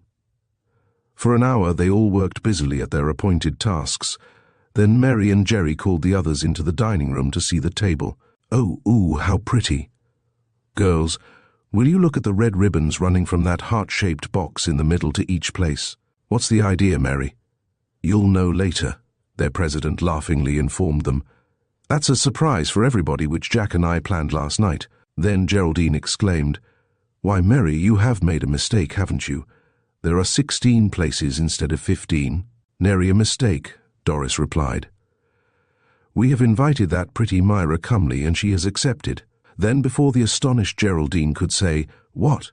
Invited a washwoman's daughter, Doris was hurrying on to explain how it had happened. Myra brought our laundry home this morning, and we had quite a long visit. Mary was over at my house, and we both liked her ever so much, and when she said that she had never been to a party, why, we just invited her to ours. I hope you don't mind. There was a shade of anxiety in the voice of Doris as she glanced at the taller girl, whose expression was hard to read. There was indeed a struggle going on in Geraldine's heart, but good sense won out. She slipped an arm affectionately about her friend as she said, Anyone who is good enough for you to associate with is good enough for me. The other girls had drifted back to the kitchen to resume their tasks, and these two were alone.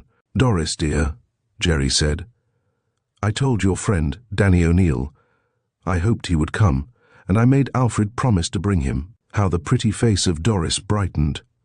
That was mighty nice of you, she exclaimed. Now I know he will come. I telephoned him early this morning, but he seemed to think you wouldn't care to associate with him. That is, not socially.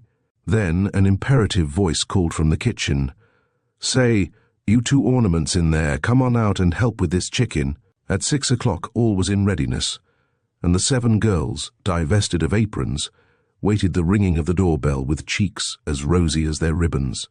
They had the house quite to themselves, as Mrs. Angel had obligingly invited Mary's parents to dinner, and Katie had been only too glad to spend the afternoon and evening with her friends below the tracks. Here comes somebody.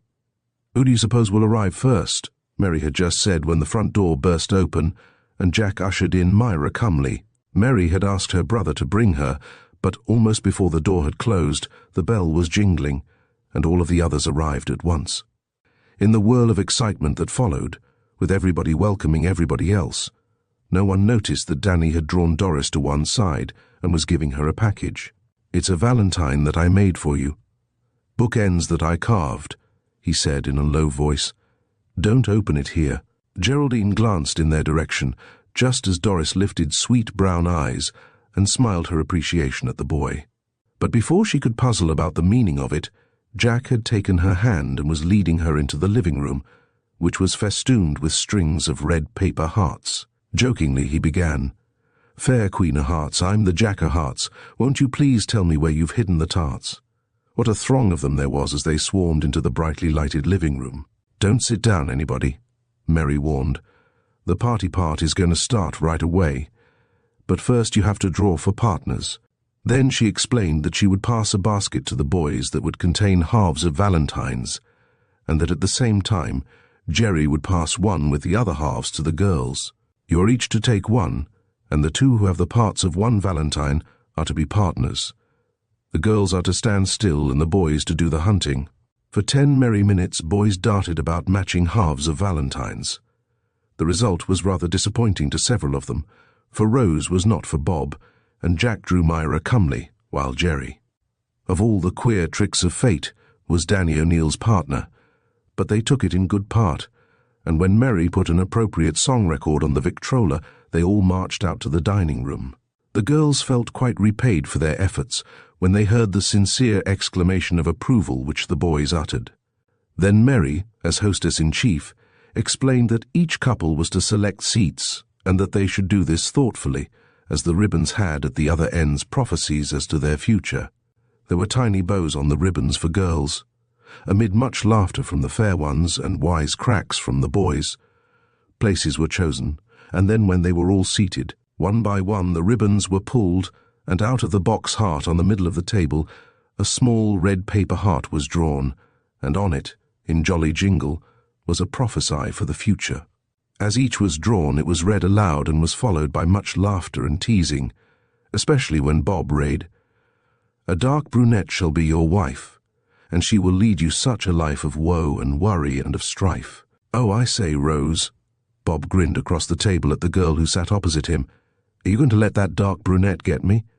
Read yours, Rosie, Mary called gaily, and so rose Reed. A long, lank spinster you will be. A cat your only company. Your favourite pastime drinking tea. Oh, that's a horrid one.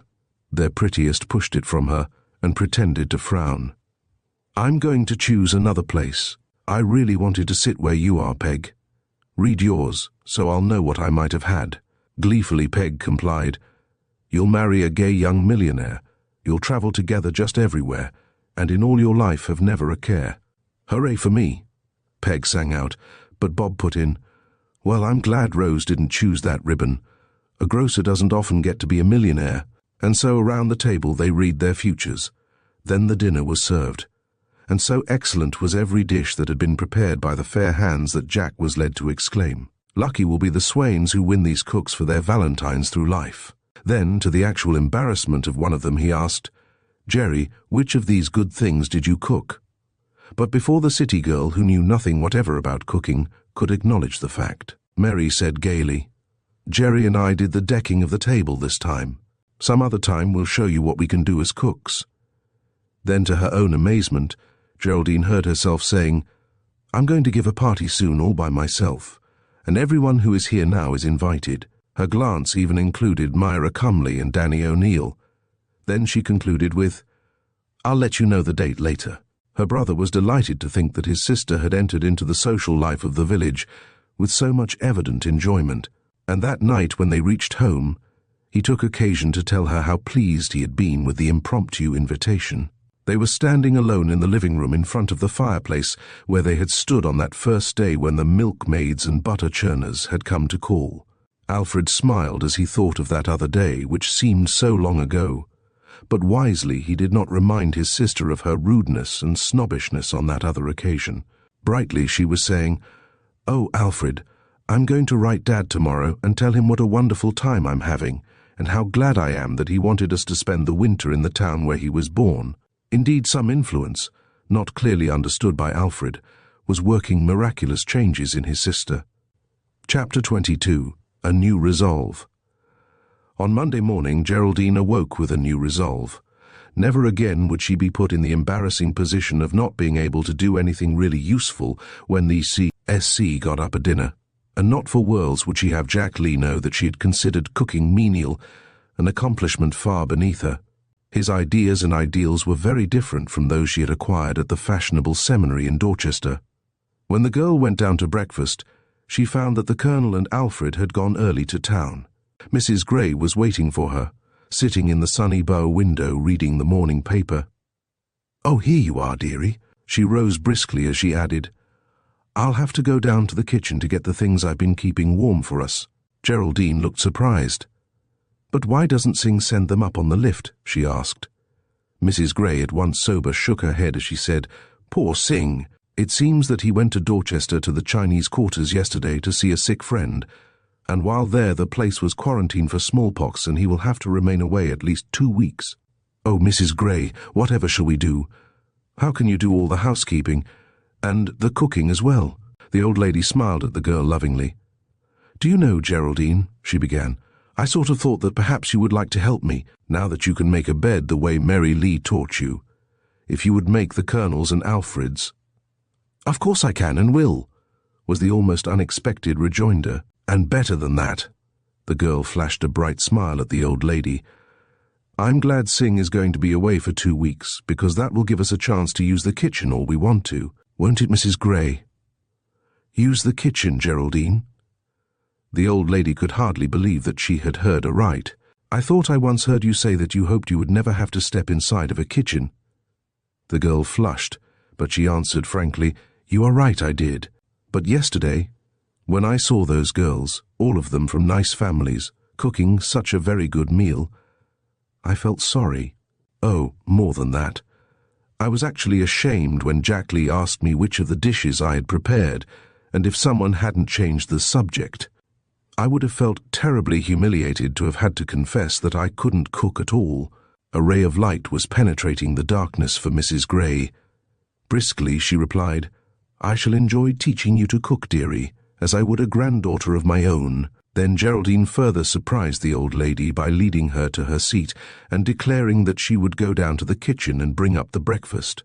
While they were eating it cosily in the sun-flooded room, with snow sparkling on windowsill and icicle, Geraldine confided that she had impulsively invited all of the girls and boys, who had been at Mary's, to a dinner party which she had said that she would cook. How Mrs. Gray laughed.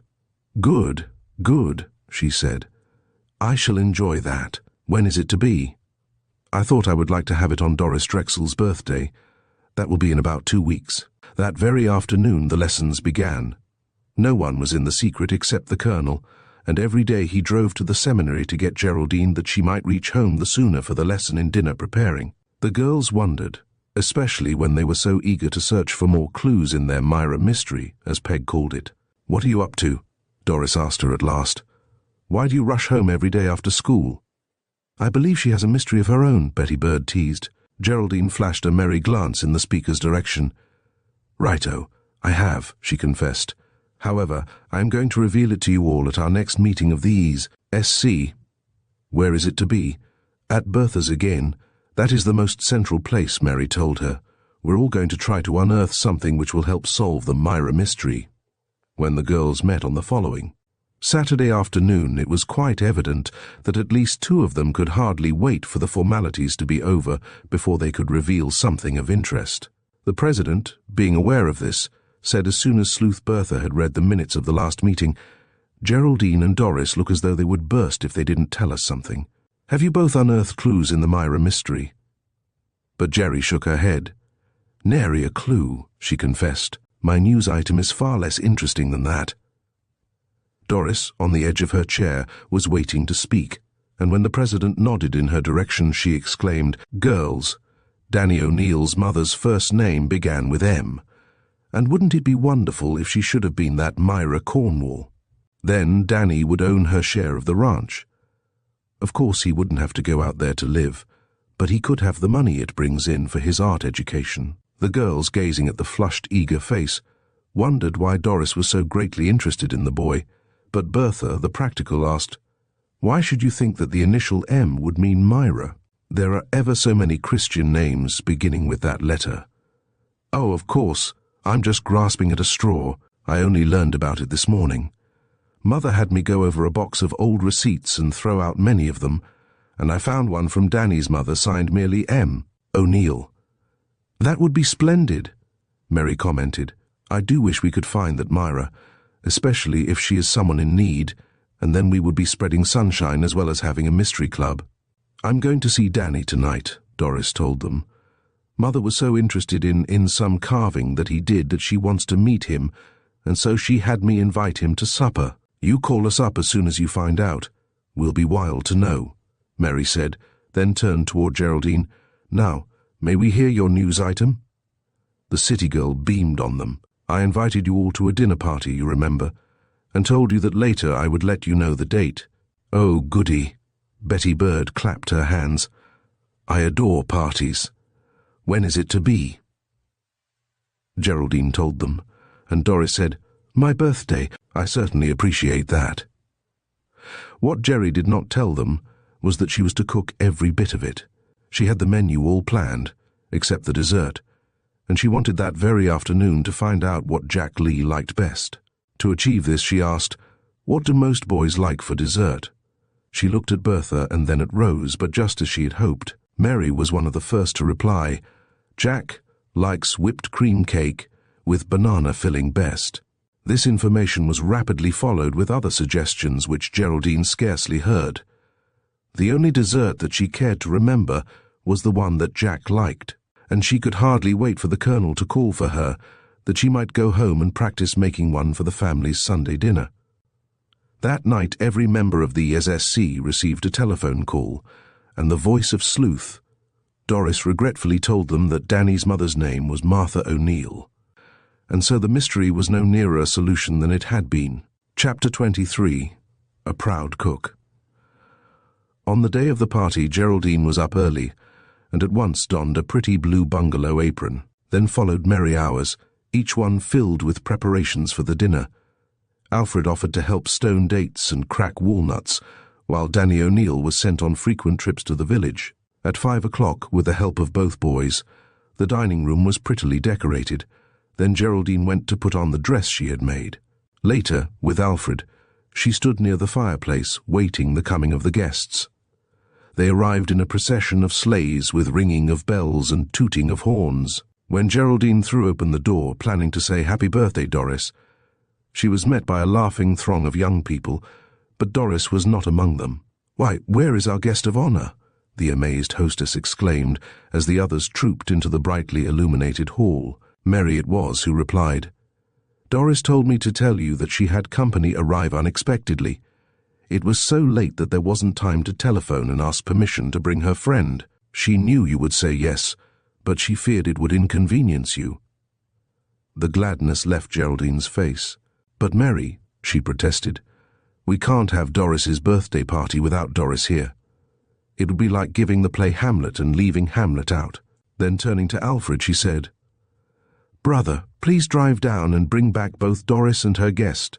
Just then Danny O'Neill appeared, and after having greeted the newcomers, she said, "Miss Geraldine, there's a beggar at the back door, and she insists that she must see you at once." A month previous, Geraldine would have tossed her head and replied haughtily that a beggar woman most certainly could have nothing to say to her that she would care to hear. Perhaps even then she might have replied impatiently had she not chanced to see Jack Lee intently watching her. Turning to Mary, she asked her to escort the girls upstairs to remove their wraps. Alfred was leading the boys to his den. Then she hurried into the kitchen, wondering why a beggar should ask to see her. In the dimly lighted back entry stood a frail woman, shabbily dressed, who was leaning on a cane.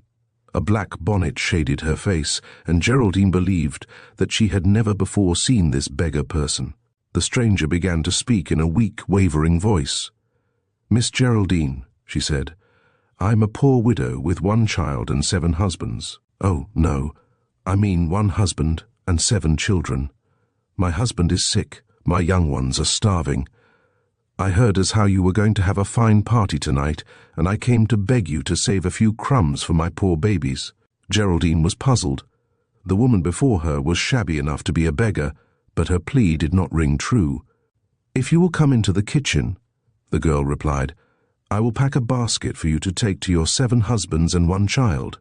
There was a shout of laughter from the door leading into the dining room, and Geraldine, turning, beheld the boys and girls peering over each other's shoulders, watching the fun. "I just knew it was a prank," Geraldine laughingly exclaimed. Then to the beggar woman she said, "You're Doris, of course." "No, she isn't," a merry voice called from the doorway, and there, among the others, stood the missing Doris. The supposed beggar suddenly removed her bonnet, and the laughing face of Geraldine's dearest friend from the city was revealed. With a cry of joy, the delighted hostess embraced the beggar, rags and all. "Adelaine Drexel," she exclaimed, "this is the most wonderful surprise. Why didn't you write me that you were coming?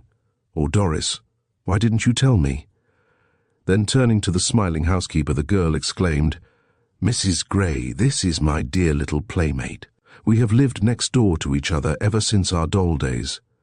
You've heard me speak of Adelaine Drexel just steens of times."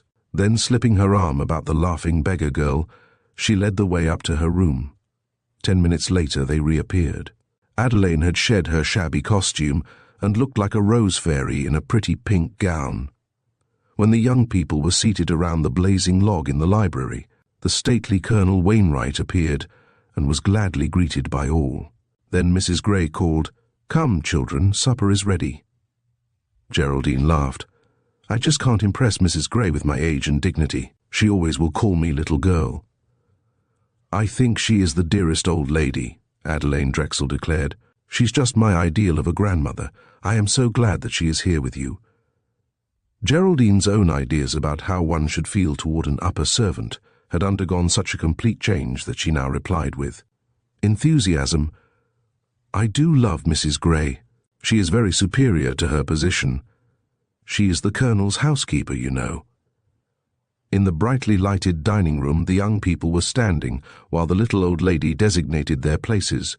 Geraldine noticed that she was giving up her own seat at one end of the table for the unexpected guest. "Oh, Mrs. Gray," she intervened, "you have forgotten our plan. You are to sit there.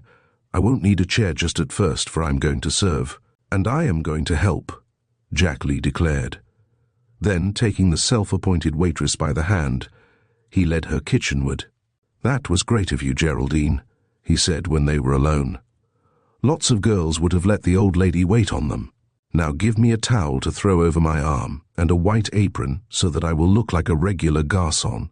This added to the fun, and for the first time in her 16 years Geraldine found herself actually serving others in what she would have scornfully called, 2 months before, a manner degrading and menial.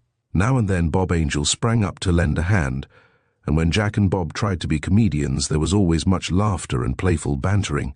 The whipped cream cake was praised until the cheeks of the maker thereof glowed with pleasure. Then, when the others had been served, they moved closer and made room for Geraldine and Jack. When they were leaving the table, Doris said softly to the Irish lad, "Danny, I want to see you alone as soon as possible." When the young people were in the library playing old-fashioned games, with dear Mrs. Gray and the Colonel joining in now and then, Doris and Danny slipped away unobserved. They sat on a window seat in the hall, and the girl turned such glowing eyes toward the boy that a load of dread was lifted from his heart. "Good angel," he said.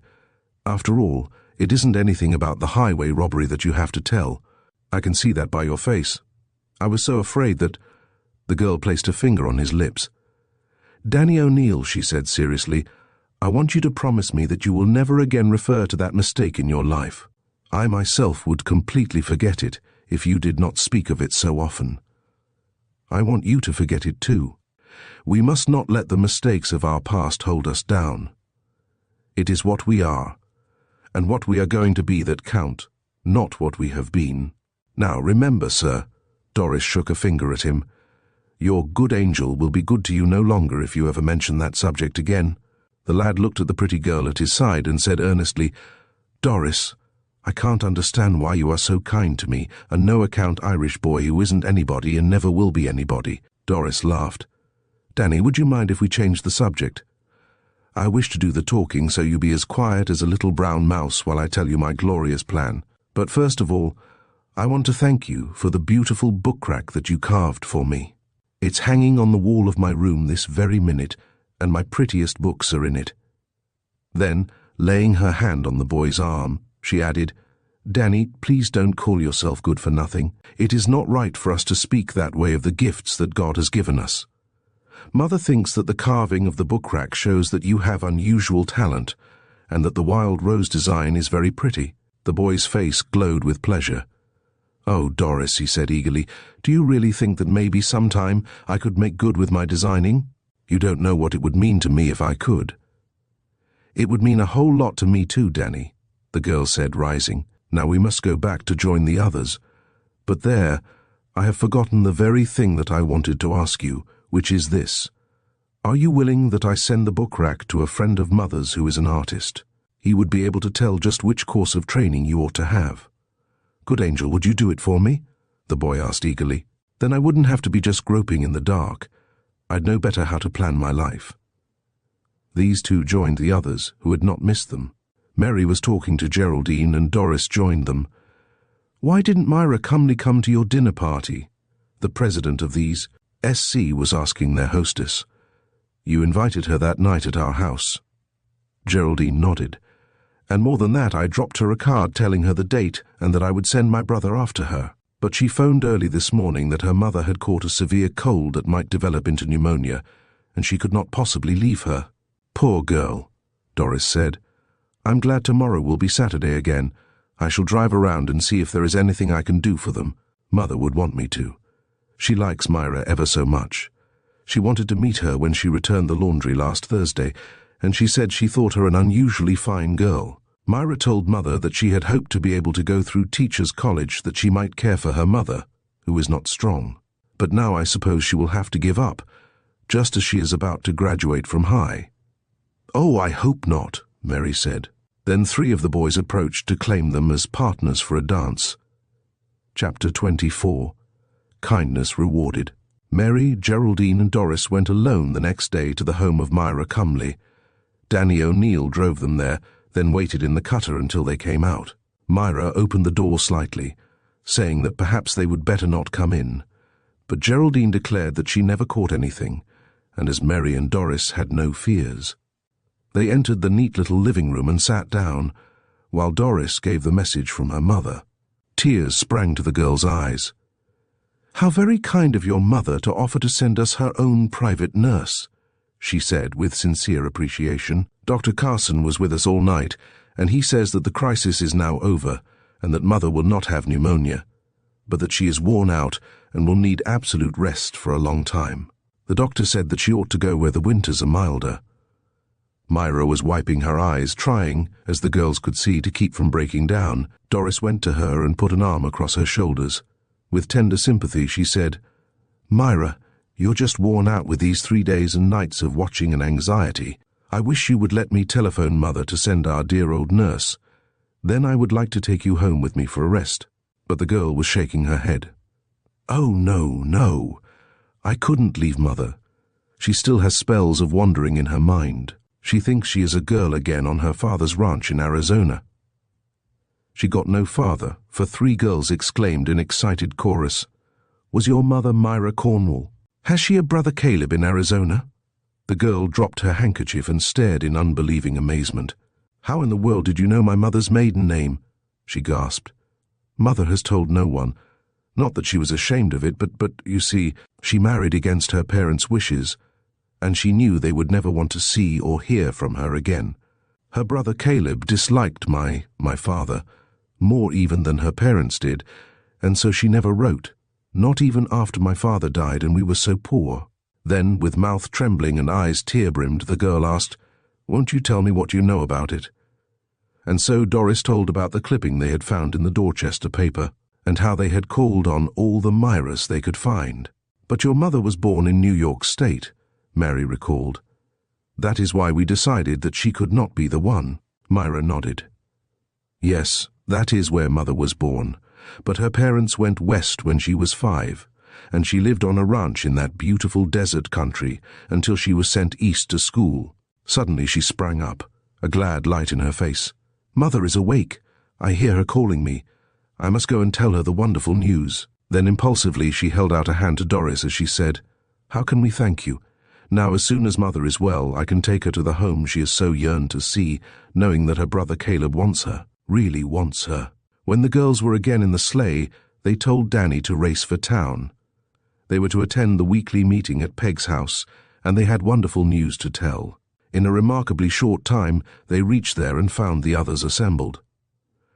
"Girls!" Doris burst out before she had removed her outdoor wraps. "The mystery is solved. Myra Cumley, the mother, is the one we wanted. And now that she may go back to her Arizona home and won't have to take in washing any more, she will get well, I am sure, just ever so soon. Myra is going to send a telegram at once to her uncle, and I know that he will send money to them for the journey. Now all of the mysteries are solved except where the boys have their clubroom," Peg began, when Bertha laughingly told them that that even wasn't a mystery any longer. "How come?" Peg asked.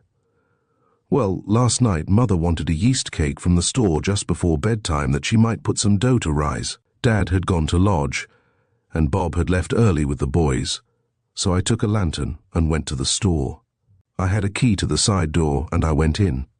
At first I was very much startled to see a light coming through cracks in the floor of a storeroom over the back part. One has to go up a ladder on the side wall and then crawl through a trapdoor to get to it. I was just wondering why thieves would want to go up there where Dad keeps hardware supplies and things like that, when I heard a laugh, and I knew it was Bob. Then I realized that I had stumbled on the secret meeting place of the CDC. Well, that's a much more sensible place than the old Wellesley ruin would be," Mary commented. Having removed their wraps, they all sat about the cozy fire, and Peg passed around the garments they were making for the orphans. "There's one thing sure. The solving of our mystery spread sunshine all right, and so we lived up to our first motto without really meaning to," Mary commented. Peg inquired, "Did you hear anything that the boys were talking about?" I tried not to, Bertha said. I went at once to the front of the store and got my yeast cake, but just as I was stealing back out again, so that they wouldn't hear me, I heard Bob say, 4 o'clock Saturday. That's tomorrow. Surprise the girls. The 7 sleuths looked at each other in puzzled amazement. Another mystery, I should say, Peg commented. Mary glanced at her wristwatch. Well, if the boys are planning a surprise for us, since it is 3:30 now, we won't be kept long in suspense. Nor were they, for in a half hour, punctually at 4, the boys arrived and stated that they had received permission from the parents of the girls to take them somewhere on a sleigh ride. Oh, what fun! Mary sprang up, as did the others. Little blue garments were folded, and outdoor wraps were donned upstairs in Peg's room. I know, Peg sang out. You remember that time at the Drexel Lodge when we wanted to stay and ride home by moonlight? We couldn't, and the boys said they would take us for a moonlight ride at some other time. Mary nodded. I believe you're right. Where do you suppose we are going? It was half an hour later, and the village had been left far behind before the answer was revealed to them. Up the East Lake Road, Bertha exclaimed. It was 5:30 and dark when they drew up in front of the inn. Mr. Wiggin, the genial host, popped out to welcome them. Come right in, he called good-naturedly. Everything is piping hot and ready to serve. The girls were delighted. Oh, boys, you're giving us a surprise supper, aren't you? That's jolly fun. Aren't we glad we know them? Were a few of the many expressions of appreciation from the girls as they were helped from the long sleigh. That something that was piping hot and ready to be served proved to be the wonderful combination clam chowder for which the Lakeside Inn was famous. The dining room was warm and cheerful, with red shaded lamps around the walls, and the jolliest hour was passed while the boys joked and told stories, which they had evidently learned for the occasion. When the dessert, Mrs. Wiggin's equally famous plum pudding, had been removed, Bob tapped on the table for attention. Young ladies, he said, we boys of the CDC, having heard how cleverly you solved a mystery. What? How did you hear? 2 of the girls exclaimed in surprise. Well, that is an important point to clear up, Bob acknowledged. Jack, here, was in the telegraph station about 3 this afternoon, and Myra Cumley was there sending a message to some uncle of hers in Arizona. She was so excited, she spilled the beans and told Jack all about your mystery club and how you found her mother's brother. He paused to look about at the astonished group. Then, seeming to be satisfied, he continued, We boys are working on a mystery, and since you girls are so clever, no bouquets. Please, he pretended to dodge. We thought we would invite you to be associate members of our club. We hope that you will consider it an honor. Mary sprang up, and lifting her glass of water, she said, Here's to the combined Conan Doyle and 7 Sleuths Clubs. Long may they wave. Ditto! Bob lifted his glass, as did the others. Then they all rose, for Jack had dropped a nickel in the automatic organ, and it was playing dance music which could not be resisted. Chapter 25. A much-loved girl. Geraldine, dearie, why don't you get up? Aren't you feeling well this morning? It was the day after the sleigh-ride party. Mrs. Gray had purposely permitted the girl to sleep late, but now it was nearing the hour of noon. Geraldine tossed restlessly, and her face was feverish. Oh, Mrs. Gray, she said, I have such a headache. I tried to get up, but I couldn't. Then I tried to call, but you did not hear. The little old lady was truly worried. She placed her cool hand on the hot forehead, and then she hurried from the room, promising to be back in a few moments. She went at once to the Colonel's study, hoping that he had returned from his morning constitutional, but he was not there. Going to the telephone, Mrs. Gray was soon talking to Dr. Carson. I'm so afraid our little girl has been exposed to some contagious disease, she said. Won't you please come over at once? The kindly doctor was at the house 15 minutes later, and with him was the Colonel, whom he had met on the highway. The doctor examined the girl, who was too listless to heed what was going on. Geraldine is very ill, he said seriously. Come to think of it, Myra Cumley told me that 3 of the girls, Geraldine among them, had brought her the wonderful news that she had to tell me about her mother's brother. Mrs. Cumley had been ill for nearly a week with a form of influenza which is often fatal. Then, noting the startled expressions on the faces of his listeners, the doctor added, "Do not be alarmed, however, for we have taken this case in time. I am sure of that." But as days passed, the Colonel and Mrs. Grey were not so sure, for in spite of their constant and loving care, Geraldine grew weaker. The little old lady would permit no one else to nurse the girl, but day and night she was near the bedside, ministering with an unceasing tenderness and devotion. The Colonel procured 2 capable young women to assist in the household. They were Matilda and Susan Rankin, who for years had worked for the Morrisons in Dorchester. Mary Lee and Doris Drexel, having been equally exposed, were kept home from school for a week, but they had evidently been able to resist the contagion and were not ill. Jack Lee called often to inquire about Geraldine, and his heart was heavy when the news was so discouraging. Then, at last came a day when, with hope almost gone, the Colonel, with an aching heart, cabled to Geraldine's father. He was in England still, and he could not reach Sunnyside for 2 weeks, but Geraldine often called faintly for her dad, and the Colonel knew that he must send for him. "I expect the crisis tonight," the doctor said late one afternoon. Jack Lee, hearing of this, sat up with Danny O'Neill in his room over the garage. Alfred had promised to place a lighted candle in a rear window as soon as the doctor believed Geraldine to be out of danger. The long dark hours passed, and it was nearing dawn. Danny had fallen asleep, but Jack, alone in the dark, sat watching for the candle which did not appear. At sunrise, as his friend had not awakened, Jack, unable to stand the suspense longer, went out in the garden, hoping that he might see someone from whom he might make inquiries. As he passed beneath a window, it was softly opened, and Alfred leaned out. His face was drawn and white. "Jack," he called, "please telephone Mary and the other girls, and tell them that Geraldine seems to be asleep. We thought for hours that she would never awaken, but now the doctor reports that her breathing is more normal. He is confident that the worst is over." The listener's face brightened. "Good," he ejaculated. "Is there anything you want from town? I am going to take Danny home with me to breakfast, and he can bring back anything you may need." Alfred disappeared to consult the housekeeper as to what supplies might be required, and Jack, leaping up the garage stairs 2 steps at a time, found Danny awake and wondering what had become of his friend. He too was indeed glad to hear the good news, and a few moments later, when Alfred had dropped a list out to them, they drove away with lighter hearts than they had had in many a day. Great was the rejoicing in the town of Sunnyside as the news was telephoned from one home to another, and a week later, when Geraldine was strong enough to sit up for a few hours in her sunny bow window, the 6 girls, wrapped in furs, stood beneath it waving to her, and smiling and nodding to assure her of their friendship.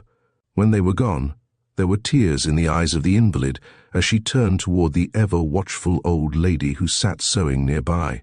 "Mrs. Grey," she said, "am I different, or is everyone else different? When I first came, I did not want to know these country girls, but now I love them all dearly." Then, before the little old lady could reply, Geraldine asked, "Is my dad coming today?" The housekeeper looked troubled.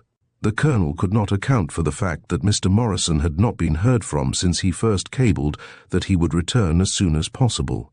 "Surely he will be here tomorrow by the latest," was the evasive answer. The girl's gaze then rested on the soft silvery hair of the bent head. "Mrs. Grey, why have you been so good to me? An own relation couldn't have been kinder. You have tired yourself all out, I know, caring for me day and night. I don't deserve it." There was a twinkle in the eyes that looked at the girl. "I've been playing a game, Geraldine," she said. "I've been pretending that you were my make-believe granddaughter." Then wistfully she added, "You don't know how all these last 10 long years I have yearned for someone who really belonged to me, someone to care for." Before Geraldine could reply, the doorbell pealed. Chapter 26. A Happy Reunion. The tall, fine-looking man who stood on the front porch lifted his hat as Mrs. Grey opened the door. "I'm Mr. Morrison," he said, and then he hastened to inquire, "How is my little girl today?" The housekeeper's face brightened. "Oh, I'm so glad that you have come," she said. "Geraldine was asking for you but a moment ago. She is much better, but I am not sure that she is strong enough to see you unless I first tell her that you are here. Sudden joy may be as great a shock as sudden sorrow. But as they ascended the stairs and went quietly down the corridor, they heard the girl calling, "Daddy!" "Oh, I know it's you, Daddy. I've been expecting you all day long." When the tender greeting was over, with shining eyes, the girl looked at him as she said, "I'm going to get well right away now, I know. I've been so lonesome for you, Dad." Turning toward the little old lady, she added lovingly, "Mrs. Gray is my make-believe grandmother, and you can't guess how good she has been to me." Then suddenly thinking of something, she smilingly declared, "Why, that makes Mrs. Gray your make-believe mother, doesn't it, Dad?" The man, because of his great anxiety about his daughter, had scarcely noticed the old lady. He now turned and looked at her, intending to thank her for her kindness to his little girl. To his surprise, tears were rolling unheeded down the wrinkled cheeks, although, in the sweet face, there was an expression of radiant joy. Then Mrs. Gray held out her arms to the amazed man and said in a voice that trembled with emotion, "Alfred, my boy, don't you know me?" A few moments later, when the Colonel entered the room, he smiled around at the happy group. "Well, Mrs. Gray," he said after he had exchanged greetings with the newcomer, "we don't have to keep our secret any longer, do we?" "Oh, Colonel Wainwright," Geraldine exclaimed, "have you known all the time that Mrs. Gray was my real grandmother?" "Yes, lassie, but she did not want me to tell you. She wished first of all to win your love." A door banged below, and Alfred leaped up the stairs 2 steps at a time, Susan having told him that his father had arrived. He too was amazed to learn that Mrs. Gray was their grandmother. "I'm bully glad," the lad exclaimed as he kissed the beaming old lady. Then he added, "Of course I knew that Dad ran away from home when he was 16 and that he had never since seen his parents. But you thought they were dead, didn't you, Dad?" His father nodded. "I've been alone for 10 years, Mrs. Gray told them, and during that time I've been hunting for my boy. All's well that ends well," Alfred said, and his father added, "Just as soon as Geraldine is able to travel, we must return to our home in Dorchester." "Oh, Dad," the girl protested, "I do wish we might stay in the country forever." The next day, at Mrs. Gray's suggestion, her son took her for a drive in the light buggy. Although the Colonel had 2 automobiles, the little old lady preferred the old-fashioned way of traveling. They drove along Willowbend Road, where the last bits of snow were rapidly disappearing, and where reddish-green buds were to be seen on the drooping trees that gave the country road its name. Mrs. Gray lifted a beaming face and smiled up at her long-lost son from under her quaint Quaker-like bonnet. "You haven't asked me, Alfred, why my name is Gray." "No," he acknowledged. "I supposed that you would tell me in time if you had married again." She shook her head. "No, I never did. Because I always dressed in grey, friends began to call me that. And when I came here once more searching for some trace of you, I thought I would use that name, and I am glad that I did, for by so doing, I won the love of my granddaughter.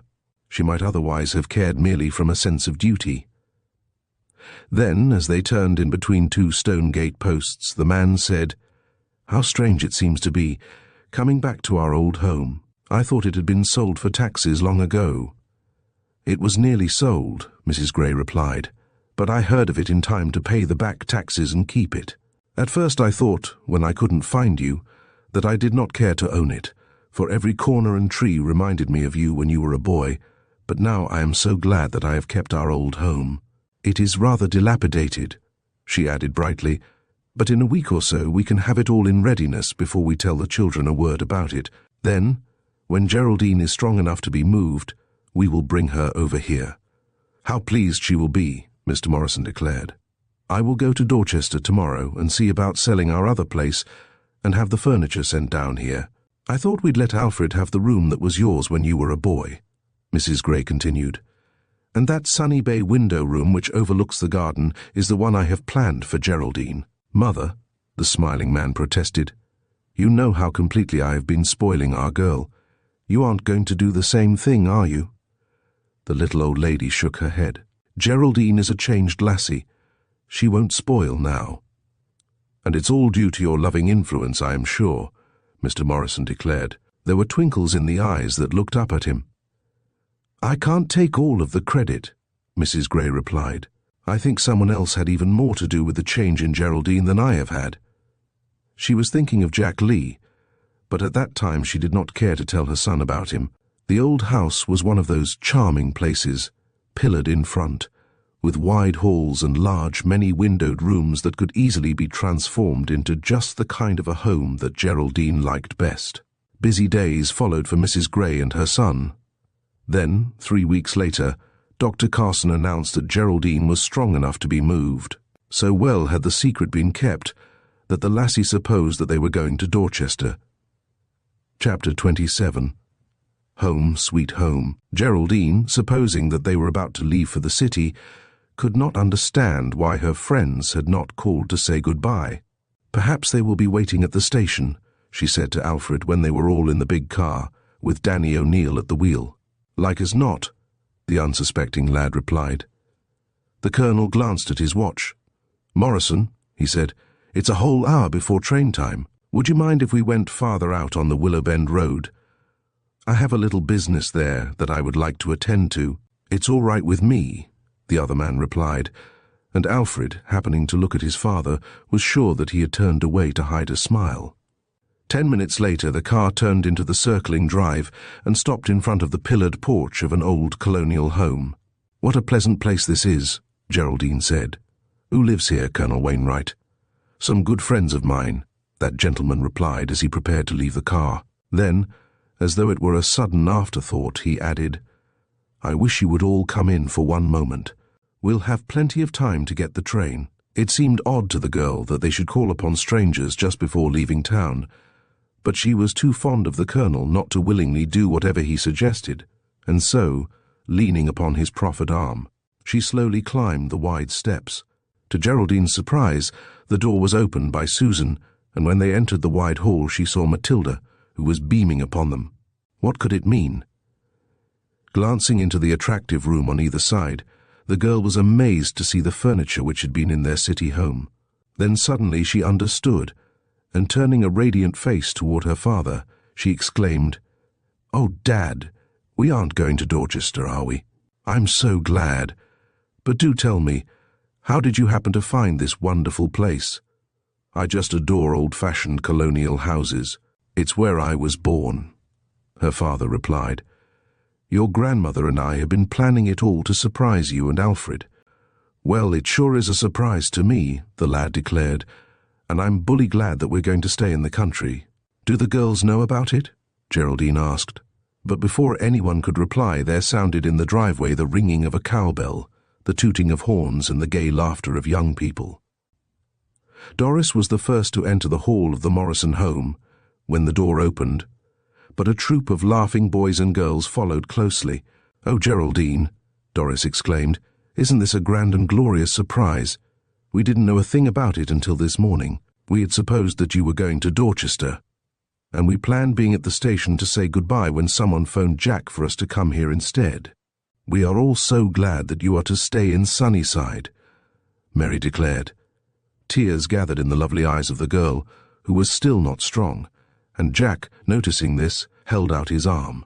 "Princess Geraldine," he said, "permit me to lead you to your throne, where you may receive the homage of your rejoicing subjects." A moment later, when the happy girl was seated near the fireplace, with Jack standing at her side, Doris, looking about the group, exclaimed, "Where is Danny O'Neill? Why isn't he here with us?" "I think he went to the garage," Alfred said. "I'll bring him in." The two lads soon entered the house together, and Alfred's arm was thrown over the other boy's shoulder to assure him that he considered him a friend and an equal.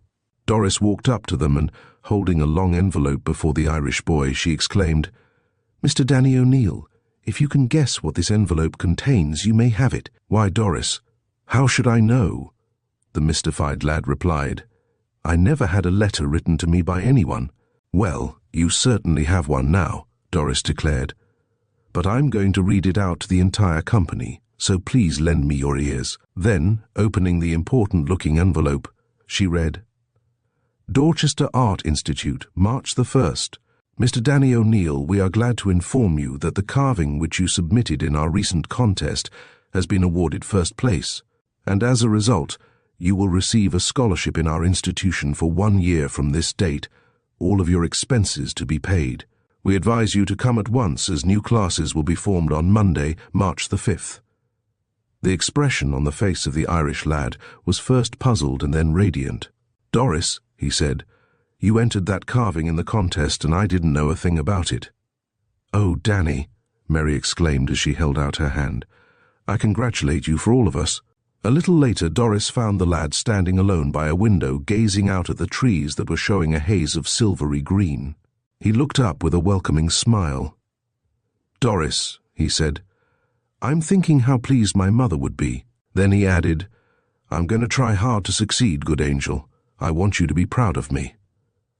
When the others were gone, Jack remained to spend the evening with Alfred, so he said. But during the long twilight, he and Geraldine sat before the fireplace, and the girl listened to the lad's dreams of his future on a cattle ranch, and her heart was made happy when Jack said earnestly, "You'd love it. Geraldine, from now on I am going to hope that you will be there with me." Thank you for joining us for today's tale from the Seven Sleuths Club by Carol Norton. We hope you enjoyed the clever escapades and spirited camaraderie of our young detectives. As they navigated challenges and uncovered secrets, their friendship blossomed, reminding us of the power of teamwork and creativity. If you loved this story, be sure to like, subscribe, and share your thoughts in the comments below. Stay tuned for more captivating stories, and until next time, keep the spirit of adventure alive.